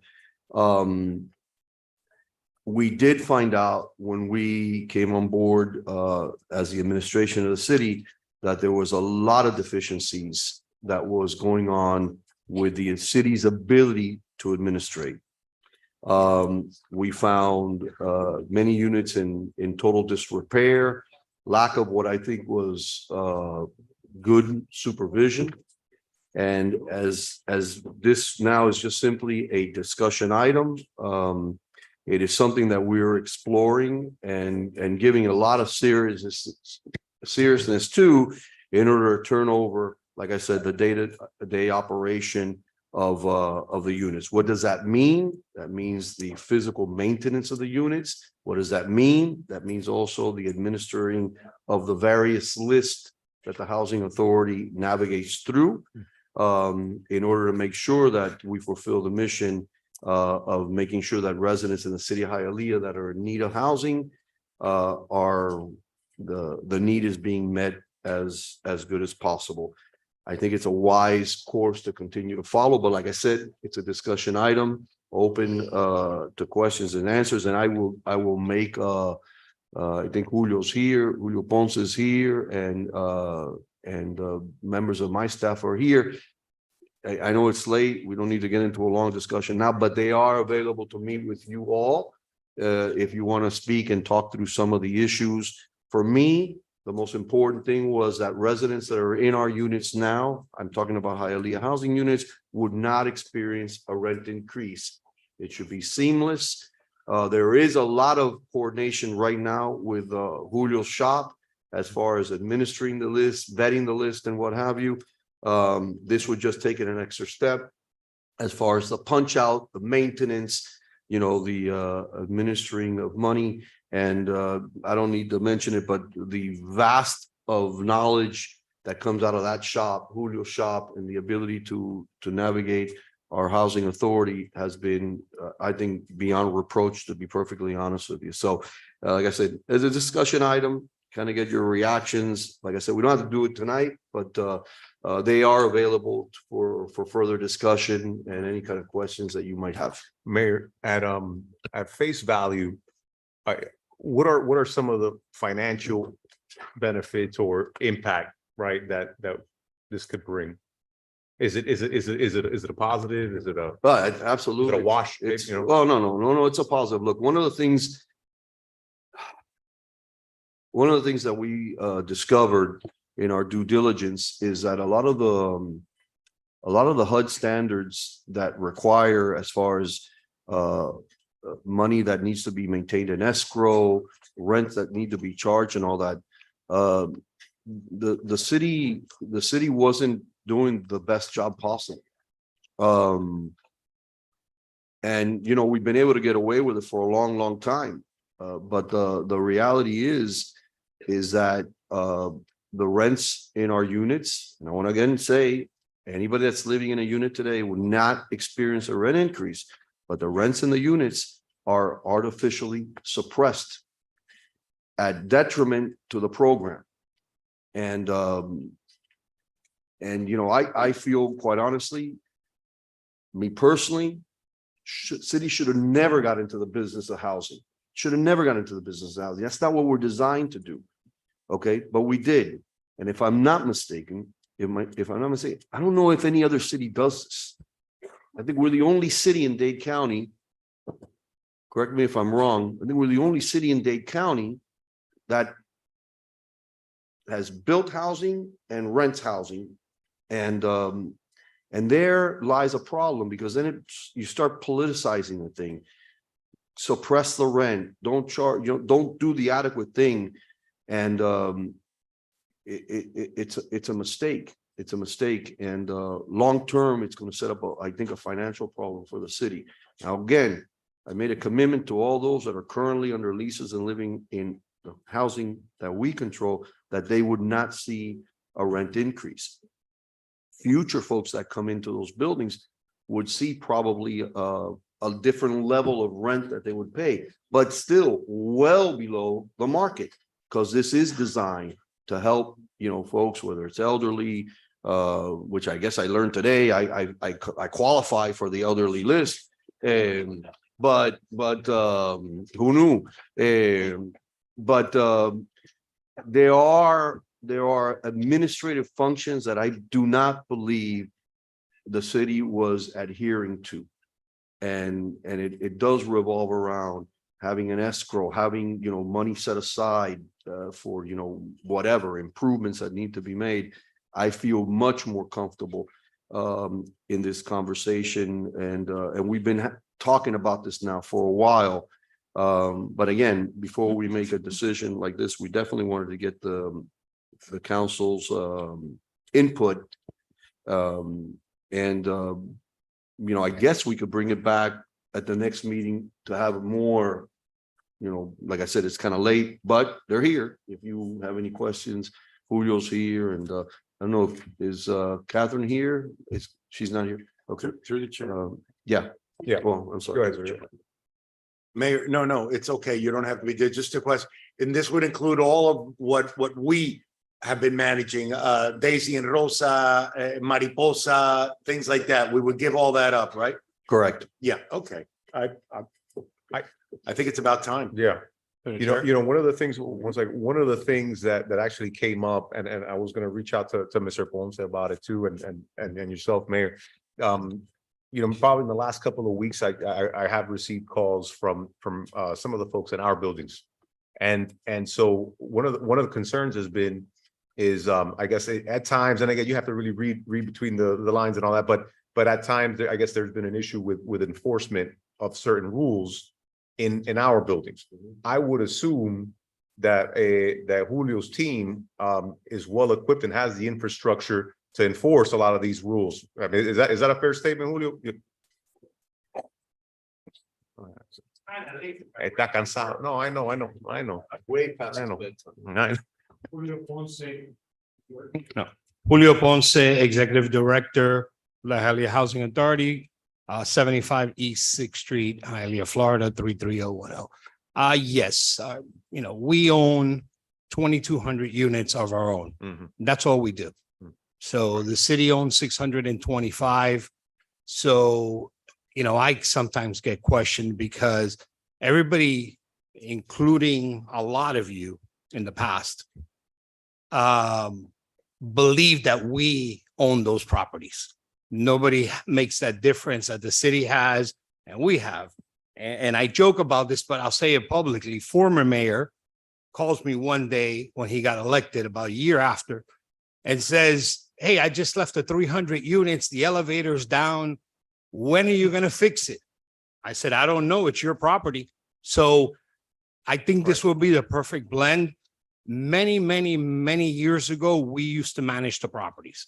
And at one point, Raul Martinez, towards the end of his tenure, got upset at the housing authority and took it away and created his own department. But when the city started building many, many, many years ago, we were the ones who managed and ran the whole operation. So to your question, yes, there's many policies that you have in place that are not being enforced. I mean, 300 units, I get, they're doing mechanical work, they're changing the oil, they're doing this, and you really don't have the infrastructure to enforce a lot of things. You would have to hire people and do the things that we do. All right. So. Thank you, Julio. Through the chair. Yes, sir. Listen, I think it's a good idea. I think it's a wise move. Just a couple points to bring up. Number one would be, policies related to electioneering. Because obviously, like, the city has its policies, Hialeah Housing obviously has its own. We're gonna have to find some way to mesh that if we're gonna adopt Hialeah Housing. My other question is, honestly, it's probably my fault, lack of knowledge, but who's currently running our housing? Is there I don't think there's a department for that, right? Or does it fall under a department? Well, in essence, there is a director, and there is a maintenance crew that works there. They report to the mayor's office. Until recently, I signed all the leases for all the tenants. But there is a department, that's in charge of, punch out, turnover of units. For whatever reason, somebody may move, conditions change, they pass away, what have you. But there is a department, but it's not a massive department. And one of the things in conversation with Julio was what happens to those employees. Yeah. Because we're going to be mindful of them, some of them have been serving the city. There'll be an interview process. In some cases, they'll just transition over to the housing authority. And in others, we'll help and accommodate for some of the other folks that are working. And as far as the conduct of elections and all that, they've got pretty strict rules. Yeah. What I was saying is I think we're a little bit more lax. And perhaps that's dangerous. Right. So I think the rules that they've set on how people could go in there and solicit and all that, I think are probably more stringent and perhaps more codified than whatever the city's done in the past. Okay. And I could tell you, I was here when we did some of the transitions to the buildings and built our buildings. I remember some of the conversations, But I can tell you, I think it becomes an overreach of what the city should be doing and the functions that we're doing. And like I said, I think it's probably something that we should have done a long time ago. I think now's the time to do it, and we need to bake in all the right structures. So if HUD ever came knocking, they could see, you know, clean set of books, and they could see, you know, a movement to doing it the right way. And I don't know if I could have said that, you know, I don't know if I could say it today, to be perfectly honest with you. So I'm concerned about it. And I think making this transition would probably be the right thing to do. And let's get out of this business. Who's the director now? I'd like to reach out. It's a manager, not a director. Yeah, it's it's Kathy more of a manager. Catucha, what's her? Barreiro, better known as Kathy. Kathy. Yeah. Who serves you with a smile at Trigo on Sundays. So that's yeah. All right. Thanks, man. Thank you all. And Okay. excuse me through the chair. Yes, ma'am. Good. Yes, one last thing under new business, and I know it's late and everyone's tired, but I just wanted to put this an idea out there that I've been analyzing for several weeks now. And a lot of the issues that we're having here in the city of Hialeah have to do with the influx of immigration and increased population, which is causing also affordable housing crisis and so on. And there is an option that we have that would increase the revenue to our city, our portion of the revenue sharing from state and federal money. And that is the option to conduct a special census. It's if states have a procedure in place, they can do what it's referred to as a DIY census, or if not, we can request a quote from the Federal Census Bureau. And I believe that it would generate, it has a potential to bring in millions of dollars to the city of Hialeah annually if we have an accurate count of the number of people that we have living here. Over 400,000 Cubans have crossed the southern border, and over 50,000 as of October of last year have entered the United States through a parole program. And perhaps this is something that we could further discuss at the following meeting, but I just wanted to, you know, bring this idea forward because I think it would be very beneficial to the city. Absolutely. And I was speaking earlier with the mayor's team on potentially maybe even having a broader discussion of that here on the days. But absolutely at the next council meeting, Councilwoman, you can go ahead and bring it back and we can discuss the new business. All right, yes, I've done extensive research. I can provide data, numbers, other cities that have done it, a calculation about approximately how much additional revenue we could potentially receive. And I've must have done at least over 60 hours of research, so I can provide all of that. The toughest issue I had found in 2020 with the census was identifying the hard to count, right? So those are the people that either live in an efficiency or in this case, probably live in a trailer, and they don't want to mention that they don't want to count themselves in fear of some sort of right, whatever the case is, a violation or whatever. So those were always the most difficult in our opinion, but absolutely we can go ahead and bring that up. All right. Thank you all for your time and patience. All right, let's I see that we have some kids in the audience. And I know it's late, I do apologize. What item is it? PZ7? PZ7? Okay. So if it's okay with the council, let's go ahead and pull that item out so you guys can get home. Will all those persons who will be testifying on an item, please stand and raise your right hand. Las personas que quisieran prestar sus opiniones delante de esta junta, por favor pónganse de pie y alcen la mano derecha. Do you swear or affirm that the evidence you're about to give is the truth, the whole truth, and nothing but the truth? So help you God. If so, say I do.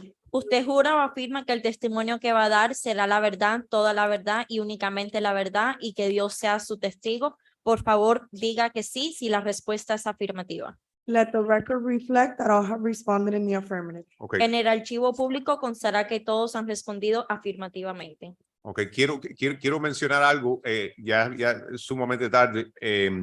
Esta ordenanza está en la primera lectura, no está abierto para comentarios públicos. Ok, eso viene en la segunda lectura, pero tienen el representante y él puede hablar sobre el tema. First reading of proposed ordinance granting a special use permit to allow an elementary school to operate on property zoned R1, one family district, granting a conditional use permit pursuant to Hialeah Code of Ordinances, section 98-181, to allow a K through 5 grade elementary school on a freestanding campus setting property with a maximum capacity of 71 students in conjunction with a daycare with a capacity of 169 children, and granting a variance permit to allow an 8-foot wall in height where 6 feet is the maximum allowed on residential zoned properties, in contrast to Hialeah Code of Ordinances, section 98-2121, subsection B23. Property located at 21 East 59th Street, Hialeah, zoned R1, one family district, legally described herein, repealing all ordinances in conflict herewith, providing penalties for violation hereof, providing for a severability clause, and providing for an effective date. Okay, like I mentioned, this item's in first reading. Mr. Mestre, like to say a few words? Yes, Cesar Mestre, offices at 8105 Northwest 155th Street, Miami Lakes, Florida. This is on first reading. You have a recommendation of approval with conditions from staff. You have a recommendation of approval from the Planning and Zoning Board. And to make the presentation a little shorter than what I expected, I'm going to give you the important points. If you can go to the PowerPoint. And I'd like to make sure that I'm not going to go to jail for having the seal on my presentations, which I will no longer use anymore. But this is important. This is 21 East 59th Street. The property has been rezoned from R1 to R3. It has a daycare that has been operating there since 1965. Go to the next slide. It's a rather large area. It has right, the CUP. So it was in 2000, go to the next slide. The most important thing I think here is, this is ordinance 0888. Back in 2008, the daycare was granted a conditional use permit for allowing it to operate with a daycare of 240 students. The original proposition here was asking for 260. We've talked to staff and we've agreed to bring it down to the same number that it had before. The important things are, it was supposed to be rebuilt in 2008, but we all know what happened. Financing fell through. They weren't able to redevelop the property. So now they're here asking you for the CUP for the school. They added grades throughout the years from 2008 on. They presently have from kindergarten through 6th grade. The benefits of allowing the CUP, go to the next slide. Next one. This is what the finished product is going to look like. It's going to be a 2-story building. Mr. Carlos Cardozo is here, the architect on the project. He's going to tell you how it was designed to stay away from the residential neighbors in the property. Next slide.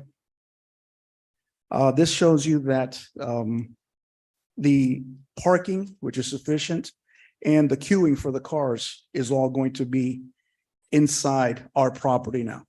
There's a problem in the area right now with parking. People are parking in the swale. If you ask my client, they'll tell you it's some of the neighbors. If you ask the neighbors, they're going to tell you it's part of the school. But that's all going to be remedied because all of the parking will be inside of our property. All of the circulation will be inside of our property.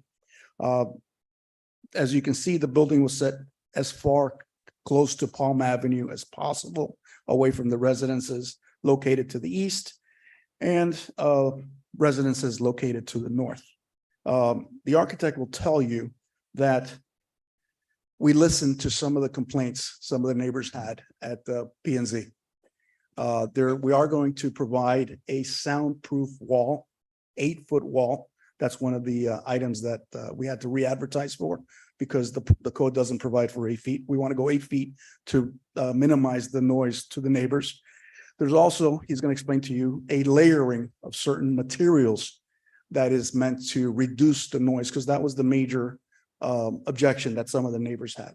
So I remind you, it's been approved for 240. It's been approved as a daycare since 1965. We're working to minimize any effect on the neighbors. We're agreeing to have lush landscaping. Next slide, please. This is what the property looks like now.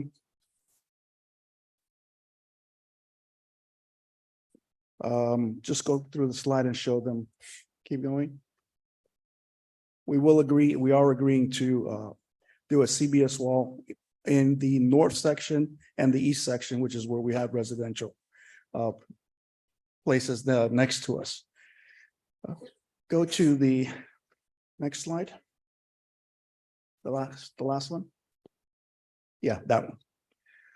Okay, so since it's already been approved for a daycare and for 240 children, what we are proposing will be upgrading in the parking, upgrading in the car stacking. The children are going to benefit from a 6,900 square foot playground. We're going to regrass the swell area and create parallel parking. There's going to be an 8-foot fence next to the homes. And the new building will be located as far away from the residential neighbors as possible. So based on this, we did have some folks that wanted to talk, just in case you wanted to hear, but we understand. Based on this, I'd be happy to answer any questions, and we ask you respectfully for approval. Caesar, of the quick survey. quick Yes. question. And so this is, it currently has how many kids? It is authorized to have 240 daycare children. Okay, the school's not operating right now. The school is operating. It's operating. Yes. Okay, so it has 240 right now. It doesn't have 240. It has a lot less right now. How much? I don't. 81. 81. Yes. Okay. And part of that has been because the building couldn't be redeveloped because the financing fell through. This time, she has everything in place. Got it. To do it. And this is gonna be a standalone? It's a standalone building. Perfect. Absolutely. ¿Ustedes están de acuerdo con este proyecto? Está bien, está bien. What's up? What's the pleasure of the board? To the chair, to the chair. Yes, sir. Caesar, what kind of pushback did you get? Was just the wall part or? They came and talked about the 2 stories, which we have as a matter of right, even if it's a single family home. And the issue was the noise. Like I said, the architect is here. And I can tell you, because it's beyond my pay grade, there is a special material that we're going to use, the block, the material, to prevent the noise. And he has a whole graph with decibels and everything regarding the noise. So we have taken extraordinary steps to prevent that. Got it. So the entrance is gonna be, when you make the right on 59? The entrance is going to be on the north side of 59th Street. So you go through Palm, talking about Palm, you make the right or? The property is located on the northeast corner of Palm Avenue. So, Correct. yeah, I used to have a property at 56 East 59th Street, so I'm very familiar with that. Okay, so the current situation that we have right now, they make a right and then they park in the area, right? As it is now, when they. As it is now, there's basically an empty lot on the corner that has a big tree. It has a Okay. big circular driveway from when they made the house in 1944. And that's kind of being used as parking now. There is a temporary trailer that was supposed to be temporary that's placed there, that's being used as a classroom. And then there's the old house, a small little house that's there. And there's basically an empty lot, which is going to be the parking lot a little further east. Got it. Okay, motion. Well, we have a motion by Second. Zogby, second by Luis Rodriguez. Second. Ms. Garcia Robes left the meeting. Ms. Pacheco, Yes. Ms. Perez, Yes. Mr. Rodriguez, Yes. Mr. Tumidor, Yes. Mr. Zogby, Yes. Mr. Calvo. Motion carries. The item is approved. Second reading and public hearing is scheduled for January 23, 2024. Esta señora estaba tosiendo de un pulmón ahorita. Ok, felicidades. Hay segunda lectura en 2 semanas, ¿viste? Okay, bueno. Okay, we're gonna, by the way, we're gonna go back to LU1. Second reading and public hearing of proposed ordinance amending the future land use map from commercial to office and professional services district. Property located at 383 West 35th Street, Hialeah, zoned R2, 1 and 2 family residential district, legally described herein, repealing all ordinances or parts of ordinances in conflict herewith, providing penalties for violation hereof, providing for severability clause, and providing for an effective date. All right, this item's in second reading. Do we have any public comments online or in the chamber? What's the pleasure of the board? We have a motion by Councilman Rodriguez. Do we have a second by Zogby? Yes. Second. We have a second by Zogby. Call the roll, please. Ms. Pacheco, Yes. Ms. Perez, Yes. Mr. Rodriguez, Yes. Mr. Tumidor. Yes. Mr. Zogby, Yes. Mr. Calvo. Motion carries. The item is approved. Okay, PZ1. Second reading and public hearing of proposed ordinance rezoning property from R1 one family district to C1 restricted retail commercial district. Property located at folio number 043106009004, adjacent to 4290 East Fourth Avenue, Hialeah, zoned R1 one family district, legally described herein. Repealing all ordinances or parts of ordinances in conflict herewith, providing penalties for violation hereof, providing for a severability clause, and providing for an effective date. Okay, this item's second reading. Any public comments? Online? The lobbies. Does John Lucas want to say anything? He doesn't have his hand raised. No? Okay. All right, thank you, John. Do we have a motion? We have a motion by second. Councilman Rodriguez and a second by Councilman Zogby. Call the roll. Ms. Perez, Yes. Mr. Rodriguez, Yes. Mr. Tumidor, Yes. Mr. Zogby, Yes. Mr. Calvo, Ms. Pacheco. Yes. Motion carries. The item is approved. All right, PZ2. Second reading and public hearing of proposed ordinance rezoning property from R2 1 and 2 family residential district to OPS office and professional service district. Property located at 383 West 35th Street, Hialeah, zoned R2, 1 and 2 family residential district, legally described herein. Repealing all ordinances or parts of ordinances in conflict herewith, providing penalties for violation hereof, providing for a severability clause, and providing for an effective date. This item's in second reading. Any public comments online? Any online? No, sir. No? Any in the chamber? Council discussion? Motion. We have a motion by Zogby. Do we have a second? Yes. Second by Councilman Rodriguez. Mr. Rodriguez, Yes. Mr. Tumidor, Yes. Mr. Zogby, Yes. Mr. Calvo, Ms. Pacheco, Yes. Ms. Perez. Yes.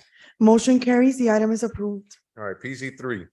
Second reading and public hearing of proposed ordinance rezoning property from M1 Industrial District to C1 Restricted Retail Commercial District for the use of a new cafeteria and granting a variance permit to allow an existing 5-foot rear setback where 15 feet is the minimum required and allow the existing landscape buffer between the off-street parking and the right-of-way of 2.5 feet where 7 feet is required.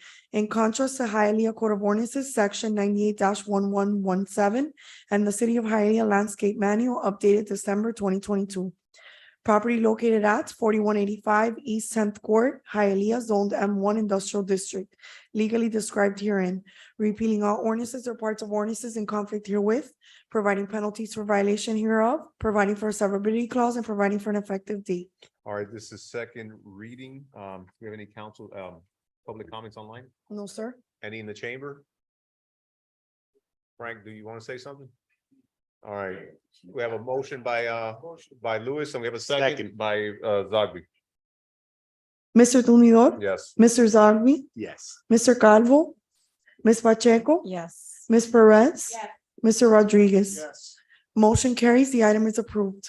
Thank you very much. I'll leave you with Manny. Okay, thank you for that. Hey, PZ4, no?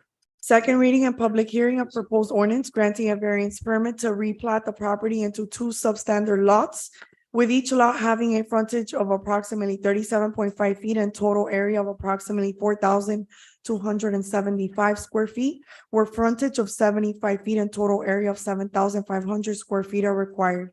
Allow no interior north side setback for the southern lot where 7.5 feet is the minimum required.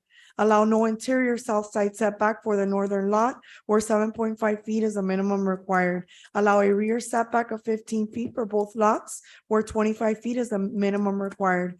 And allow a lot coverage of 36% for each lot where 30% is the maximum allowed. Property located at 2450 West Fifth Avenue, Hialeah, zoned R2, 1 and 2 family residential district.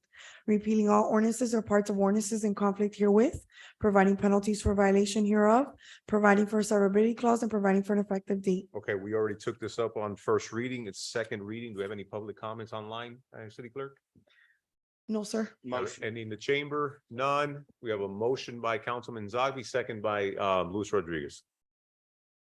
Mr. Zogby, Yes. Mr. Calvo, Ms. Pacheco, Yes. Ms. Perez, Mr. Rodriguez, Yes. Mr. Tumidor. Yes. Motion carries. The item is approved. Thank you. Okay, TZ 5. Second reading and public hearing of proposed ordinance granting a special use permit pursuant to Hialeah Code of Ordinances, section 98-161, to allow the expansion of the neighborhood business district overlay, granting a variance permit to allow expansion on a property that is not within an activity node and that has an area of 6,450 square feet and a street frontage of 129 feet, where the neighborhood business district overlay regulations may extend to properties that are within activity node areas situated on sites with a minimum area of 20,000 square feet and a minimum street frontage of 200 feet. Allow single use as a 3-story, 10-unit multifamily residential development where mixed use is required. Allow all units to have an area of 592 square feet, where 850 square feet is the minimum required for each residential unit, and only 10% of the units may have a minimum of 600 square feet. Allow a 7.5-foot front setback where 15 feet are required. Allow 13 parking spaces where 23 parking spaces are required. Allow a density increase from 32 units per acre to 70 units per acre without providing the incentives to increase density, and allow to waive the building mass and frontage development standards in contrast to Hialeah Code of Ordinances sections 98-1629, 98-1630.2, 98-1630.3, subsection E2, and 98-2189, subsection 16A. Property located at 93 West 28th Street, Hialeah, zoned R3, multiple family district legally described herein. Repealing all ordinances or parts of ordinances in conflict herewith, providing penalties for violation hereof, providing for a severability clause, and providing for an effective date. I have a quick question on this. Okay, we took, okay, yeah, I remember which one this was. Okay, second read, do you have any public comments or questions? Not online, sir. Any in the chamber? All right, And motion. we have a motion by Councilwoman Perez and a second by Zaghi. Mr. Calvo, Ms. Pacheco, No. Ms. Perez, Mr. Rodriguez, Yes. Mr. Tumidor, Yes. Mr. Zogby. Mr. Zaghi. Yes, yeah, I'm sorry. Yes. All right. Motion carries. The item is Three approved. yeses. Perfect, thank you. PZ 6. First reading of proposed ordinance granting a conditional use permit pursuant to Hialeah Code of Ordinances, section 98-181, to allow a K through second grade elementary school with a maximum capacity of 29 students in conjunction with an existing 62 children daycare, granting a variance permit to allow 8 parking spaces where 15 parking spaces are required, and allow all parking spaces to back out into the right of way, where backout parking is only allowed in low-density residential properties. In contrast to Hialeah Code of Ordinances, section 98-2189, subsection 9, and section 9-3, subsection 3, titled Traffic Flow and Vehicle Parking of the Land Development Code. Property located at 484 through 490 East 32nd Street, Hialeah, zoned R3, multiple family district, repealing all ordinances or parts of ordinances in conflict herewith, providing penalties for violation hereof, providing for a severability clause, and providing for an effective date. All right, this item's in first reading. Do you have any council discussion? Or Mr. Messer, or if Mr. Messer has any words, but Yeah, good evening. Cesar Mestre, law offices at 8105 Northwest 155th Street, Miami Lakes, Florida. This property is located on the corner of East 32nd Street and East Fifth Avenue. It is the south west corner of the property. It's been a daycare since 1998. It is zoned R3. The application for this conditional use permit was filed June of 2021. There was a traffic study presented, and according to DCF, the property has a capacity of 103 children. There's been grades added. We're asking now for K through 8, 30 students, and a daycare of 55. I think my numbers are off. 27.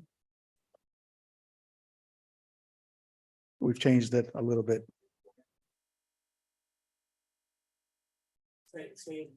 29 students and 62 daycare. K through second. One of the issues that staff spoke about in their denial recommendation was the issue of safety. We can tell you that there's never been an accident there in the last 25 years related to the school. There, as a matter of fact, there's a 4-way stop sign at that intersection on 32nd and East 5th because my client called and asked for one. The issue with the parking, you'll see on my presentation.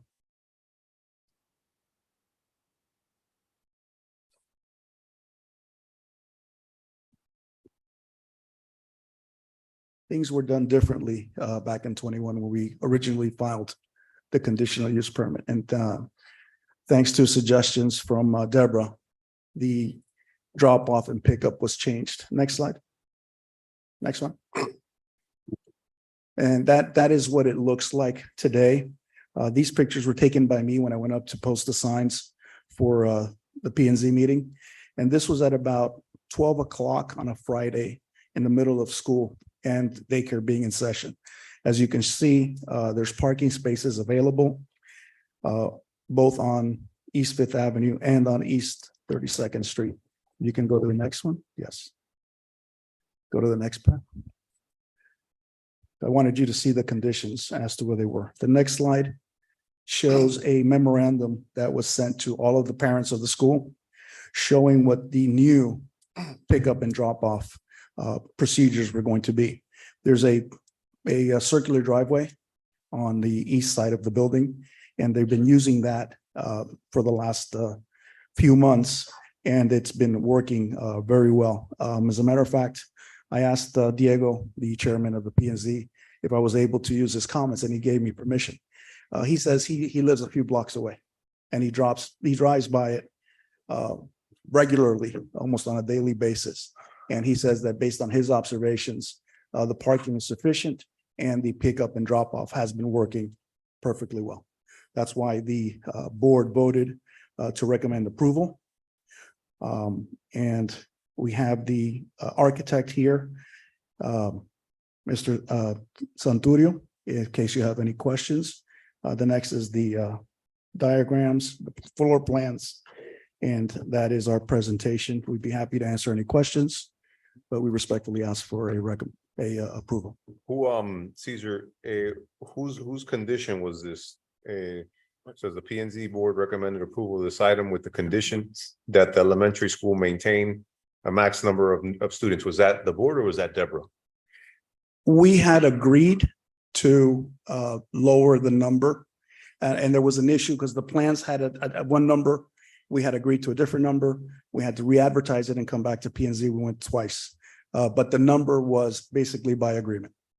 So we're voting for approval now. Approval with the conditions on the maximum of the Okay, students. Sorry, I was confused. I kept on seeing denial there, and I've been there. It's a great run place, so I was confused a little bit here. Yeah, Okay. there was a recommendation of denial from staff, Okay. and P and Z recommended Gotcha. Okay, So approval. we're getting a motion for approval. Well, With- is that your motion? Yes, Okay, we have a With, motion. with the conditions, We right? have- with the condition. With the Okay, conditions. With the conditions and then second by Calvin. All right, sorry about that, CJ, I was confused. That's okay. Ms. Pacheco, Yes. Ms. Perez, Yes. Mr. Rodriguez. Yes. Mr. Tumidor, Yes. Mr. Zagpi, Yes. Mr. Calvo. Motion carries, the item is approved. Thank you. Second good night. reading and public hearing is scheduled for January 23rd, 2024. Okay. Muchas gracias.